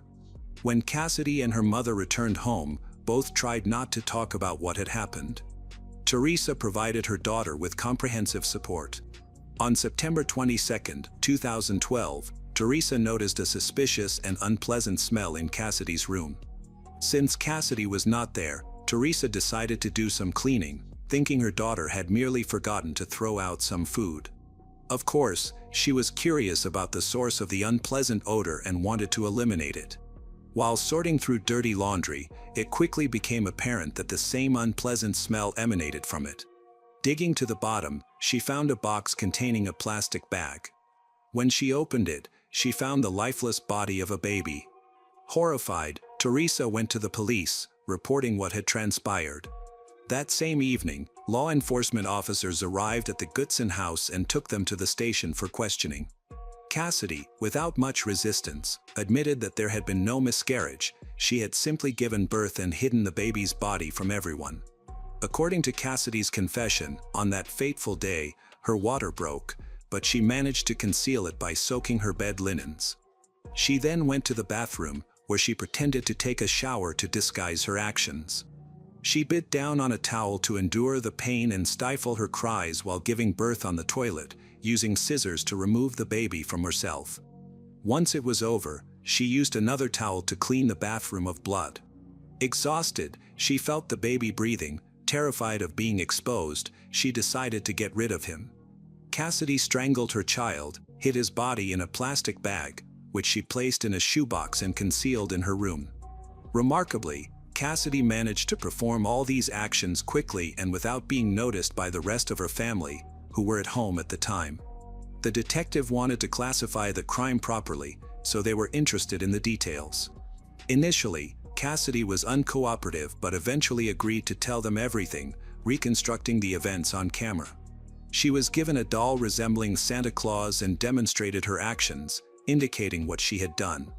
After the baby was in her arms, he did not open his eyes, leading her to realize with horror that she had grabbed the newborn by the throat and squeezed it with all her might. She believed the baby would not survive.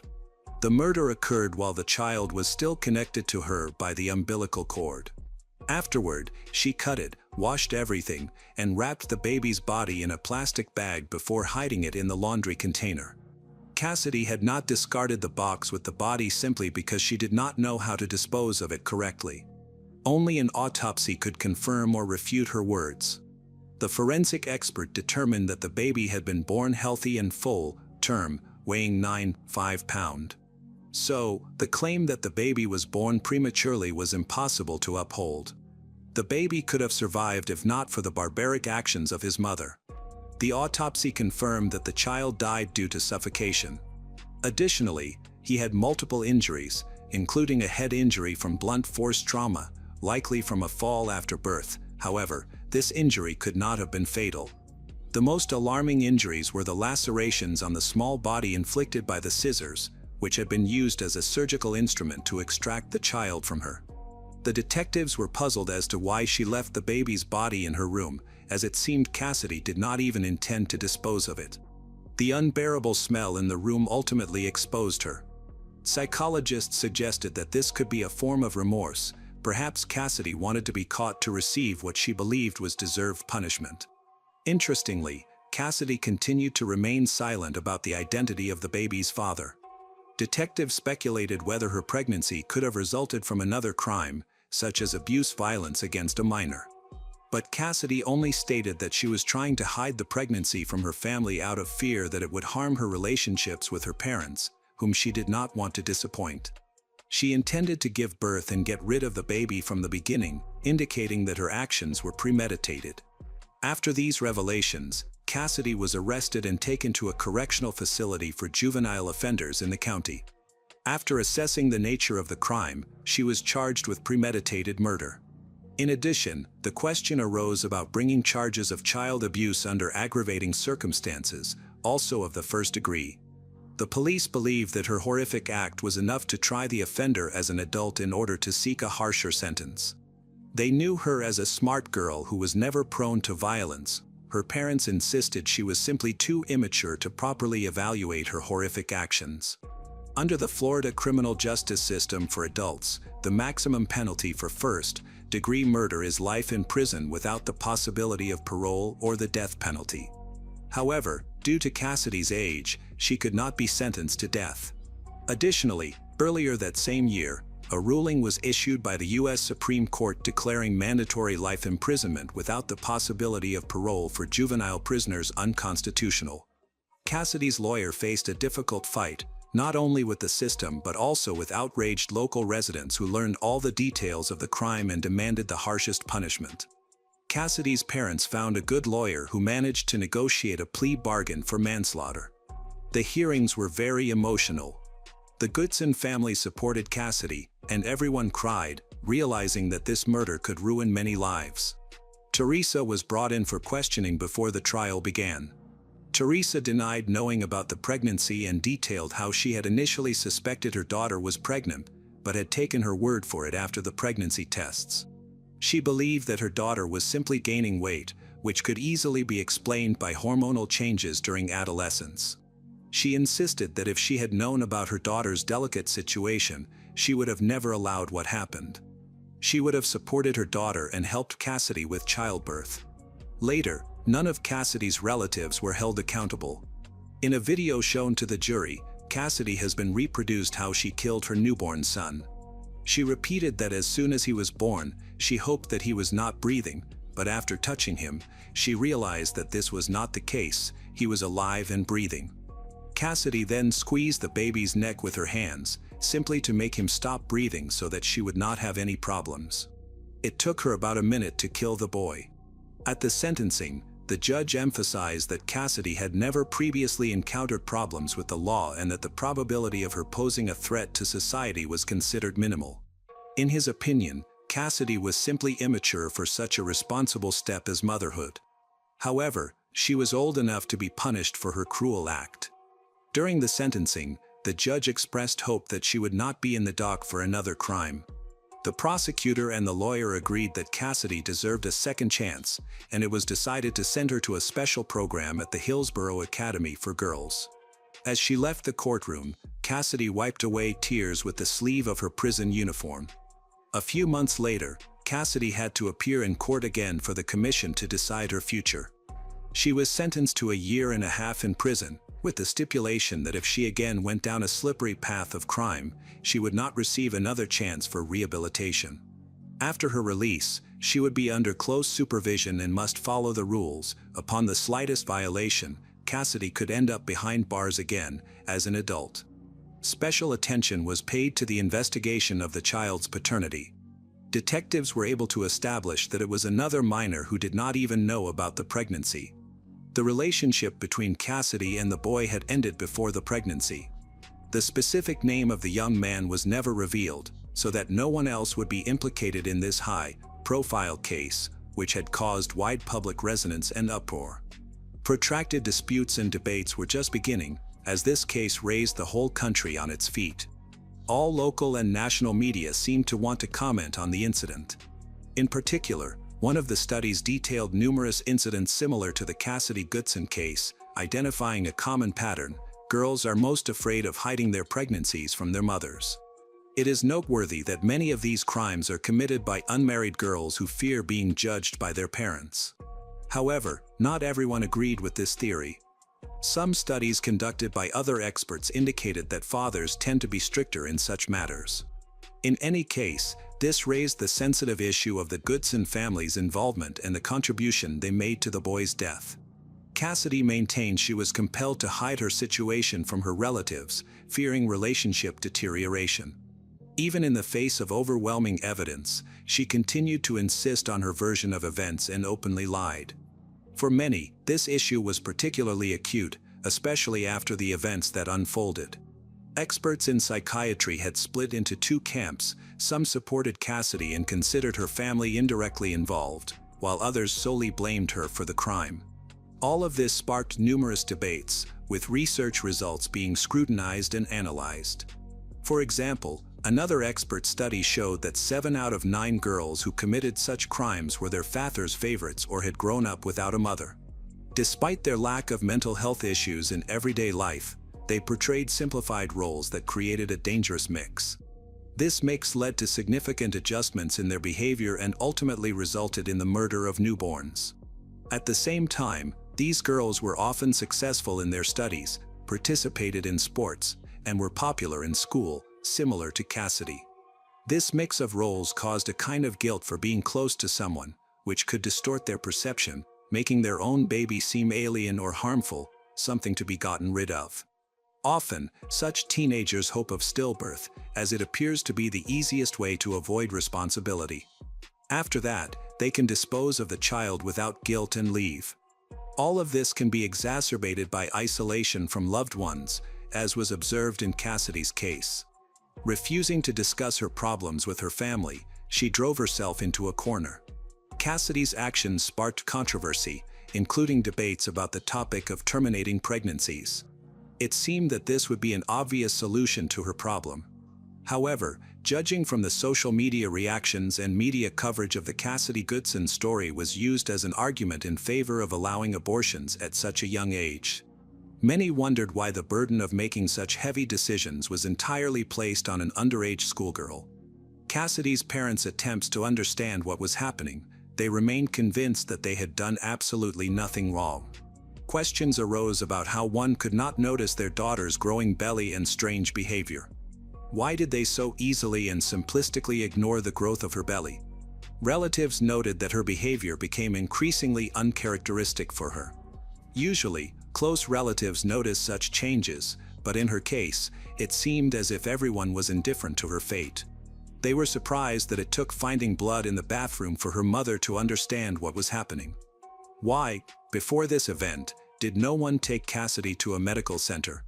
Some people attempted to shift the blame for the crime from Cassidy to her parents, believing that she simply did not receive enough attention from her loved ones. This, too, could have concealed the real reason for her desire to keep the pregnancy secret. People were divided on these issues, with many disturbed by the fact that scissors were used. According to doctors, Cassidy used them to cut herself, severing the umbilical cord of a still, living child. To quickly pull out the baby, she used an ordinary office tool as a surgical instrument. Naturally, Cassidy experienced severe pain, but to cope with it, she clenched a piece of towel in her teeth. It was unclear what led to this mental or emotional state, whether it was her own horror or fear of what her parents might do. She was terrified of enduring any punishment just to prevent her mother and father from discovering what was happening. This raised reasonable concerns about what was really occurring within the walls of her home, leading detectives to conduct a thorough investigation. However, suspicions of cruel treatment from the parents' side could not be confirmed, as no bruises or signs of abuse were found on Cassidy's body. The other children in the family denied any physical abuse from their mother and father. After a year and a half in a correctional facility for girls, Cassidy was released. She successfully completed a rehabilitation program for juvenile offenders, and it was noted that she was not aggressive. The risk of reoffending was considered minimal. Cassidy desperately resisted reintegrating into society, having lost all her friends, received threats, and feared going outside. She often admitted that she felt hated and even persecuted. Cassidy realized she was living in hell, and it was unclear when this would end. She returned to her bedroom, which her parents had left untouched since her arrest. Everything remained in its usual place, even the lotion she had used at the age of 14. The hardest part was looking into the eyes of her loved ones, who wanted to help her. Despite the traumatic events and the heinous act she committed, Cassidy did not abandon her desire to become a mother. In 2017, she married and gave birth to her first daughter, followed by her second daughter, 2 years later. After the birth of her second girl, she posted on her social media that she longed to have a boy. These events were not just happy moments in her life but also demonstrated Cassidy's determination to fight. She expressed online that people around her seemed to wish she wouldn't have children at all. When asked why, Cassidy responded with a smile, indicating that people could not forgive her for killing a baby and that she had many haters. Many wrote that they wanted Cassidy to remain behind bars for the rest of her life, unwilling to live next to a child killer. On her social media, Cassidy posted numerous photos portraying herself as a loving mother, a young woman trying to build her happiness and family. It seemed that with age, as she began to understand the full gravity of her crime, she struggled to forgive herself for the fact that her first child died. In fact, the boy did not even have a name. Cassidy didn't consider what to call him. Therefore, in the case of the murder of a newborn, he was simply referred to as Baby Goodson. All these years, Cassidy remained under close scrutiny from not only the authorities but also the public. Even after so long, people remained indignant about the fate of the boy strangled in the first minutes of life. In her posts, Cassidy often hinted at external pressure. In 2020, she made a post indicating that she was being subjected to constant harassment that she could no longer tolerate. Cassidy created a new account and began sharing her photos again. She studied to be a nurse at Madison College. It appears that the judge may have been mistaken in thinking that she had corrected her ways. Since 2021, she began to face legal troubles again and ended up in prison, just like her husband. Hello again, true crime fans. We've got another mysterious case to explore. The case of Thomas Kwan. On January 22, 2024, Patrick O'Hara, 70, presented to the emergency department at the Royal Victoria Infirmary in Newcastle upon Tyne with severe pain in his upper arm, particularly at the site of the vaccine injection he had received a few hours earlier. Initially, the medical staff suspected that his pain was a result of a poor injection. They provided him with antibiotics and painkillers, advised him to monitor his arm closely. However, Patrick's situation worsened. Within hours, his arm developed blisters and changed color. The following day, he returned to the hospital, where doctors were confused by the rapid decline in his condition. Blood tests were performed but did not reveal any significant issues. Eventually, it became evident that Patrick was experiencing a necrotizing infection that was damaging his tissue, particularly around the injection site. It was likely that he had not received a vaccine but rather a toxin that led to these serious complications. To contain the infection and save Patrick's life, he required surgery to remove the infected tissue. Meanwhile, specialists were working to identify the substance that had caused his condition, as knowing the specific poison involved could help doctors formulate a more effective treatment plan. Dr. Emmett, an expert in the field, suggested that iodomethane could be responsible for Patrick's condition. Iodomethane is highly toxic, and exposure can cause burns and blisters similar to those Patrick was experiencing. There had been no prior instances of methane injections in humans, making its use particularly risky, and the substance is almost impossible to detect in the body. At around 10 a.m. on the morning of January 22, while Patrick was feeling ill, a male nurse named Raj Patel from the National Health Service arrived at his home. Nurse Raj Patel was assigned to examine Patrick and arrived at his and his partner Jenny's residence. He spoke with an Asian accent and in broken English, appearing slightly awkward but competent. The visit lasted about 4 minutes, during which he collected blood and urine samples from Patrick. Jenny, Patrick's partner, came downstairs during the check and asked to have her blood pressure taken, to which Raj agreed. After that, Patrick started preparing to administer a booster vaccine. Even though he mentioned that he had already received this vaccine less than 3 months earlier, Raj insisted that he needed another dose. When Raj administered the injection, Patrick experienced sharp and intense pain. Raj assured him that this was a normal reaction and that the pain would soon subside. However, after giving the injection, Raj quickly gathered his equipment and left the house, which Patrick found suspicious. At the hospital, where Patrick was placed in intensive care, the doctors noticed several letters that he and Jenny had received recently. They informed Jenny that there was no local nursing staff and that the National Health Service had no nurse named Raj Patel. This letter turned out to be a forgery, and the health worker was a fraud. The forgery was well crafted. It featured the National Health Service logo at the top, included hyperlinks, and used medical language along with personal privacy notes typical of unofficial reports. Another letter, sent earlier that month, followed a similar format. It included a QR code that directed Patrick to a short health questionnaire and suggested a home visit on January 22 between 9 a.m. and 1 p.m. The day before this, Patrick received a reminder text message from an unknown number, claiming to be from a health worker named Patel. However, Patrick only became suspicious when Nurse Raj began to act nervously during the injection. One particular action raised alarms. As Raj was leaving, Jenny came down the stairs and told him he was as tall as her son. This startled Patrick, and she chased after him, but he disappeared. Northumbria police then began tracking him from his home in Newcastle city centre. CCTV footage showed him driving to a hotel and checking in. Raj arrived in a car with fake number plates. He checked into the hotel using a false name. 2 hours later, he left his room wearing a long coat, a flat cap, blue surgical gloves, and a medical mask. He walked through the hotel lobby and exited the building. It was less than a 10-minute walk from the hotel to Patrick and Jetty's home on St. Thomas's Street. In the UK, number plates are specific to the make and model of the vehicle they are assigned to. The number plates on Raj's vehicle were easily identifiable as counterfeit. They matched the car's make but not its model. Investigators traced the car back to the hotel that morning and then to its original location, which led them to the small town of Ingleby Barwick, south of Newcastle in Stockton. The car had left the home of Thomas Kwan, son of Jenny Leung.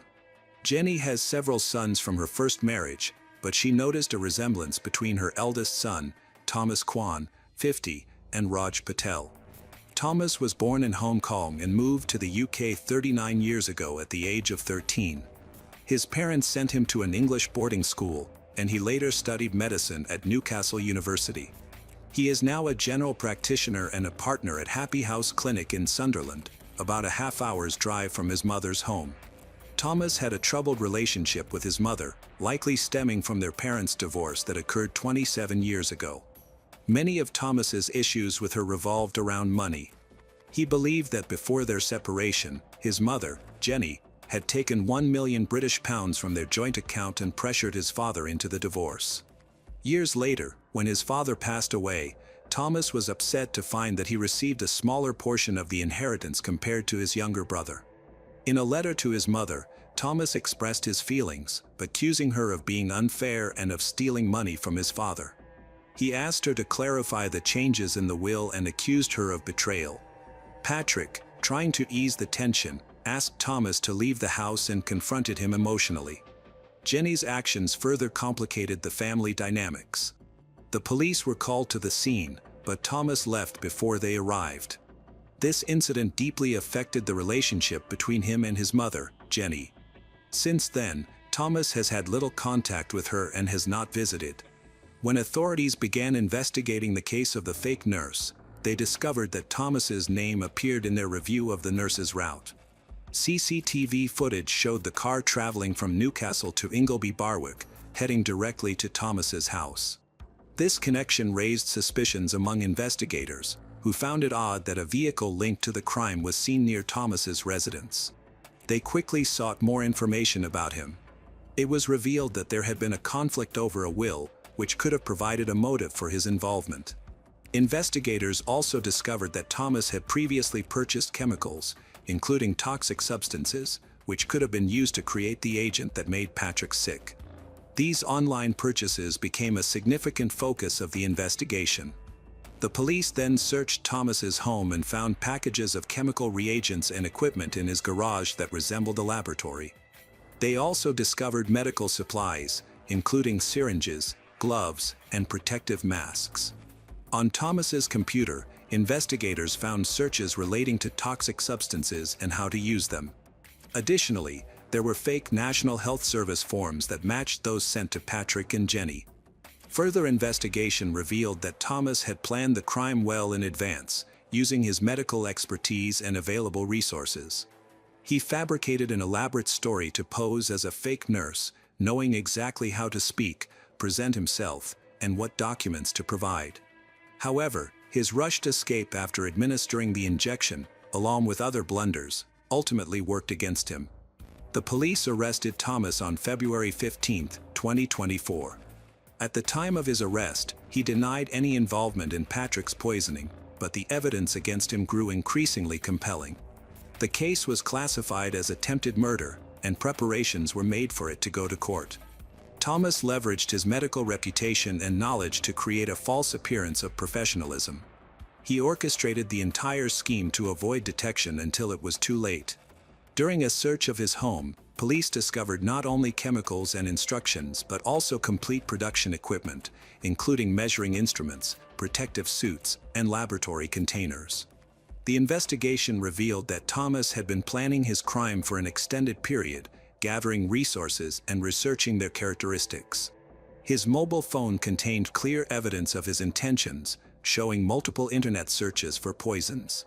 He specifically looked for information on how to use ricin to carry out a slow and painful murder. His searches included terms like ricin dosage, duration of the toxin, and cyanide effects on the human body, indicating that he aimed to proceed carefully and minimize errors. Despite his planning, Thomas made several mistakes that led to the investigation uncovering his scheme.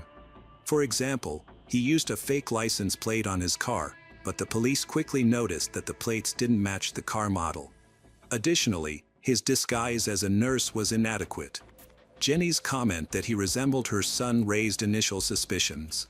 His quick departure from home after administering the injection and his suspicious behavior further contributed to the doubts about him.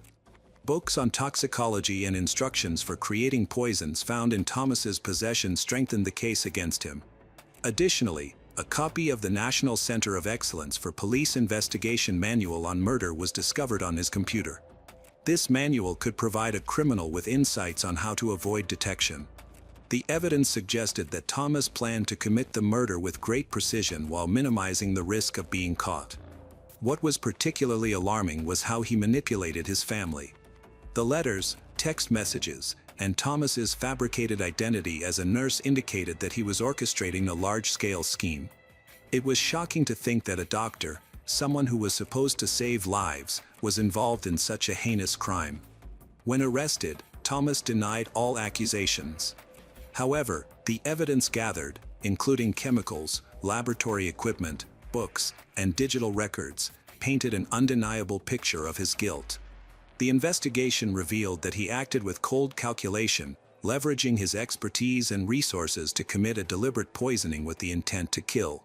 He refused to admit guilt regarding attempted murder, but the evidence, including his internet searches, was compelling. The police also found that Thomas had been spying on his mother and her partner, Patrick. He had installed spyware on a laptop they gave him, which allowed him to monitor their daily activities, read emails, and track financial transactions in real time, taking screenshots and saving correspondence to support his suspicions of misuse of the family's money. What was especially shocking was that Thomas devised multiple plans for the murder before finally deciding to impersonate a nurse. One of his ideas involved sending poisoned drinks or food while pretending to be part of a made-up group called the Northern Wine Tasting Club, offering free samples. These plans revealed just how far he was willing to go to achieve his goal. When Thomas created the nurse persona, Raj Patel, he made a fake ID with his own picture, used a wig, and glued on a beard. He not only had a detailed cover story but also props to support his disguise in case anyone questioned him. During the 40 minutes he spent in the house, he managed to deceive even his own mother by acting like a caring healthcare worker. This revelation stunned those who knew Thomas. Patients were shocked to find out that their doctor was involved in such a crime. Many expressed that the trust typically inspired by a man in a doctor's uniform was ruthlessly exploited. Residents in the neighborhood watched in horror as the investigation disrupted their quiet suburb. While Patrick was in intensive care, doctors worked hard to save his life. He underwent several surgeries to remove dead tissue and stop the infection from spreading further. Additionally, he needed plastic surgery to repair the damage to his arm. Fortunately, Patrick survived, but he faces a long road to full recovery. Thomas Kwan was arrested but refused to cooperate with the medical team trying to determine what substance was injected into Patrick. By staying silent, he raised suspicions that he deliberately aimed to cause serious harm. The investigation indicated that he probably used iodine. During the proceedings, Thomas asserted that he did not intend to kill anyone, he merely sought to inflict mild pain or discomfort. However, when his trial commenced in Newcastle in October 2024, this assertion quickly fell apart in light of the evidence presented. Prosecutor Peter Makepeace, in his opening statement, reminded the jury that sometimes reality can be stranger than fiction. He pointed out that Thomas's careful and detailed planning suggested that his intentions were far more serious than he claimed. Thomas's knowledge of poisons, his extensive research, and his experience made it clear that he fully understood the life-threatening nature of his actions. Moreover, Thomas's motivation went beyond mere financial gain. Even though the inheritance he received after dividing property with his relatives was relatively small, his feelings of grievance ran deeper. He accused his mother of not loving him enough during his childhood and framed the attack on Patrick, her partner, as a means to emotionally hurt her in revenge. On the second day of the trial, October 7, 2024, Thomas pleaded guilty, which spared the court from weeks of hearings. The victim, Patrick O'Hara, shared how the attack affected his life. Thomas received a severe sentence that reflected both the seriousness of his crime and the level of planning involved. The judge noted that while some aspects of Thomas's plan were poorly executed, such as using fake license plates that didn't match the car model, he had put a significant amount of effort into preparing for the crime. This level of planning justified a lengthy sentence. Thomas Kwan was sentenced to 31 years and 5 months in prison. His guilty plea and clean record prior to the incident were taken into consideration during sentencing. Patrick O'Hara faced challenges in his recovery, suffering from post-traumatic stress disorder, which ultimately led to the end of his long-term relationship with Jenny. Despite these difficulties, Patrick expressed his appreciation for the professionals at the National Health Service who saved his life. After the trial, he gradually returned to a normal routine, though he continued to experience physical and emotional reminders of the attack. Nonetheless, this incident became a catalyst for new beginnings for him. After parting ways with Jenny, he relocated from Newcastle to a quiet coastal town where he found peace. While there, Patrick focused on helping victims of violence and fraud. He began speaking at conferences and in the media to share his story and emphasize the importance of remaining vigilant, even in everyday situations. Meanwhile, Jenny, overwhelmed by her son's actions and her guilt toward Patrick, worked on improving her family relationships. She stepped back from public life to concentrate on her family, but her bond with Thomas was never repaired. In prison, Thomas Kwan began to understand the seriousness of his actions. In isolation, he had to confront his motives and the harm he had caused to his family. However, prison records indicated that he still had a long way to go before he felt true remorse. At the beginning of his sentence, he continued to rationalize his actions, feeling a sense of injustice. Patrick, who had endured many hardships, found happiness in simple pleasures, like walks by the sea and friendships with those who valued him for who he was. He often expressed that his greatest achievement was learning to trust again. Although the scars on his hand never disappeared, he came to see them not as reminders of pain, but as symbols of the strength he discovered to keep moving forward, even in the toughest times. Hello everyone, today we will learn about another case. The case of Michelle Liu. In the San Diego, California area, Michelle Liu lived with her family, which included her parents, her brother Michael. The house was always full of life and laughter. Michelle's mother worked as a nurse and inspired her daughter to follow in her footsteps. After her mother died, Michelle decided to finish what her mother had started and see it through to the end. She became a source of support for her family, learning to drive, cooking, and always giving advice. Michelle is a nursing student at Samuel Merritt University in Oakland and is interning at Kaiser Permanente Medical Center in Hayward. On May 27, 2011, after a long shift at the hospital, Michelle decided to quickly run to her car in the parking lot to get something. However, on her way to the car, she suddenly stopped, changed direction, and a few minutes later, a white Honda CR-V quickly drove out of the parking lot. When they began gathering all the students towards the end of her shift, Michelle was nowhere to be seen. Her personal belongings were left in the break room, her phone was not answering. This behavior was completely unlike her, and her instructor suspected something was wrong, so they immediately called the police. The next morning, 10 hours after Michelle's disappearance, there was still no news of her. Her brother and other relatives began searching for her, joining forces with the police and volunteers. Michelle's friends and colleagues came to the police station, clearly concerned about her disappearance. They insisted that her behavior had been too strange and that no one was willing to leave before a full investigation began. The officers quickly realized how serious the situation was. Traces of blood were found in the parking lot where her Honda had been parked. At about 9 a.m., they found her Honda CR-V itself. It was locked and neatly parked in a visitor spot near an apartment building just a kilometer from the hospital. Inside the car were her laptop and someone else's student ID from Sal Merritt University, which lay on the back seat. Michelle had no connection to the owner of the ID, and it remained unclear why it was there. Later, it was discovered that the card had been stolen a couple of days before Michelle's disappearance. Most likely, the attacker had stolen the ID to gain access to the building and possibly lured Michelle to the parking lot before disappearing with her in her own car. Detectives immediately understood that this was not the work of a random criminal, but someone who knew her schedule well. The theory that someone had simply attacked her randomly in the parking lot seemed unlikely. Hospital records showed that 30 minutes after Michelle walked into the parking lot, the emergency room received a call. At 7:30 p.m., the emergency department received a call. The caller introduced herself as Michelle and asked to speak to the teacher. The nurse who answered the call informed the caller that she would need to transfer the call to another department, but the caller insisted that the nurse not do so. She mentioned that she just wanted the teacher to know that Michelle had called to inform her that Michelle would not be able to come back that night because she had received a message that her father had had a heart attack.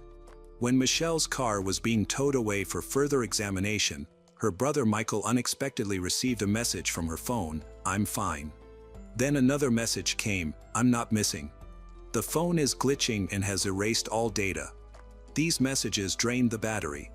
Shortly afterward, friends began receiving strange messages, one after another, claiming that she had a flat tire, that she was back in Reno, that she needed a break from social media, and that she was not feeling well and wanted to rest. Michelle's ex-boyfriend noticed the activity on her phone and immediately wrote to her, but the reply was, "Who is this?" By May 31st, the reward for information on Michelle's whereabouts had increased to $20,000, and after a few days, it reached almost $100,000. The family hired a private detective, and more than 100 volunteers joined the search, dividing into 14 teams to cover an area of several kilometers. The reward continued to grow. During the investigation into Michelle's relationships, one interesting detail emerged. She had problems with an old friend named Giselle Diwag Esteban. The girls had been close for many years and even went to college together. Giselle was dating a man named Scott, and they had a 6-year-old daughter. However, their relationship had ended on a bad note, which sparked the issues between Michelle and Giselle. Long before Giselle and Scott started dating, Michelle had gone on a couple of dates with Scott but quickly realized that they were better suited as friends. There was never any romance or intimacy between them. Despite this, Giselle became obsessively jealous. Her behavior grew increasingly strange, and her relationship with Michelle began to deteriorate.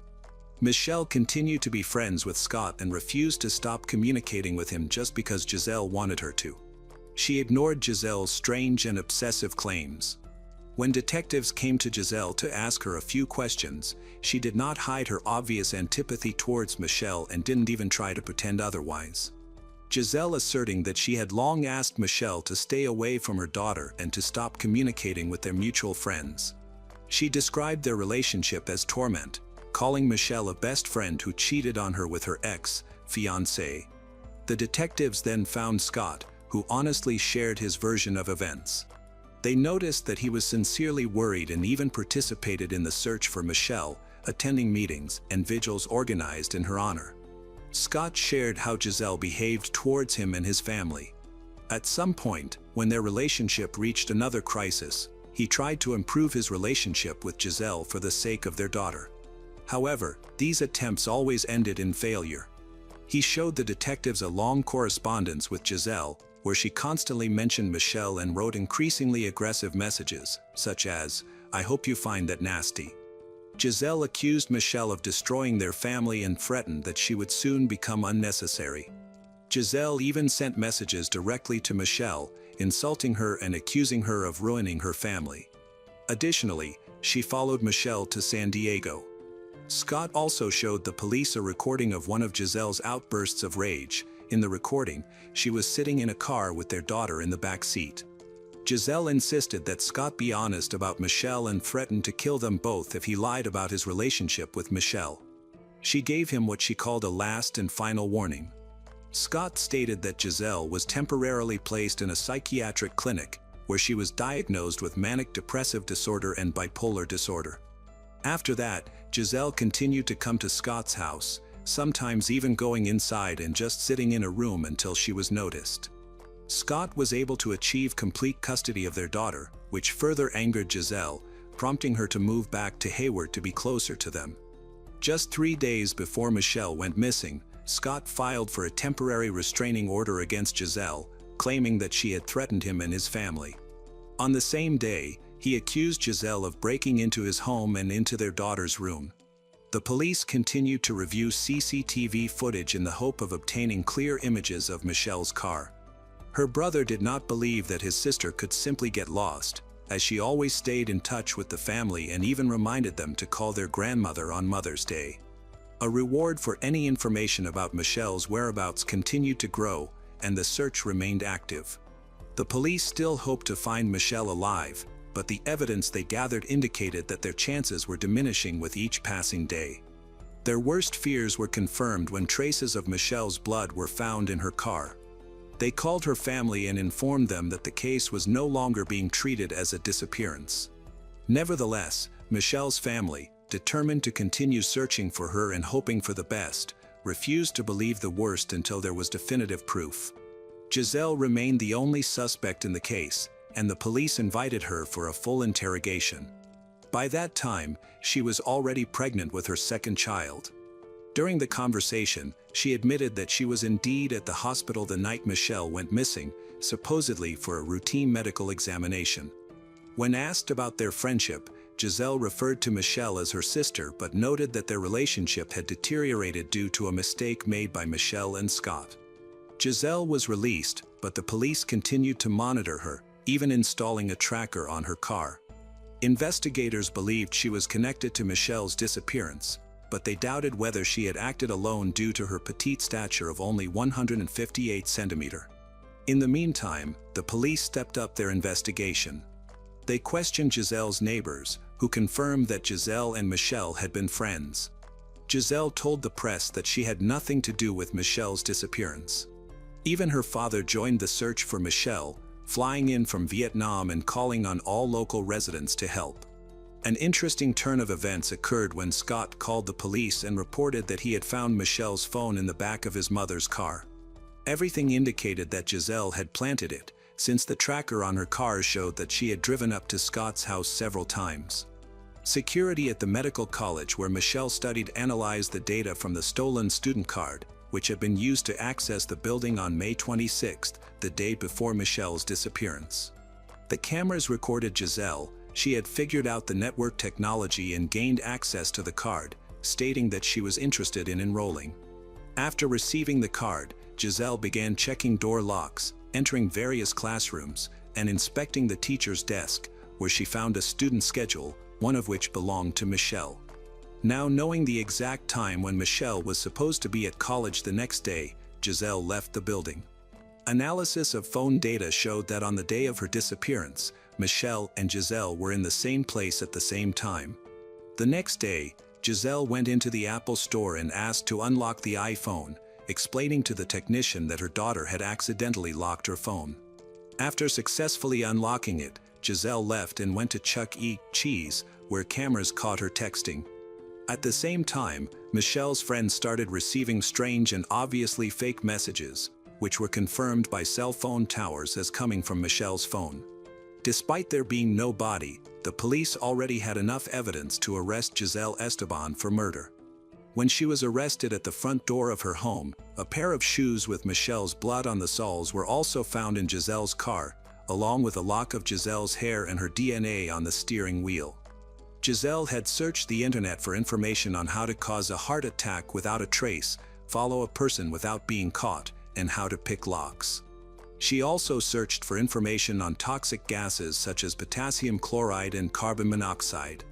After Michelle went missing, her name was entered into the search bar more than 300 times. 10 days after Giselle's arrest, Michelle's remains were found in a shallow grave in a remote area, about 20 kilometers from Giselle's home. 3 months had passed, and the body was badly decomposed, so the exact cause of death could not be determined. The Alameda County coroner confirmed the identity of the remains in September 2011. Giselle Esteban appeared in court. She pleaded not guilty, claiming that the murder was an accident caused by a moment of anger and that Michelle allegedly provoked her. Her lawyer tried to prove that it was not a premeditated murder but one of chance.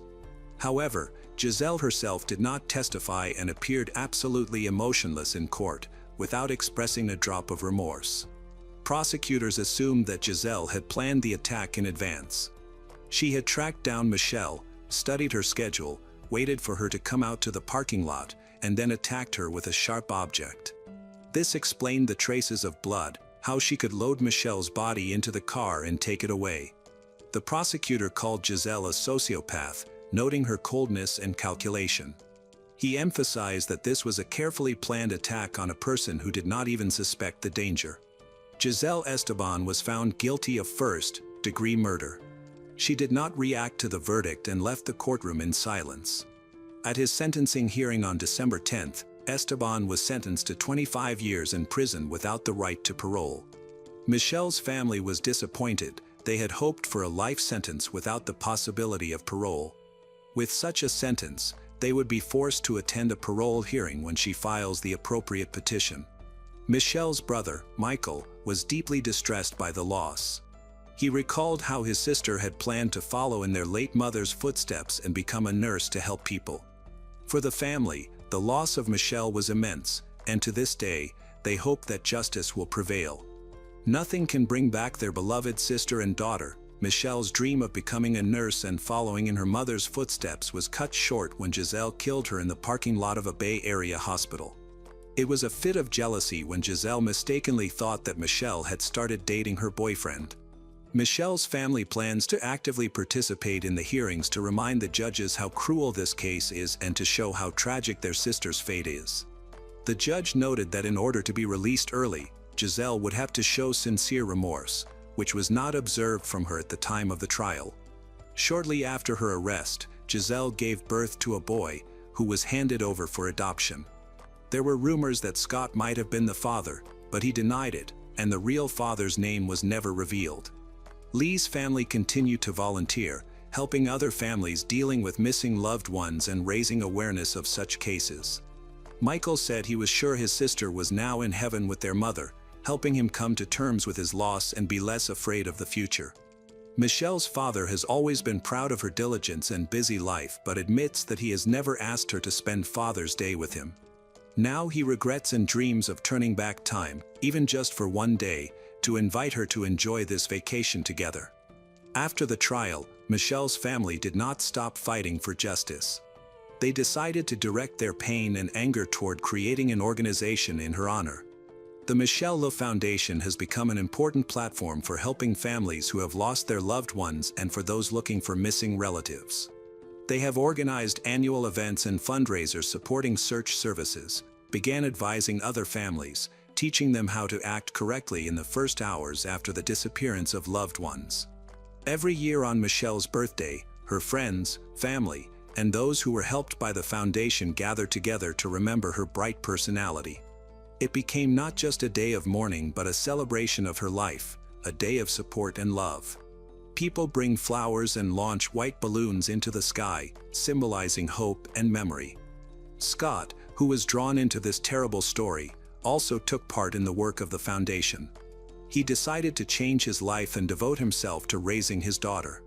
He actively participated in activities so that others would not face such a tragedy. As for Giselle, her chances for early release were minimal. Even after a while, her refusal to repent and emotional indifference made her a symbol of the destructive influence of hatred and envy. The story of how jealousy and unfounded suspicions can destroy lives became an important lesson for many, especially for those who suffer from toxic relationships and mistrust. Ultimately, despite all the tragedy, Michelle's light continued to illuminate the path for others. Her story and memory became a source of strength and inspiration, reminding everyone that love and compassion are stronger than hatred and jealousy.